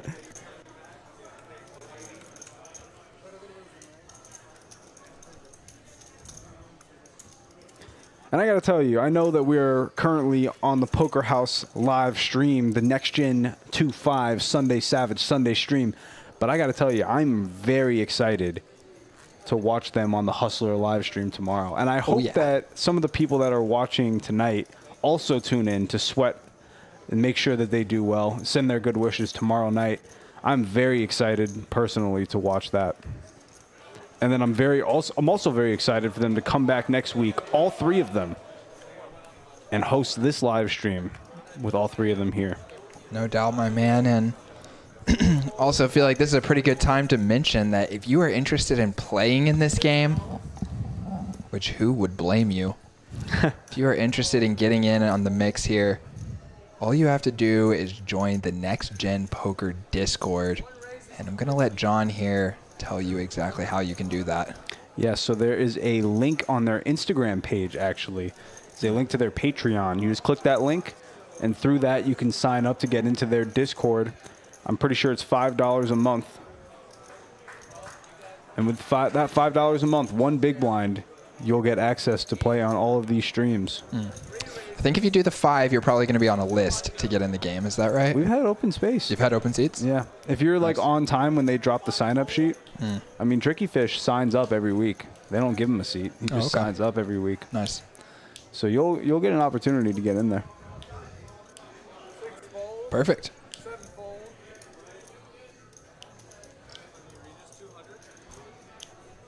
Tammy says she wants some chat spankings.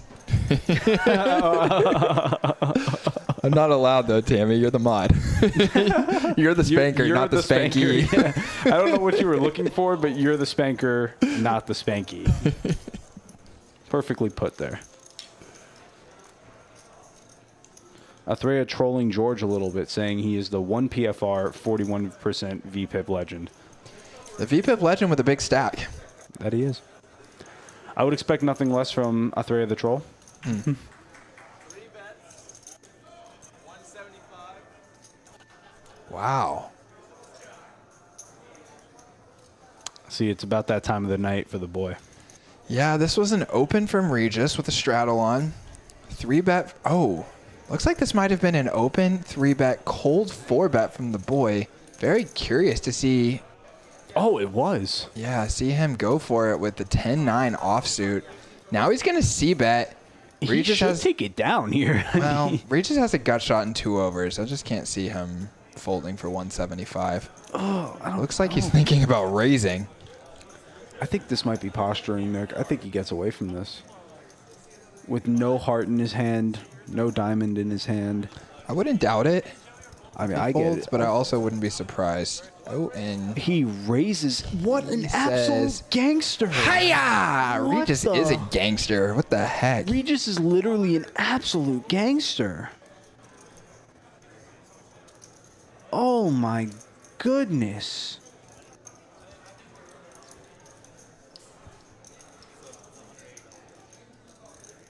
I mean, I can't imagine that this does anything except get a very decisive fold from the boy. It would be seemingly crazy / suicidal to put in any more chips here. Wow. He's just like lamenting his bad luck. He's been very disciplined all night and then decides to get out of line. Dude, Regis is scary. Bro, Regis is...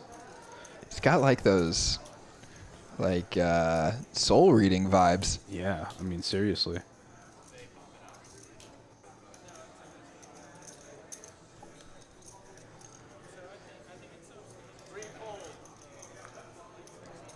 Keith asking, what if you don't have Instagram? And Tammy coming in with the link. Sweet, Tammy. Appreciate that. Well done, Tammy. Thank you very much for that. And the boy lets it go as expected. Did a little bit of posturing there. Not much to think about. I am absolutely floored at Regis's performance on these streams. I mean, how does he know? How The does he boy's know? been very, very quiet tonight. That's some scary stuff right there. It's a cold-hearted killer.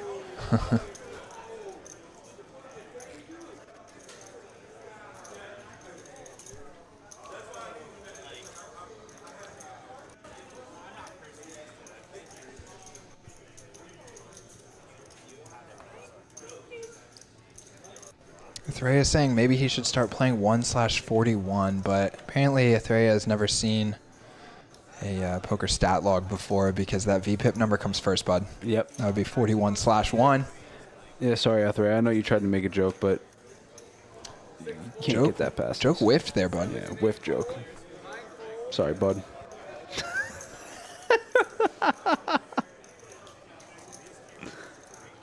That's one of the reasons I like the trolling is because I want to... You want to troll back? Yeah, I love taking some swings at trolling back. It's fun. It's a Oh, good yeah. time. Yeah, and you feel way more confident going for it when you're responding as opposed to instigating.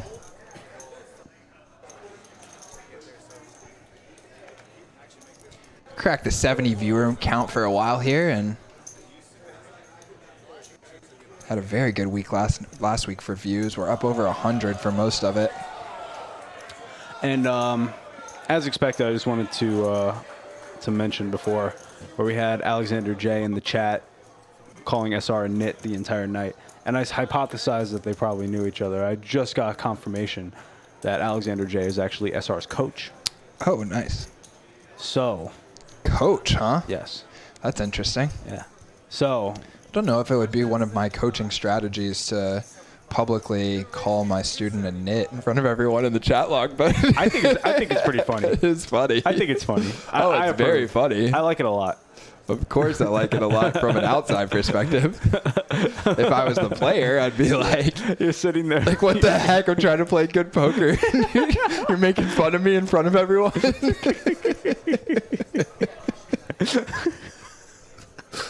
That makes it so much I'm better. already nervous. Oh, you tell everyone I'm a nit. I'm doing what you said. Yeah, exactly. Love that. Oh, man. Love Oh, that. man, that's funny. That's real funny. Okay, and Regis once again just finds himself in a dream spot. He's got top two. He's got coach almost dead. It's like every time I look up at the screen, Regis is just like, he's just in a beautiful spot. Yeah, Like, just scoring. Regis limps. Tammy's saying that she almost banned Alexander J, and that would have been funnier. He gets banned for making fun of his own student. Oh, That would be that's so epic. I hope funny. he's still around to hear this. Yeah, that's so funny. So This went Regis limp with a straddle on. Coach raises it up on the button with the queen jack offsuit to isolate Regis. Great play. Seemingly, if you only knew that your dominating hand was going to get out flopped by 2 pair. Is he 3-betting the flop right now? My gosh, and Regis just leads into it on the flop. Gets raised. 3-bets the flop. Yeah, now it goes 525. I mean, it's hard for me to imagine this is ever anything besides real strength. Maybe. Like, I feel like even if Regis had, like, let's say the nut flush draw, that he would always just call here. Coach having a rough night. Yeah, and now Coach thinking maybe he doesn't know Regis well enough to know whether Regis would ever do this with a weaker hand. It's hard to make top pair, but I could definitely see him finding a fold here. I think if he had a hand like ace-queen or something, he would probably stick around. And what do I know? I mean, even with ace-queen. Yeah, I think he's probably going to fold when you see those faces come in, the, like, exasperation. Like, seriously? You just make the goods again, Regis?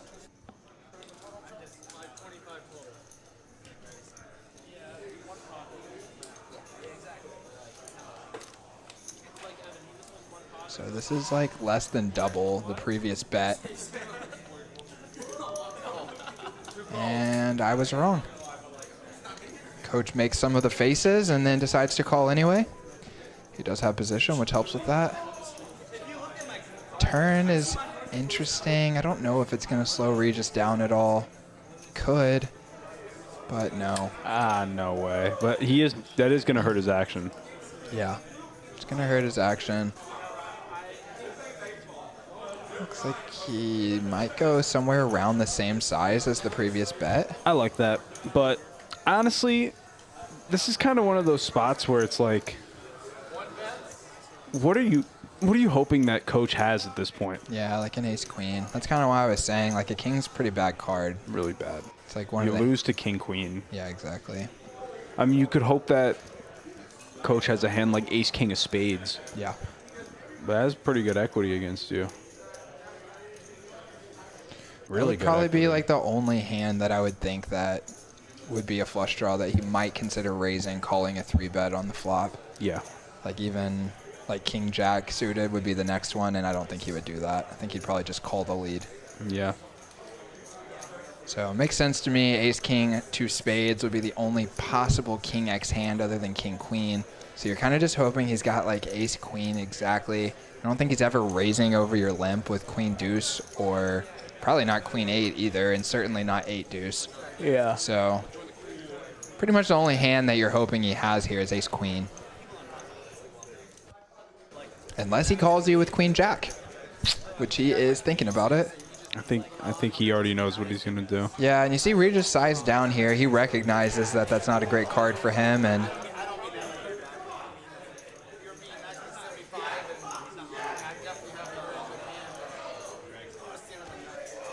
oh, and Coach going to talk it through a little bit. I feel like after you do all that talking, it's hard to continue. Yeah, agreed. I just got some spoilers about the last hand of the night accidentally. And I'm very unhappy about it. Unsettled? No, I'm unhappy that it was spoiled for me. Oh, yeah. About the last hand of the night. Gotcha. Thought you meant about the results of the hand. It was the result of the hand. Oh, dang. Well, don't spoil it. No. I already had it spoiled for me. Don't spoil it for me, although it's getting spoiled for me It's currently. already getting spoiled. Don't spoil it for the fans. For the fans that are wondering, Eric just walked into the booth with a look on his face that only means one thing. Ooh. Something just happened. Something gnarly. Something gnarly is coming. I got a text message about it.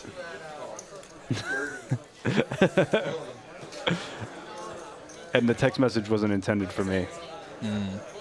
No spoilers. I'm not going to spoil it. I mean, Well, I'm not you're even telling us who it involves, so. I didn't say anything about who it involves. Well, we've already been talking all night about your buddies. Think we can guess who it might be?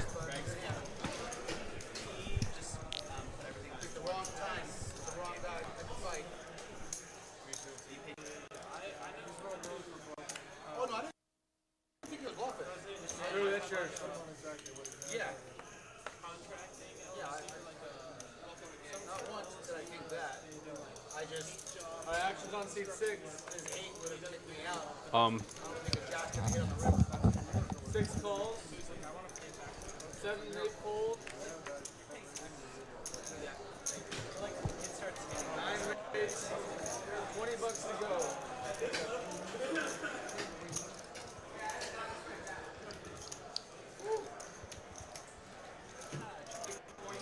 9 made it 20. So it looks like Jello's going to come in with a little action-giving raise here. He feels bad about being such a nit. I mean, he hasn't really. He's I playing know, like I'm 30% VPIP. He hasn't tonight. been in it at all. Not at all. And he's going to give the action here. He raises, immediately gets punished as Regis 3-bets him next to act with the ace-9 off. Oh. Jack's just like, what am I doing? Yeah, and he calls. says, okay, here we go. All right, come on. Price is too good. I'm not putting in $20 and then folding for 30 more. Yeah. Outflops him. He outflops He gets him. rewarded. He does, and Regis has something. He's got the second pair with the nut kicker. He's going to bet massive. Yeah, he is. Wow, surprising play here. And Jack's just like, oh, what did I get myself into? Hard to fold to just the first bet, but then you're like, man, bet's more than the pot. And then we've still got 2 more streets to go, and I'm out of position. Going to be checking again on the turn and potentially facing another large bet. I wouldn't mind a fold at this point.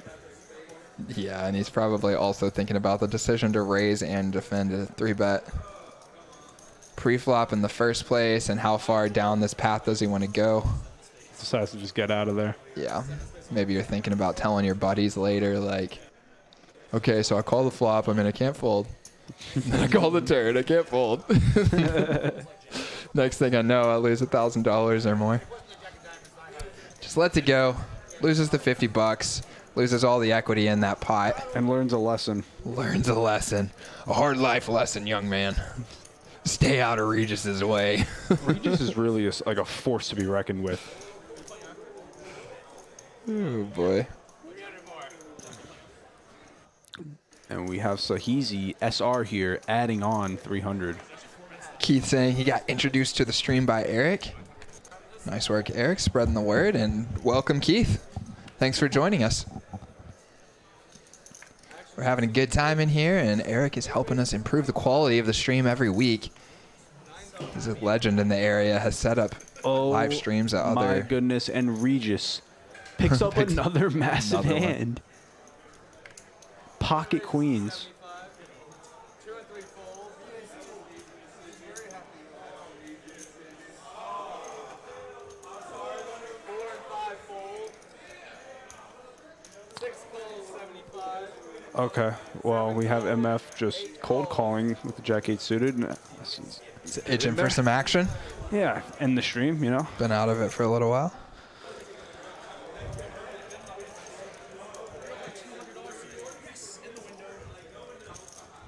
Oh, 6 checks. 5 on the flop. So Regis might finally get punished here. wow. SR's patience pays off. 1 bet. Oh, yeah. Oh, wow. 300. Overbets it. Regis coming with these overbets. Uh-huh. This one makes a little more sense to me than the previous one, but he's going to get punished for it. And SR just swoops in immediately and raises. I think I like that. I'm not sure. Yeah. I mean, facing overbet, maybe you just call and. But I mean, you don't want to check to him on the turn. Then yeah, you don't really want to check to him on the turn and let him check it back. Well, what would the SPR be? Just calling. Yeah, and we know Regis is probably not going to want to get away from a hand that he bets 300 with versus a small raise.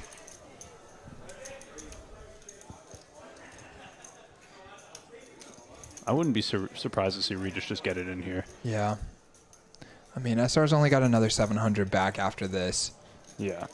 So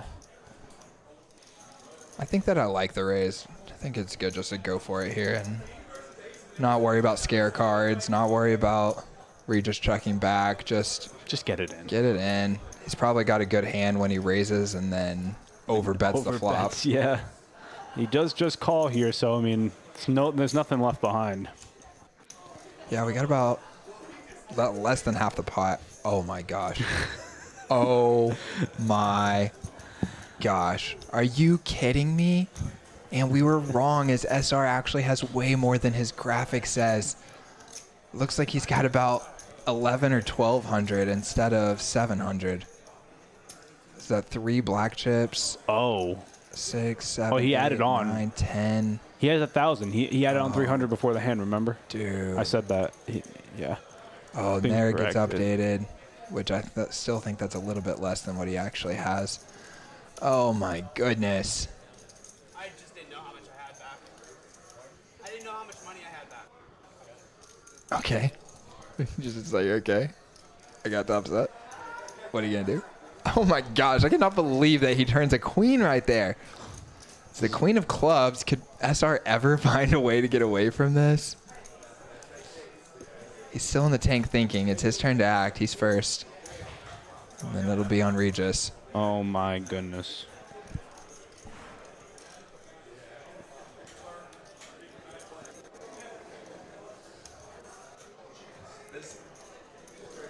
We got Jello popping his head in the booth right here.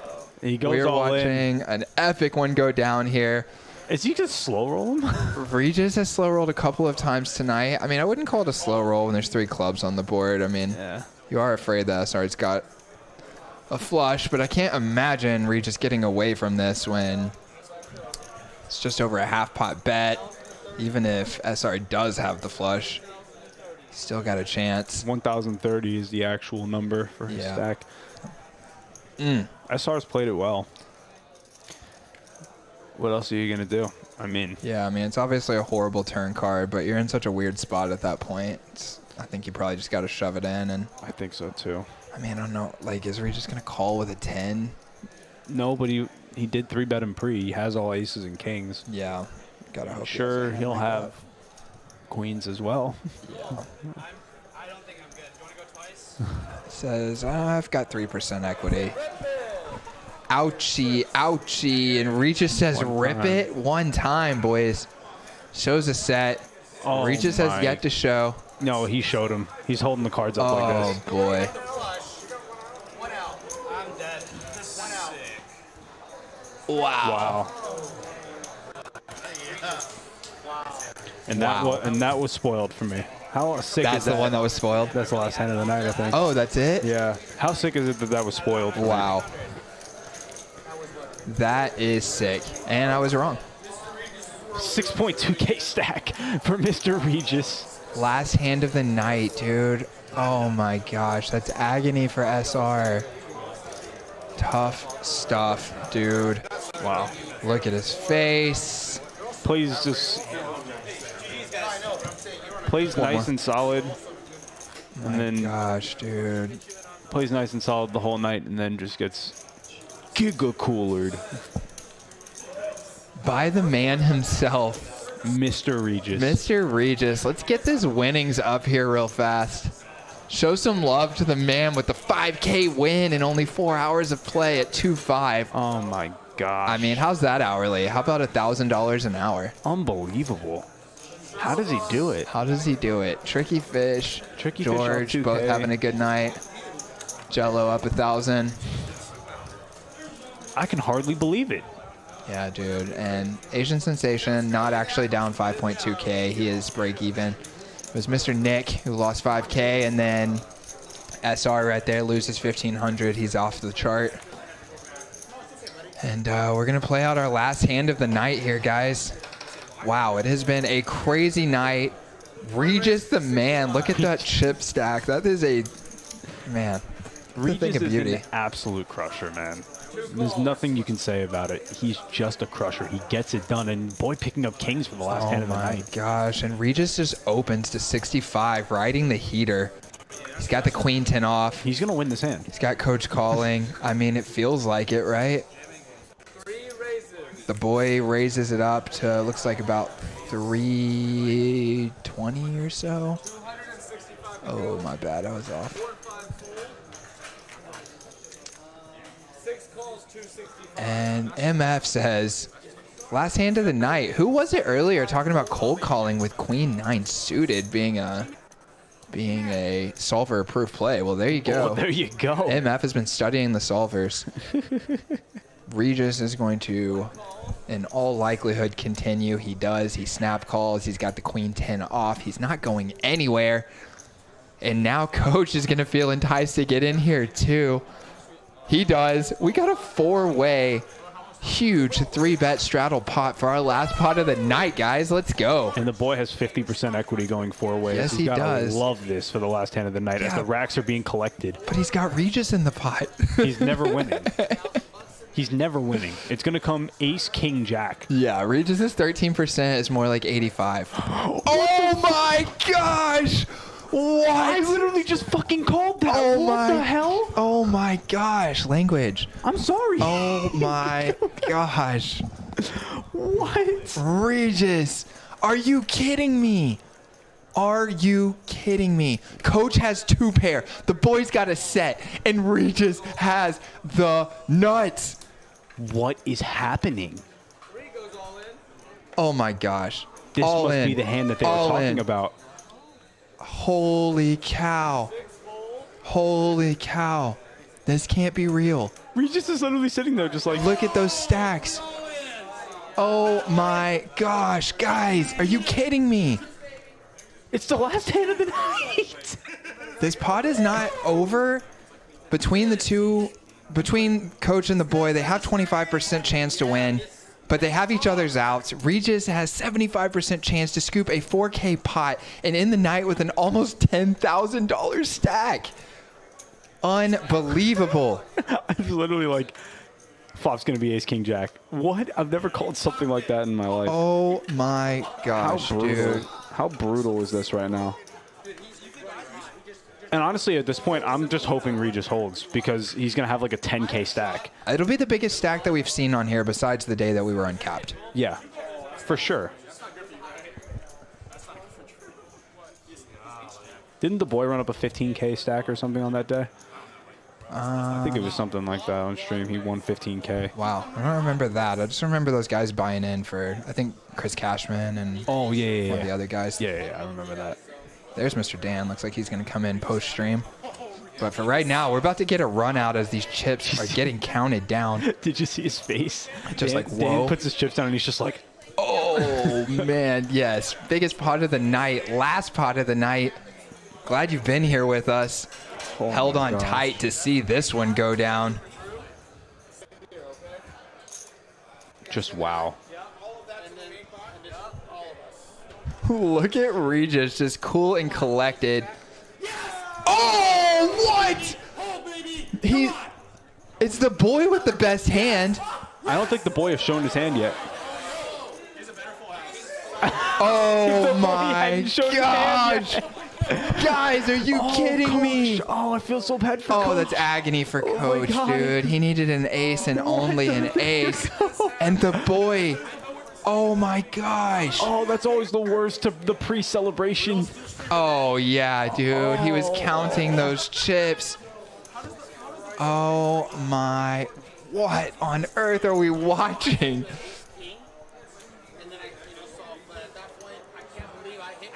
Oh my God.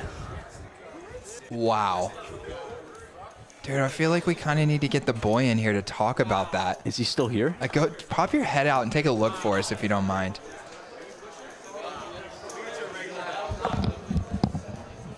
That is unbelievable, guys.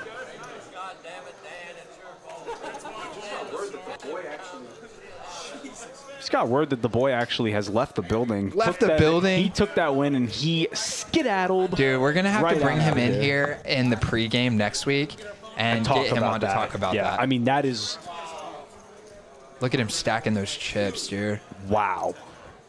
What Wow. a hand. I mean, he had to be feeling like there was no chance when you see the other guy's got an ace and a jack. Yeah, he's just like, And Regis has just been running like the sun. Dude, I cannot believe that was the last couple of hands of this stream. This thing is just wow. Wow. That's the best end to a stream we've ever had. But how does that even happen? Out of control. Three-way, all in. Two pair, set, straight. Are you not entertained? Are you not entertained? Love it. Unbelievable. I hope you guys enjoyed that. That was the last hand of the night. Yeah, dude, I'm going to bring him back in the booth here with us for just a second. Wow. I mean, like, I've been on my feet for like 10 minutes. Yeah. Unbelievable. All right, here we go.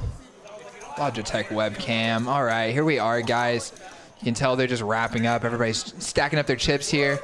This game is going to continue post-stream. I got to get in this game. Yeah, Mr. John right here about to climb in the mix. I might have to think about that as well. Definitely need to go grab some grub first, though. Yeah. So, anyway, these guys are going to be continuing. We're going to be wrapping it up on stream.